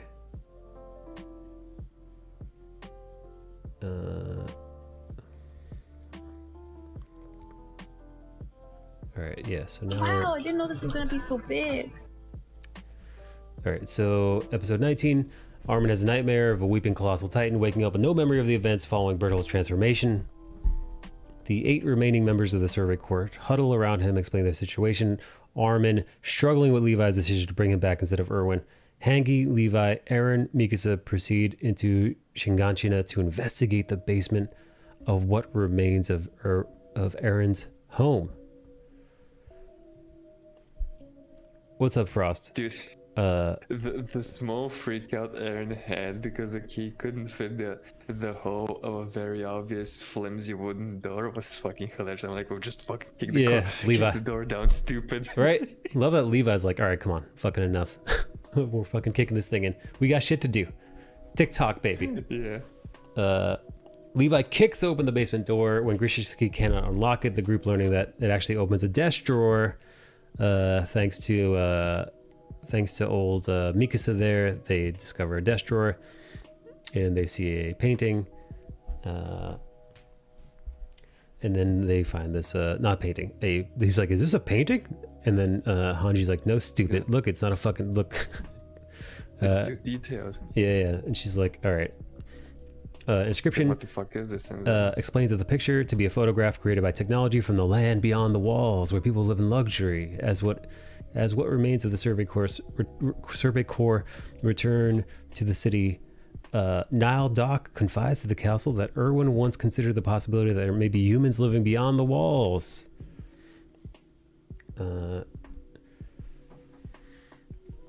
And then, well, that's episode 19. Episode 20. Here we go. Here's where shit starts getting. Here's where things get crazy, boys and girls. Here's where shit starts getting wild. How you doing, Frost? What's up, baby? I'm on YouTube right now, cutie. I'm on YouTube and I'm doing this. Also, yeah, Frost, if you missed it, I started a YouTube channel. Another lore dump, but this was a good one, man. Like, don't get me wrong, I didn't mind the bald-headed dude who wanted to fuck Eren's mom. That was an okay little tidbit. This is way more fucking compelling and interesting to me. Yeah. Like, this is what I wanted, man. So I could say that this lore dump moved the whole plot a lot further than the bald guy lore dump did. The bald guy was a prelude to, I think, this, like, showing us a little bit of like what, you know, the mystery surrounding Grisha when he first arrived. How did he arrive? Well, this is Grisha's. Welcome to Grisha's origin story. Also, this is really funny. Mikasa. So, like, we get told the story of Grisha from the mind of Eren while he's. I love the screenshot of Mikasa. Why she looks like hell, dude? She looks like Edward Scissorhands here. I mean, they were thrown in prison because they disobeyed Levi. They actually attacked. They fucking attacked Levi. Yeah, she drew a blade on him, but yeah. Bedhead Mikasa needs to be protected. Bedhead. He actually says she looks skinnier. In the episode, he's like, "Why you look so skinny, bitch?" Well, we get a very big reveal here, and it also explains why in this episode, because you know they jump back and forth between them being in the cell. Yeah. So I'll just say it now, because we find out in these 2 episodes that when you inherit the power of one of the 9 Titans, you only get 13 more years to live, baby. Yes, you are now on a ticking clock. Mikasa heard that whatever she do, however she protected Eren, she's gonna lose him. Yes. Soon. He's gonna die. Way, and so is Armin, by the way. Now. Yeah, but he's gonna die a lot later because he just inherited. So right. Armin has a full 13 years. Eren only has about 8 years left to live. And yet, her hearing that the love of her life has like 8 years left just throws her in a depression, and she just doesn't eat. I assume. Oh, see, that was good that you pieced that together. I didn't figure that out. I was like, why the fuck is this bitch not eating? Okay. Poor Ruru. All right, so this is the Grisha and his sister backstory. So this has very concentration camp vibes to it. Big time, dude. Yeah, this is fun. It's like when I first saw this, I was like, wait, is this like a take on Jews? And I'm like, no, it's just something that's referencing our own history, but not necessarily commenting on it. It's no, like, hey, listen. This is an element we've known. There's a reason why stormtroopers and the like, they give off Nazi vibes, right? There's you'll notice this when you pay attention to just modern cinema in general. They almost always as quick shorthand to let you know subconsciously that these are the bad guys, is they will use Nazi-esque iconography to relay that. So when you see a guy who looks like he's wearing a Nazi-esque outfit, you assume bad guy because we all assume World War II bad guy, equal, World War II outfit worn by the Reich to be bad, So it's like, it's just quick, when you see a guy in a little newsy hat and an armband being treated like shit and being called like devil children, you pretty much you know who's bad and who's it's super quick, like the SSU. It gets the message through pretty Right. quickly. They don't need to tell you what's going on here. Like, you see this, they look like they could be malnourished, they look poor, they look disheveled compared to everyone else around them. They're being bullied, they're being called names, they're wearing insignias that let people know who they are and how they're a lesser class. Also we learn that these people are persecuted, they are beaten, they have the dogs sicked on them. I believe Jesus, fuck, that was horrid. Yeah, so this is actually Aaron's aunt. This is Grisha's sister being fucking eaten alive by dogs before she's murdered by this person right here. All right, so we got some lore here. Yeah, this guy. The scene opens up with them going for a fucking stroll. They're going through a fucking stroll. Hey, thanks for subbing, Frost. Apparently they're not allowed to leave their area without papers. And, and you also see that they are heavily, discriminated against, because when you look at the wall, their side of the wall is like all brown and dirty. Yeah, it's shitty. And It's the other disgusting. side of the wall is like, and the other side of the wall is like blinding white. It's beautiful. They live in squalor, and the others live beautifully. They get the shit kicked out of them. Life in the ghetto, exactly. That makes you think of the Jewish ghettos way back when. So yeah, it's similar. It's it's meant to just be quick. Anyway, so one cop beats the shit out of the student. This other cop volunteers to take the little girl home, but it's bullshit because he arrives at her parents' house to tell her to tell Grisha's parents that their daughter was murdered and she shouldn't have been left to walk around the house, where he was the one that was specifically sat, he sicked the dogs on her, and he butchered her in cold blood, this little girl, Grisha's sister, which is pretty fucking haunting, as you realize, this is weird what's going on here. And they call the people with the armbands the devils. They call them devil bloods, right? Or some shit like that. Yeah, they call them devil blood or whatever the hell they call them in the dub. Yeah. Wow, they're doing atrocious shit like this. Blah blah blah blah blah. Faye's father tells Grisha their people's history and the Marley Nation's justifiable prejudice towards them, accepting the officer's lie. In his adult years, Grisha joins the Eldian restoration movement, right? They realize they are Eldian, they are children of Ymir, which essentially means that all the people who are in the wall are children of Ymir, or part of the Eldian group of people, nation or race, the alien race, because they have the they have the ability within them to transform into Titans, which is not something common among everyone, just among them.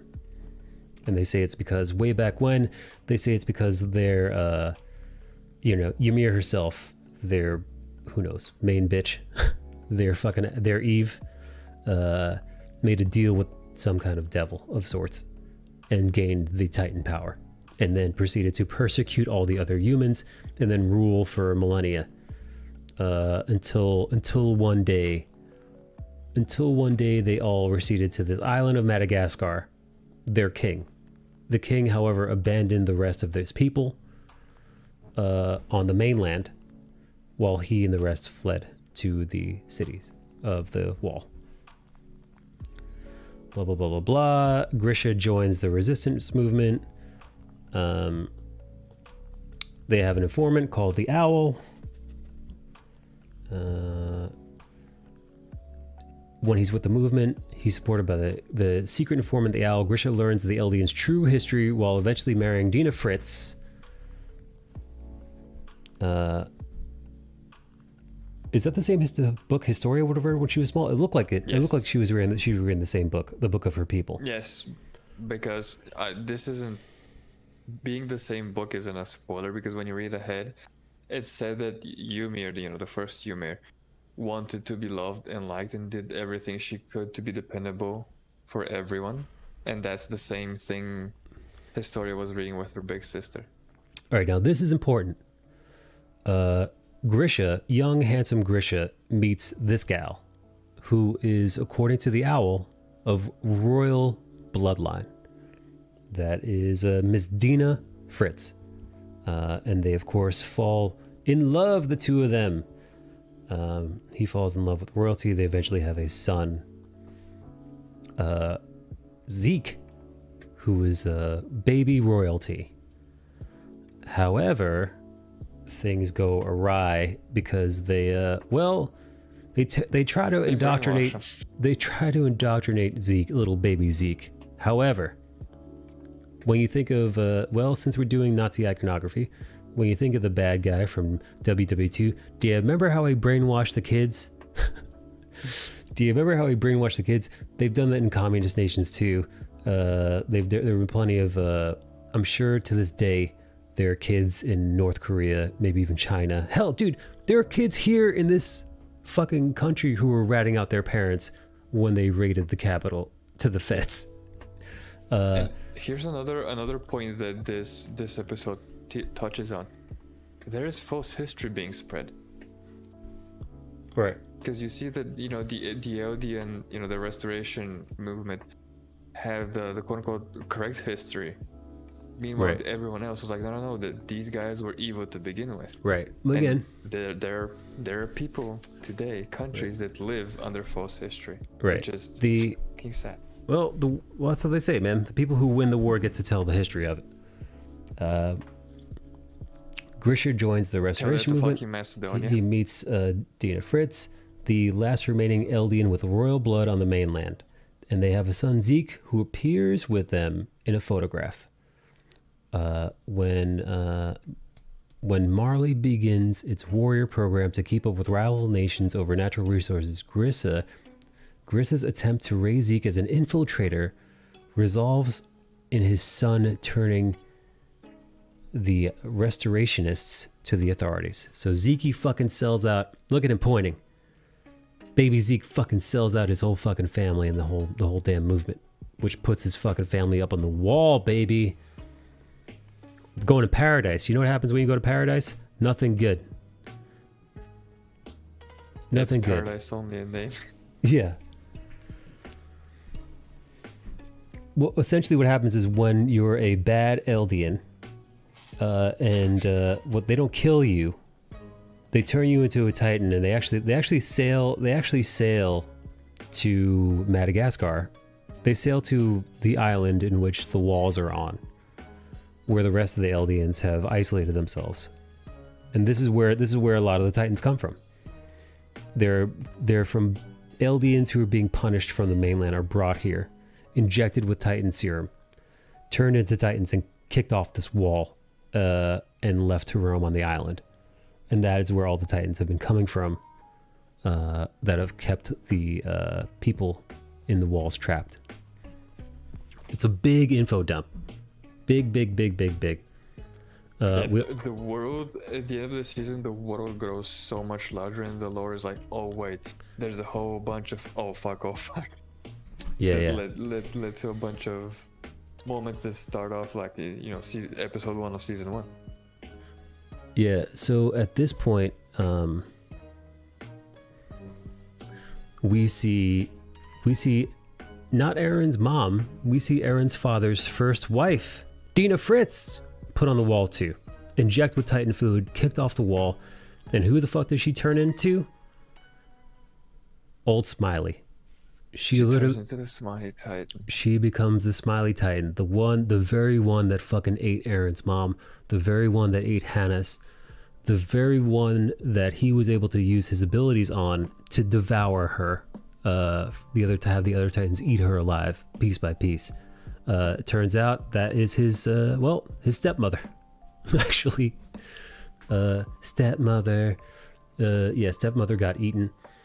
If you're worried about this guy, don't worry, he gets the owl, aka Grice. Grice tosses this motherfucker off to be eaten by Titans. Now here, then Grice the owl turns into a Titan himself and fucks up all their boats and eats all the other mainlanders alive. He doesn't turn into any Titan. He turns into a Titan that. Oh, he turns into Aaron's Titan. Like Aaron. He turns into the Attack Titan, the one that Aaron would become, and then after that, after his turning into the Aaron Titan, the Attack Titan, he explains that is when we learn what it means to be a Titan. What it means to be a Titan is you have 13 years once you turn into a Titan. After that, you're dead, because Ymir never lived for 13 years after she became a Titan. So that is the curse. And it's at that moment where Aaron's father, Grisha, gains his Titan ability and then eats Grice, and then is set on his quest to infiltrate the walls. Pretty crazy. This is Eren Kruger. Right, The owl is Eren Kruger. And he also says something else, that the Attack Titan, which in Japanese is Shingeki no Kyojin, is the name of the series. 3 seasons and we finally figured out what the name of the series actually means. Because there's been questions about that. He explains that the Attack Titan is the Titan who will constantly seek freedom. And what does Eren do? Ever since he was a kid, even before receiving the Titan power, he's been seeking freedom. And now that he has the Titan side of him, he's like seeking freedom Mark II. So at this point, we have episode 21. We're at the penultimate. We're almost done, gang. We're at the penultimate episode. Holy shit, dude! We're 4.5 hours in. God damn, man. Yeah. This was a dense season, my dude. I wasn't expecting anything less. Yeah. Holy shit. Armin transcribes Aaron's detailing of Grisha learning the owl's full name is Eren Kruger, right? They don't really go into they don't go into Aaron's namesake, right? They don't even really touch on that oh, my dad named me after this man who believed in him, who was like a secret agent who gave him this power.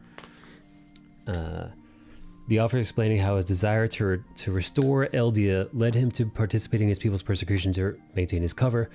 Kruger then reveals that those who possess the Titan power live only 13 years, along with the 2 means of succession and the nature of the coordinate, requesting Grisha to infiltrate Paradise and take the founding Titan from the royal family. Now we learn why Grisha did what he did.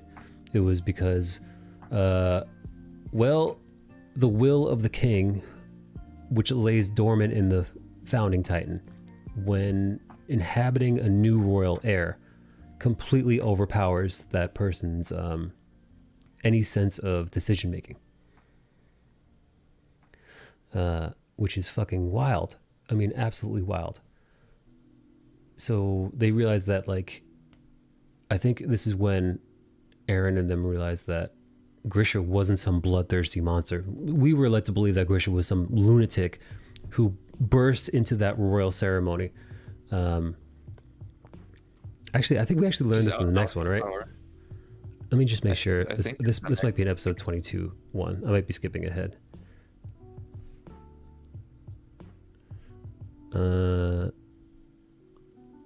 Yeah, I'm skipping ahead. There's more of an episode 22 thing. Let me stick to script then. Kruger then released blah blah blah blah. Kruger explains his reasons of selecting Grisha. In the present, Eren and Mikasa are released from the stockade to participate in the conference among the government. Historia, who attends after reading Ymir's farewell letter, glimpses her friend's memories as a result. That's right. They have Oh yeah, that's right. When she gets Ymir's letter, she gets a view of the coordinate. She gets a view of the royal blood, so if anyone can get like a very, not even a second-hand, a third-hand touch with Titan memories, it's going to be royal blood. Right. Which is pretty cool. Yeah, she views Ymir's origin story, the whole thing, from Ymir's letter, which is crazy.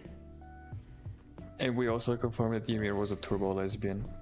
Yes, Ymir's finally like, I'm writing you this love letter in front of Rainer, who's a fucking creepo. Yeah. No wonder he's single. Which is wild. Hanji expresses regret that their enemies now include other humans in addition to Titans, while stating Eren could command the pure Titans despite not being of a royal bloodline. They can't figure that out. And also, there's this really funny remark where Eren is talking to himself because he's lost in his father's memories. They're coming to him like a flood. And he's leaning up against the wall, holding his hand. He's like, he's called the Attack Titan. He says that. And then Hanji catches wind of that. And she's like, what the fuck are you doing? She's like, why are you talking weird and posing? And calling, he's like, are you practicing saying your name as the Attack Titan in front of introducing yourself to other people? And she can't figure it out. And she just starts ripping on him. And then Armin makes the goof that he's because he's 15 years old. This is just a puberty thing. This is just him. This is him just like acting cool. And that becomes a running joke for this episode. It was then Eren realizes that he commanded the pure. This is where it matters. Eren realizes that he commanded the pure Titans because he touched Dinah's pure Titan form, keeping it to himself out of fear of what the military might do. Because because of Historia. That was actually pretty smart. That was pretty smart on Eren's part. Like, hey, imagine if they knew what they'd force Historia to do. Yeah, he shoots up during a fucking conference meeting, like during like this like group like discussion. He fucking shoots up to say something, realizes that the Smiling Titan was his stepmom, more or less, mother-in-law maybe. No, that's it. Not mother-in-law, stepmother. And that was only when he was touching her fucking big little stupid creepy weird hand that he was able to actually access the powers of a coordinate, the founding powers. And of course, his little outburst makes them all kind of laugh at him. And Hanji says he's going through a phase. He's going through a phase, dude. And then fucking what's his face, Frankie, whatever the fuck his name is, dude, the premier in charge is like, oh yes, I remember that age. Oh, Zach. Which leads us to the final episode of the season, man. A beautiful one, if I do say so myself. Oh yeah, like if there's a way to flip the script and go from like super hardcore action from the start and teeter off at the end, this is how you do it. And this is, you know, there's like probably a many time skip here because, you know, Aaron's hair is longer. Right. Well, we see them getting Historia decides the people within the walls must be told the truth about the Titans, which have been kept secret 100 years, and the breaching of the wall by Titans was the beginning of a planned invasion by the state of Marley. This information is mixed with mixed reactions among the population. When Hitch approaches the survivors at the ceremony to honor their fallen comrades, Flock tells her what a hero Marlowe was. He also raises the difficult question of why Armin was given the serum instead of Erwin, a controversial decision even among the survivors. Flock also does the cunt move of saying, oh, he probably also died in regret. Yeah, he did do that. Which is like, why the fuck would you tell her this, you stupid cunt? Yeah, he's a bitch. I fucking hate him. As Historia presents the 9 survivors with medals, Erwin touches her hand. This was cool. This was a fucking real cool one. He touches her hand and sees this. Because in the last one, he literally just said that he's able to kind of like wield the power of a foundling when he's touching a royal. Touch it. Yeah. So when he gives her a little kiss, he gives her a little kiss on the hand, he immediately starts having flashbacks. Flashbacks because his dad consumed the founding Titan. The founding Titan, aka Historia's sister, Frida, is in him as we speak. As well as his father, and I guess as well as the fucking royal bloodline. Yeah, and everyone before him and before Avatar, that and before fucking Avatar style. They're all in him. As he kisses her hand, it unlocks a memory, and that's when you see a flashback to, well, his dad fighting, his dad begging, Grisha begging the royal family to please reconsider what they're doing and to stop the Titans. Grisha,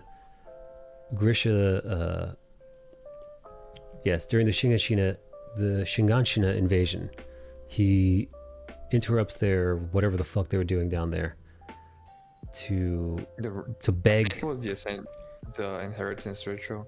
Yeah, to beg them to reconsider their weird pacifism.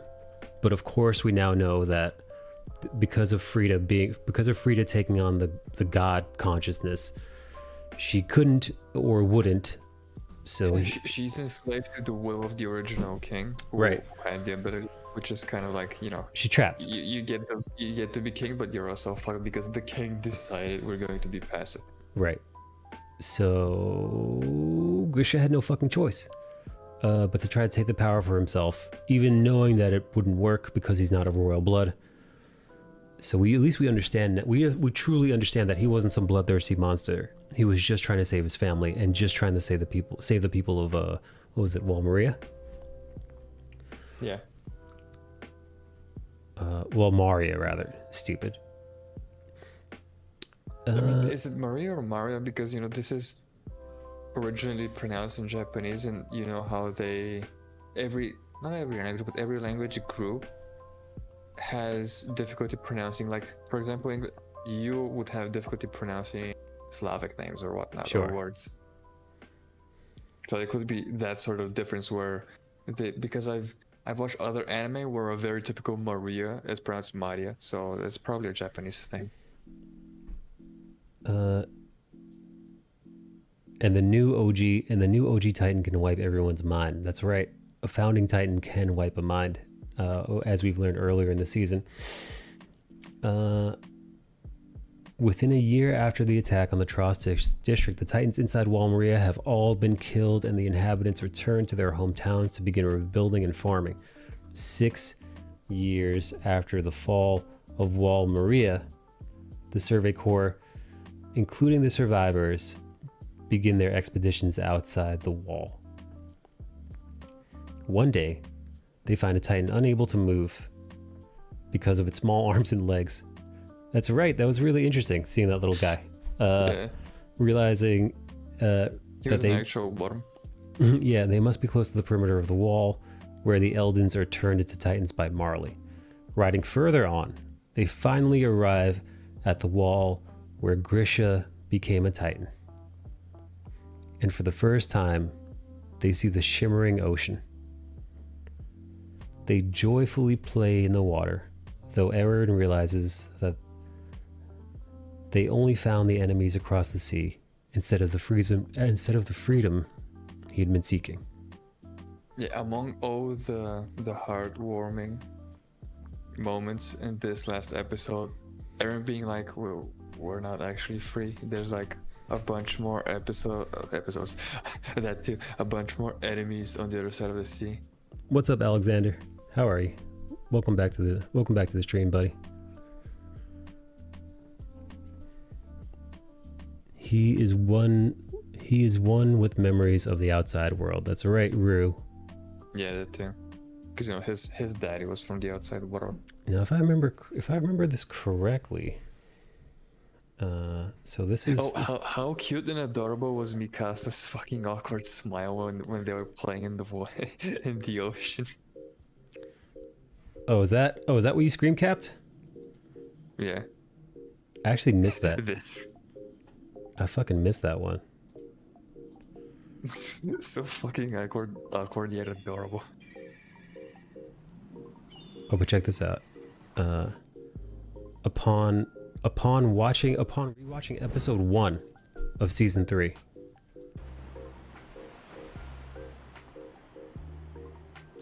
Upon watching episode 1 of look at this. The episode begins where it ends. Oh yeah. Like the episode literally, season 3, episode 1 starts at the end. Let me see if I can. Yeah, here, check this out. Except it's a little different. It's a different point of view. Yeah.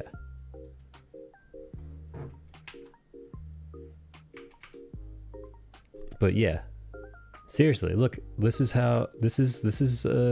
30 seconds in to season 3, episode 1, and this is the end. This is 30 seconds out. This is 30 seconds out. 30 seconds to the end of episode 22. Crazy, right? Yeah, that's a very good setup. Right? I didn't catch that until I went back to look for screen caps. Yeah, me neither. Because at the start, you'd assume he was probably just looking at the sky. Yeah. No, they were very tricky. Very tricky. I'm actually curious to see what he says here. I wonder what. Hang on, let me. You mean season? You mean episode 1 or? Yeah, no. I want to know what the subtitles are for what he's saying in the opening. Wait, is it not dubbed over? No, it is, but I don't want to. I just want to read it. Make sure I got it right. All right, he's looking up at the sky. He's looking at birds. He's probably thinking about feeding the birds. Armin always said that there's an ocean outside the walls. Okay, Armin did say that. But across the ocean, ... and then we get him looking out into the ocean. I've always wondered what lies further beyond. Anything else? And then you see a little bird. You see a little bird fly, and that's where it ends. So like, yeah. So yeah. These clever fuckers. They start at the beginning. They start at the beginning at the end, and they tricked all of us. There's a lot more of that too. Dude, I want to hear your reactions if you start watching season 4.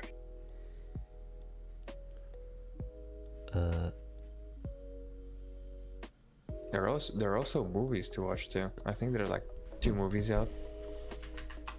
Yeah, dude, I'm ready to start watching episode 4 of season 4 if you want.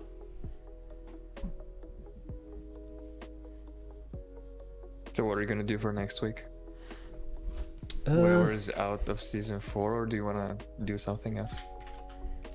You know, we could do season 4 and then do WandaVision next week if you want to catch up on WandaVision just started getting good, by the way. I mean, it was already pretty good. 8 episodes of season 4 out. So we could do a catching up. We could do like a first 8 episodes of season 4 and do the last. We did the first 3 episodes of WandaVision. We could do catching up with WandaVision as well. So half. There's like what 12 episodes total. I don't know how many episodes of WandaVision there are. There's like, you watched up to 3, I think. So there's been 2 out so far, and then I guess next week will be 3. But we don't, we have to, listen. 5 out of the moment. So if you watch 2, so you'd only be 3 behind if you haven't.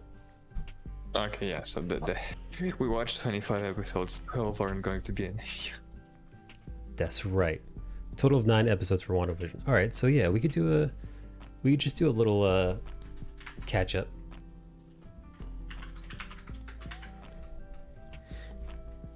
Okay, cuties, I hope you enjoyed yourselves. Yeah, so if you want, we could watch WandaVision together, or we could watch Attack on Titan together. I guess I'm gonna have to go look for it and find the subs. If anybody knows where you might be able to find those subs, please let me know. I'll be greatly appreciative. And yeah, fuck, dude, almost fucking 4 hours and 45 goddamn minutes, man. Holy shit, dude. It's 5 a.m. God damn. Okay, you guys are awesome. I love you guys. I'll be back Monday. Let's raid Skullbash Hero.